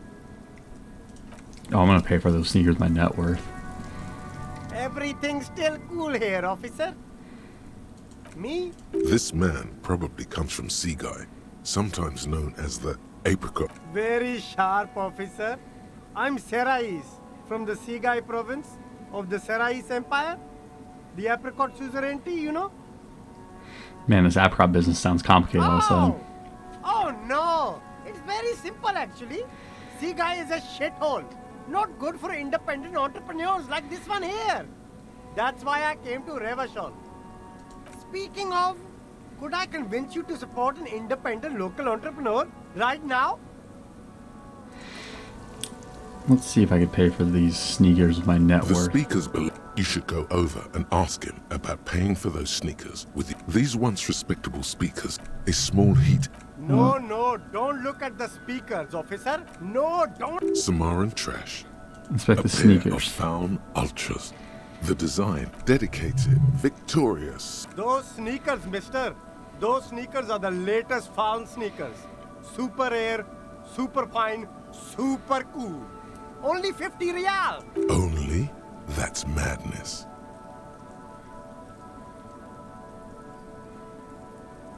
Oh man, I need that. Everything's still cool here, officer. So what's your stance on drugs? I don't go in for that, officer. Drugs ruin lives. Unless you're into drugs, of course. In which case, drugs are excellent. Mwah!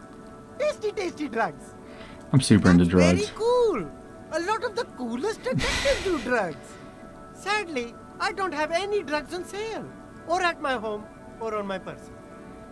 Sir, it appears to be true. No drugs in sight.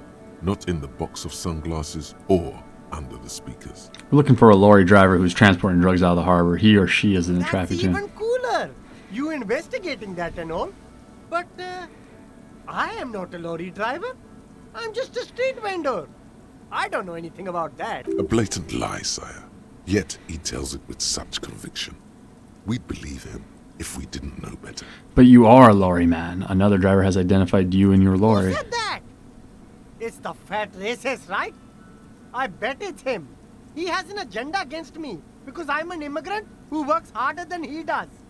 He's a hater. So you admit you're a lorry driver? No, I just said I work harder and he's an asshole. I'm... Realizing he can't get out of it. Smart man. Okay, maybe I'm a lorry driver too. A little. But that's not the most important thing about me. That's my day job. This is my dream. So you were embarrassed to tell him? No, I just forgot. It's such a small part of my life. It's in the rear view mirror now. I'm climbing out of that hole with ingenuity. See, like my source tells me you're the one transporting drugs for the union. No! That's insane. It's the fat hater. He's been eyeing me for a week and he sent you here. Maybe he's the one, huh? Have you thought about that? Stop squirming. What do you know about the drug operation at the harbor? Nothing. I told you. I'm not a dumb guy. I don't get involved with that crowd. And what crowd is that? Crowd? You know, the drug crowd. Okay, if you don't know, then I'll tell your employer that you've been selling his stuff. No use. He's not telling us. He's too afraid. We need to take him to my station and ask him there. After we've called his boss. Okay, look. There's bad people doing bad things here. That's all I know. Please don't get me into this mess. I spent 15 years working my way up. We're buddies, Sling. Help us out. No one will know it was you. It's a she, okay? The other drivers call her the lady driver. You're better off staying away Ooh. from her. The way they talk about her, she's no lady. Is the lady driver the old woman back there? Point to the pale driver, dazed on the I street. don't know. Maybe. If she is, I haven't gone near her. I don't get involved. I told you.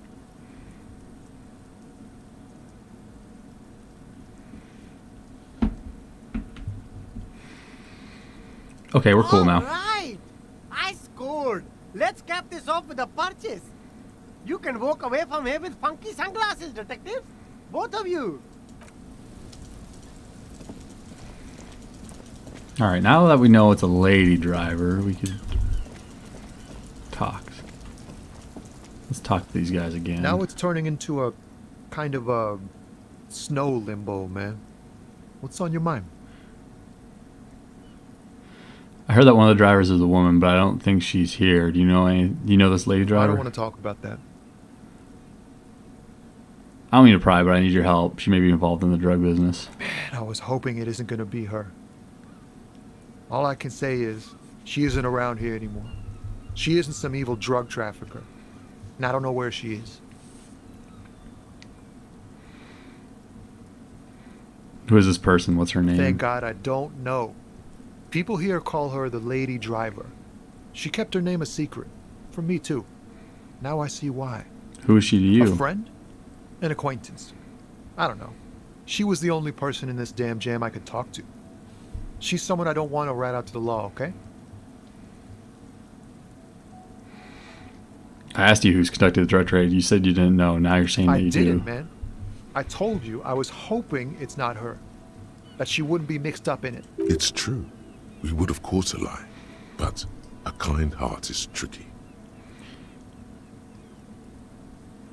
When did she leave? I don't want to... Please just let it go. Whatever she did, it can't be that bad. She's not a bad person. I know that much. We can't just let it go. It's part of a police investigation. That's how it always is with you, isn't it? All part of the investigation. The girl's troubled. If you hunt her down, she may not survive it. I can't have that on my conscience. It won't come to that. We won't pursue her on this. This is information only. I don't believe you. You said she's troubled. She's How? got the darkness in her. That young person's darkness when you think it's all over. And you're looking for a way out. She shared this with you? Yes. Which is why I don't want to snitch on her. I was told everyone's afraid of her. I You're heard not? the rumors. I saw the other drivers looking at me strange when we talked. And she told me, too, that she's had a violent life. But I wasn't afraid of her. More like for her. Did this violent life include drug trafficking? Well, it looks like it did now. But we didn't talk about that. We talked about life, you know? She talked about her mind. When she left, did she leave her lorry Fuck, behind? man. Go grill someone else with these questions, okay? There are plenty of drivers here who couldn't stand her, or were afraid of her. They'd be more than happy to rat her out. He's right. There are other options. The raceman, for one. She's a suspect. I need you to tell me where she is, or I can't finish the investigation. Force time. I thought you were a different kind of cop. Oh man, where is the lady driver? The keys to a motor lorry. Her lorry's still here, down past the statue of Philippe. Oh man. The cabin is green. You can get in there with these. That's all I know. When did she leave? Last Friday.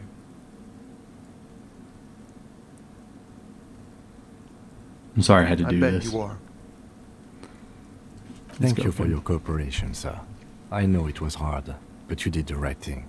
You don't really think so? I really do. If I didn't, I wouldn't be in the RCM. Take care, sir. Alright, so we gotta go south past the statue.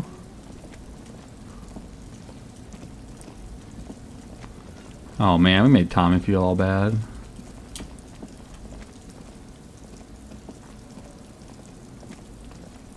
This screen found, A to Z, Contemporain, is parked in the shadow of the ruins looming overhead.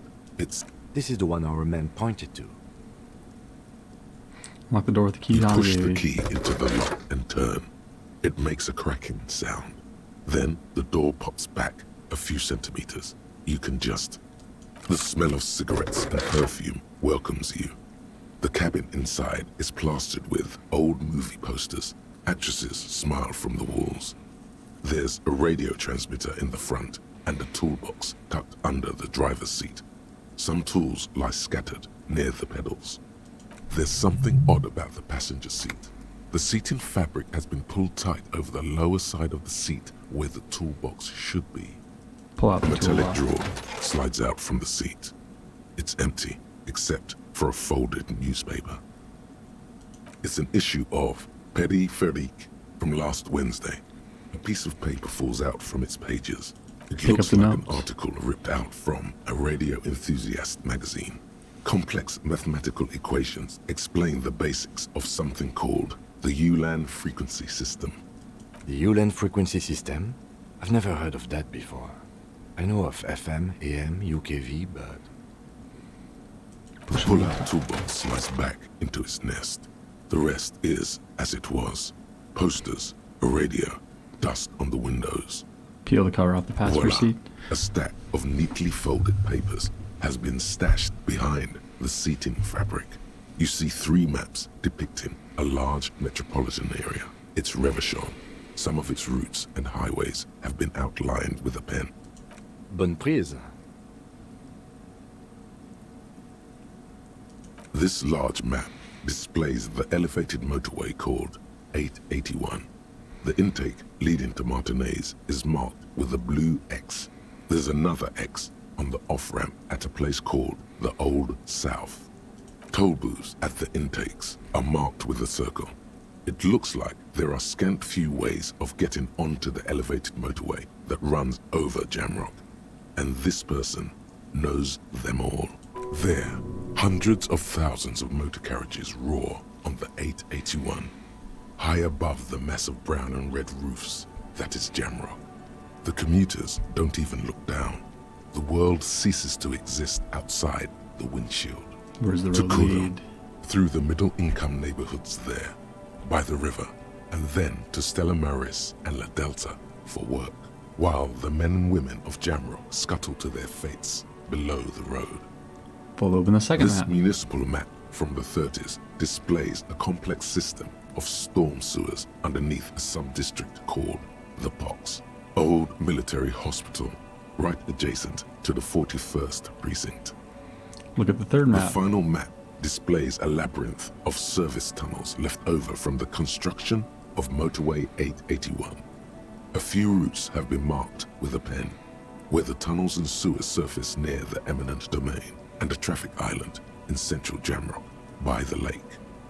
These service tunnels were probably used during the construction of the foundation beneath the motorway. What does this all mean? It means that the smugglers are secretly using the motorway to transport their goods and materials. They've infiltrated East Motor Tract, most likely. The RCM patrols most of these auxiliary roads, though apparently not all of them. Where's the contraband Hard end to up? say. This distribution network looks certainly large, yet still vague enough.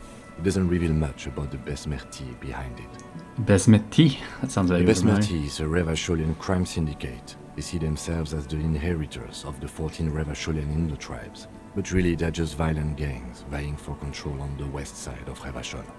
With cool names like La Puta Madre and Aura Mazda.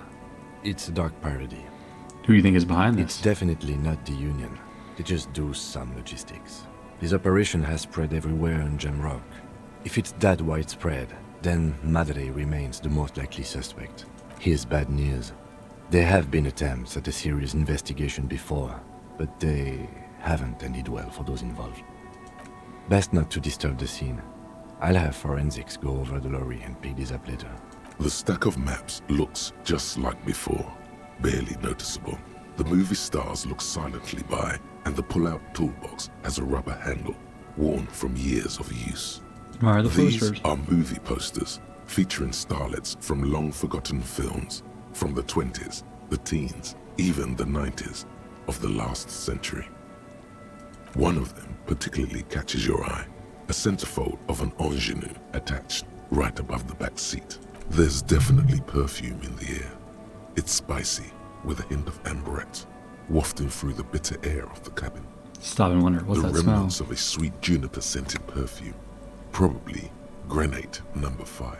Study the The centerfold. actress is draped in a sheathed dress, one of her shoulders bared.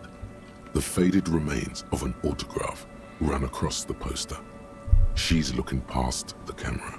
This is Tijon, a starlet from the dawn of cinematography, less known for her talent than her tragic, untimely death. What happened to her? She wasted away in a drug den called door to the river. Not far from here, on Boogie Street, a mixture of cocaine and morphine. She was afraid of the world, and the camera, too. The actresses and the rear actor all smile you a warm goodbye. A radio transmitter is attached to the dashboard, and a toolbox sits under the driver's seat. Examine the Looks radio. like the frequency dial is absent. It requires a key to work, but the key has been removed. Likely by the missing lady driver. Strange. There are so many radio stations saved here. Must be over 100 at least. It has to be an advanced model to fit so many frequencies next to each other without blending them together. What about Spree Freaks XM? Is it one of the save stations No, here? that's on 78.9. What? I happen to have committed the frequency to memory. I have no problem admitting that. Why would anyone need so For many contacting raves? an entire fleet of lorrymen, for example. This is all shortwave, UW and UKV. Looks like we are dealing with an impressive organizational tool. The nerve center of a huge operation. With quite a range, too. A 20-kilometer radius at least. Perhaps extended by an attachable antenna that's not here right now. Is there anything we can do with the radio? Doesn't look like it. It's completely inoperable without a dial key. The What else is ghostly here? actresses, and the rusty toolbox under the driver's seat, and the oddly bulging seat cover. Let's check the You pedals. wedge yourself under the steering wheel to get a better look. Seems like the few tools lying around here, a hammer, a pair of pliers, a rusty wrench, have been casually thrown there by the disorganized driver. But one odd detail does catch your eye. A piece of sandpaper has been glued to the throttle. Sandpaper adds extra grip. Looks like the driver has glued a piece of sandpaper to the throttle to offer some extra grip. Sandpaper? A novel technique? The sandpaper would also rub off the pattern from the driver's bright boot Yes. sole. One of the footprints at the crime scene had an aberration. One sole was smoother than the other. Which means that the missing lady driver was present at the lynching. Lieutenant's eyes light up behind his prescription lens, and that she's the one running the drug trade. What a handful. First drug smuggling. Women, shake your head. Always up to something. First the drug smuggling, now this. How deep does this rabbit hole We've go? identified one of the footprints, but there are still... The movie stars are still smiling. You close the Great. I think we got everything. A word, detective? Before we return to Joyce? What up, Kim? All right, we've finished here. Let's quickly debrief and go over what we found, so we don't do it in front of the company rep. Seems like something police would do. What do you think of all this, Kim? Honestly, I'm quite worried by what we've seen so far. The evidence seems to point to a rather extensive and well-organized operation. I'm especially intrigued by that radio transmitter, particularly the sheer number of stations it can connect. Looks like this alleged drug trade casts a wide net. I'm not sure what the Uline frequencies are all about, but they may hold some significance. Perhaps it's a better way to connect between fleets while avoiding frequency bleed, or maybe it's used to tap into RCM networks.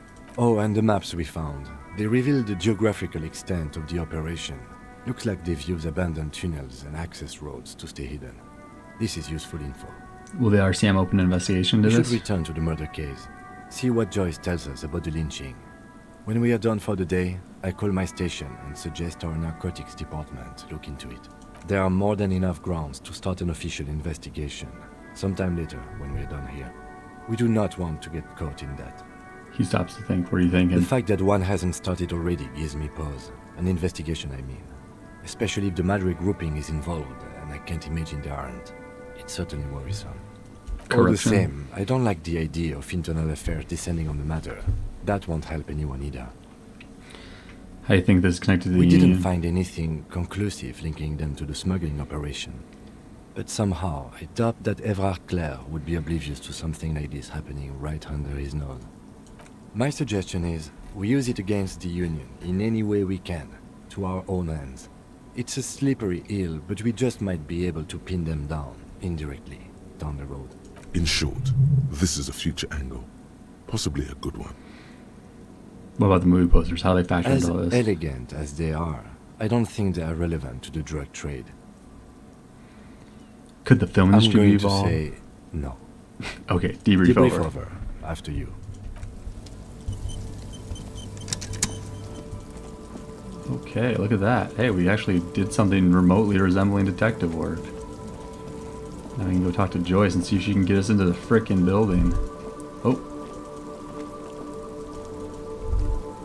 Snow covers the white on blue police livery of the motor carriage.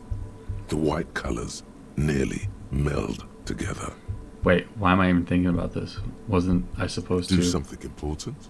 Something murder related? There's always something important. Doesn't mean you can't take a moment to admire this piece of machinery.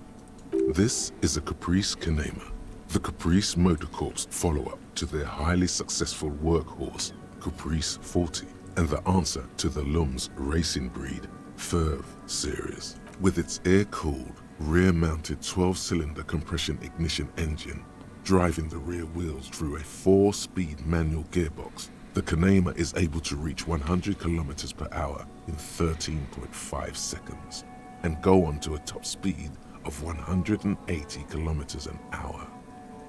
Turn your attention to the more Even at a standstill, the unibody Caprice Kanema looks sleek and dynamic. The cabin is tilted frontward to give it a more aggressive, hunched look. Someone has waxed it recently. This machine really puts the loco back in locomotion. Point to the vehicle. Very cool. You want to take a closer look? A fine machine. Run your hand over. Yes.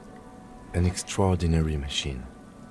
It's nice and all, but why so modest? Put some zing into it. Flare it up. Helium headlights would improve the range and quality of the visual field a lot. You ever think about switching to helium headlights? Actually, I have a pair at home. Just haven't gotten around to fitting them yet. I need to lay some wiring for the ballast first. Who hot? I'm jealous. Have a good rest of your day there, Ramsey, and thanks for stopping by the stream. Maybe. Yes, definitely maybe. What's it packing in there? Point to the engine. 130. I reckon that's a 7-liter V12 there. That's what? Rub your chin. A 7-liter V12? 7.2. Supercharged.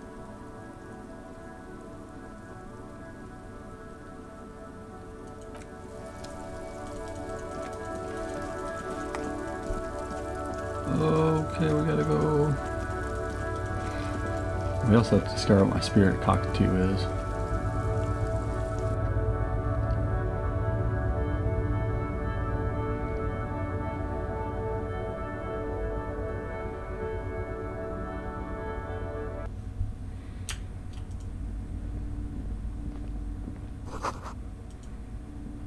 The display rack is brimming with worn paperbacks featuring an extremely muscular, sword-wielding barbarian on the cover. Nearly all the titles contain the word Hyundai. A small mountain of colorful board game boxes. There are numerous types of games for all ages. A lot of shelf space seems to be taken up by Wirral-related merchandise. Look through the pile of Wirral-related items. Endless variety of source books, lore books, and codices litter the table. The topmost book is titled Welkin Compendium, 2nd edition. There's also a large hardbound tome with intricate cover art, The Hunters of Katawak, Boreal Creature Compendium, and a pick-your-path adventure game book titled Tales of Wirral, Cavern of Velkrag. Books in a board game section? Who wants to read books? Anything that really catches my eye? There's a box that says Wirral, 3rd edition Mega Setting Supplements Module. The side panel notes, a fantastique adventure board game, new maps and miniatures. A sticker on it displays 25 real. Oof, that's like all my money.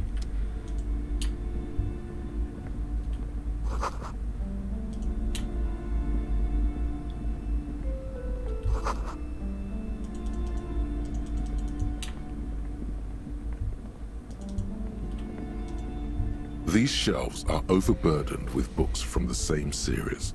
You see the name Dick Mullen over and over. A couple of spook novels hide amidst all the detective books. Thrilling tales of spycraft and daring do. Crime fiction is a disgrace. An asinine misrepresentation of the physical attributes of the arduous everyday work of actual police officers. These books greatly overstate the excitement of police work, glossing over how long it takes to actually follow up on leads and eliminate dead ends. What's more, they completely ignore the psychological hardships of year after year coming into contact with people during the worst days of their lives. Not a single mention of all the stress this work creates upon the officer's family. Detective fiction just doesn't tell the truth at all. Now, would you like a list of all the books found on the shelf? Sure, go. You see Dick Mullen on the job. A killing is declared. Dick Mullen dies? Turns out he fated to solve a case. Are there any more? Yes. Tragedy calls for Dick Mullen. After all this, you still haven't found the answer to the one question. Who is Dick Mullen? Your quick eye notices a small caterpillar crawling across the spine of a book. The title reads, Dick Mullen and the Mistaken Identity. What do we have here, Mistaken a Identity? Paperback from Dick Mullen's classic hard-boiled phase. The premise seems to be that Dick Mullen is framed for the murder of his best friend and has just a few days to prove his innocence. Why does this speak to Could me? it be the motifs of unstable identities and shocking betrayals? That's probably right. I'm a complicated guy full of Then contradictions. this is the book for you.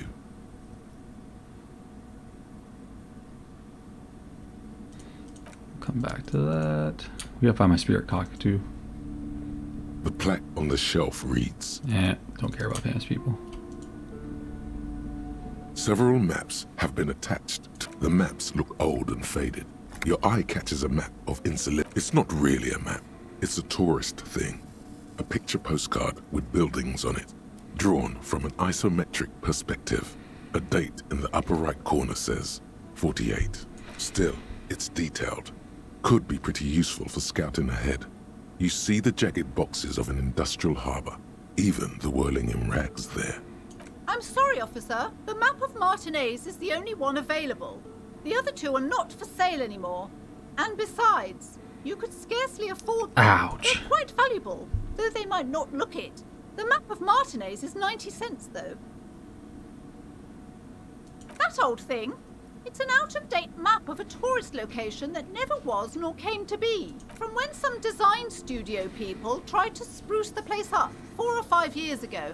They also renovated the horse statue, set up those coin-operated viewers, and designed the new street lamps. What happened They then? didn't get that far, for some reason. A shame the project never got going. Would be nice if someone fixed Martinez up. All these ruins are bad for business. I'll buy Always it. good to be informed of your surroundings. Interact. Map of Martinez. The worn map features the patchwork grid of the streets of Martinez, with directions to appropriately touristy locations. Year 48 resides on the upper right corner. Trace Your path of the finger grid. moves through the various streets, across Rue de Saint-Ghislain and Rue Saint-Cypar, over Saint-Brun and Martinez North. Finally coming to a halt on the spot where you are currently standing, although the map gives no such indication itself.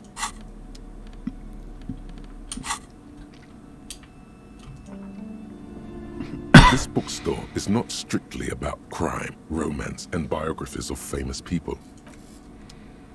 Where's my cocktail book?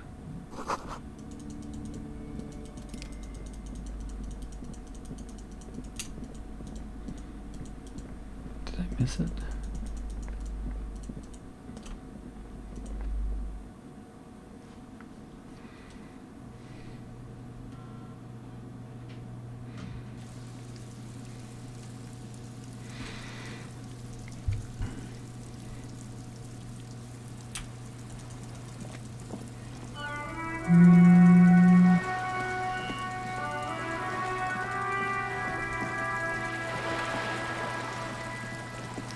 We gotta go talk to Joyce.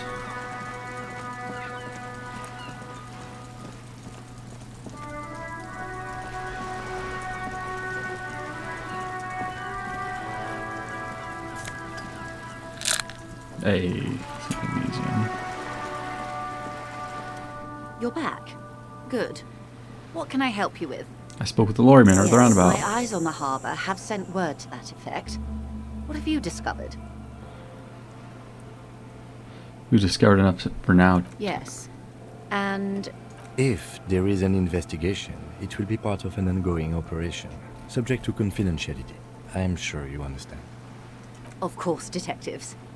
In any case, you've held up your end of our arrangement. I trust you with the rest. Now it's my turn. I wouldn't normally break protocol like this, but the situation demands it. If you don't solve this murder, I'm afraid we may have a bloodbath on our hands. Yes. I'm afraid this strike may descend into a small-scale civil war, with possible consequences for all of Rivershoal West. Oh no. Since you are sharing, man, this is also the RCM's worst-case scenario. Then we're on the same page, as grim as it may be. Tell me again, how are the lynching and the strike I connected? have an indirect role to play, I'm sad to say. My employer experienced a momentary lapse of faith in me. In that moment, they elected to deploy a private military contractor as an insurance measure. They called it my security detail. Do you need a security Absolutely detail? not. These mercenaries are muscle, pure and simple. They're meant to intimidate the Union into surrendering. Who are they, exactly? Crenell, an Oranese military company. As far as I know, 3 arrived in Martinez. They report to me sporadically, but they do not answer to me. To be frank, our relationship is deteriorating. They wear ceramic armor, have semi-automatic weapons, and years of combat experience. They also have trauma and stressor disorder, and no idea how to conduct themselves in an urban civilian environment. So, what happened? The story is, one of them, the Colonel, I don't know his real name, sexually assaulted a local woman while he was drunk and separated from his unit. This allowed some of the more militant Union members to subdue him. He was taken out behind the whirling in rags and lynched last Sunday night. Nothing. Mr. Clare refuses to let me into the harbour. I have not been able to discuss this matter with anyone there. The remaining 2 Crenell contractors carry out their orders, for now. For now? It's a smokescreen. In secret, they are conducting an independent military tribunal into the lynching. Once this investigation is concluded, executions will follow. What is the nature of this so-called investigation? Whether to execute one, some, or all of the Union militants. I have to say, this is not disco. It is very far from disco. My only hope is that you provide a single, concrete suspect before the mercenaries indiscriminately pick theirs. Simply put, She grabs a hold of the if you mainsail. don't pin this on someone good and do it fast, they will identify and execute everyone present at the lynching. This in turn will force the Union to respond. The Debardeurs have over 2,000 men. It will be 1,000 to 1. Have you ever seen a hornet invade a beehive, Lieutenant? It's not pretty. The Serai's giant hornet, the world's second largest insect, can kill 40 honeybees a minute, while a group of 30 can decimate an entire hive of 20,000 bees in less than 4 hours. These men work in tandem using semi- and fully automatic firearms. Their armor is virtually impenetrable to muzzle-loaded weapons, even yours. Most Union workers don't have guns at all. The muzzle loaders need to be reloaded after every 1 or 2 shots. The automatics every 1 or 2 minutes. As I said, a bloodbath.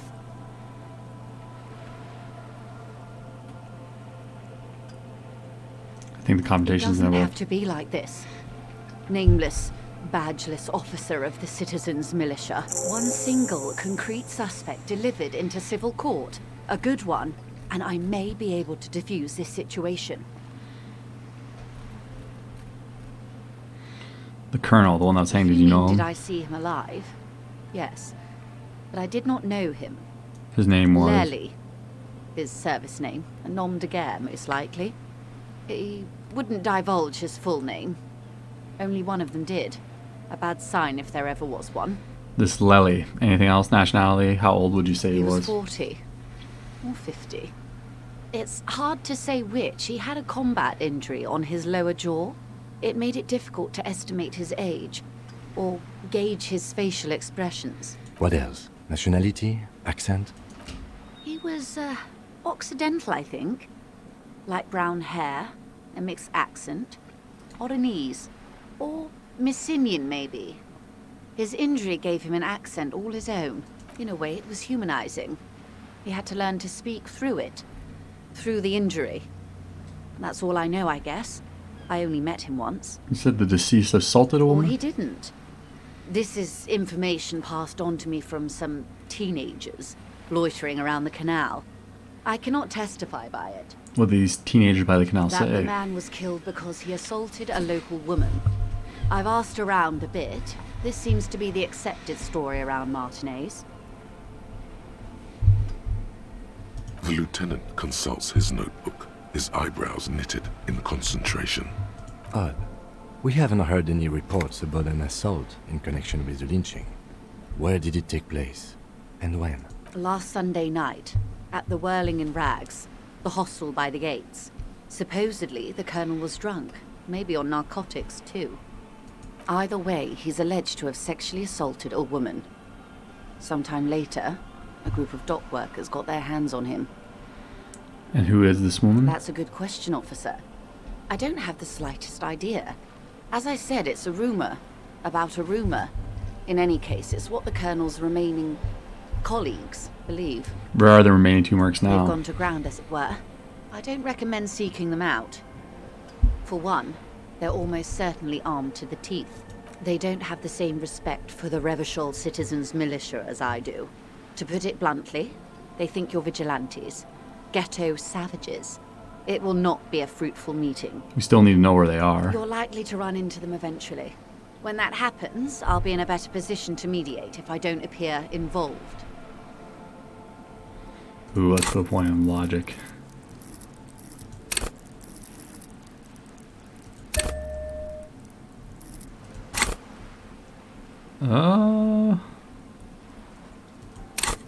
Put another point on lot. Yeah. Oh my gosh, This is really? So embarrassing. You have no idea. There's some... Ma'am, with all due respect, I've been around Martinez, and there's a giant hulk of a man in ill-fitting clothes at the harbor gates. Mr. Right to Work. His heart really isn't in it. Not a terribly good actor, that one. And the other must be in one of the 4-story buildings overlooking the roundabout. He or she was reporting back to you while we were canvassing the lorry drivers. That would afford a good vantage point. Still, I hope you heed my advice. There's no need to kick the hornet's nest. How much time do we Until the have? executions start? Truthfully, I don't know. It depends on their progress identifying the members of the lynch mob, and their impatience. They don't report their progress to you? Not on this matter. I'm afraid they consider this a personal initiative. It's a matter of days, not weeks. That's I enough for am now. sorry to have been the bearer of bad news. If there is anything else I can help you with, please ask. Now, can you tell me about these Of tattoos? course. Excuse my hesitation before. For about half a minute, she wears fingerless gloves. Her fingernails are cut short and fractured, like those of a working woman. It was taken with a trigette not long ago. This is the man's upper body. There were no more markings on his hands or legs. Stay quiet, observe the Her woman's mouth expression. is relaxed. The accordion lines near her mouth vanish. The pearls of her eyes move slowly on the photo's surface. What do you think? Sorry.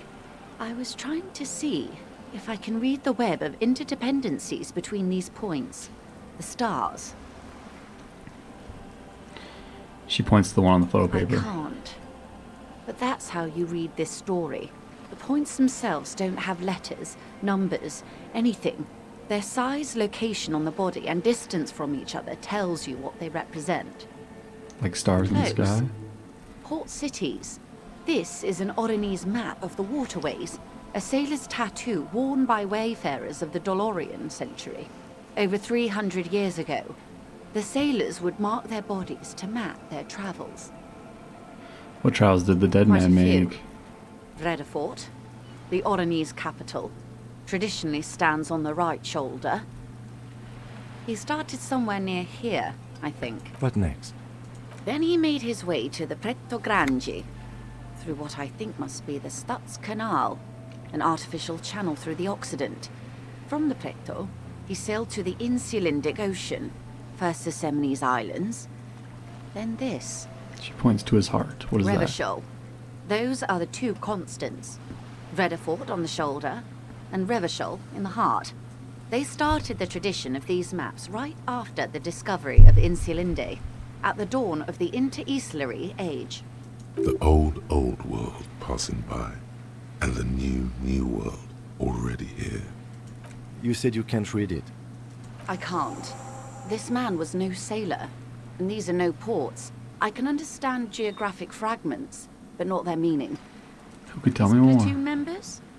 The other contractors, though I do not suggest you go and show them that picture. This man was their friend and comrade. Surely there are other people to ask about the tattoo. This is not necessary to complete the task, officer. It's a dangerous side task. Search elsewhere. Ask them Do about what you have tattoos. to do, detective.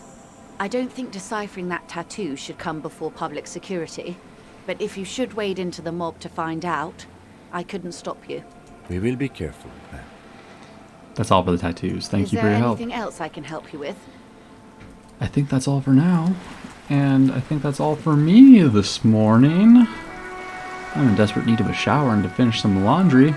Thank you all for coming out on the Sunday stream. The strength in me honors the strength in you. I'm Hugh with Hugh Gaming. Hugh_gaming, I suppose. But we'll see how the work's looking Monday and Tuesday. Those are the scheduled days off on the streams, but who knows? Who knows, maybe we'll sneak one in there or not. But I hope you all have a wonderful rest of your day, and thank you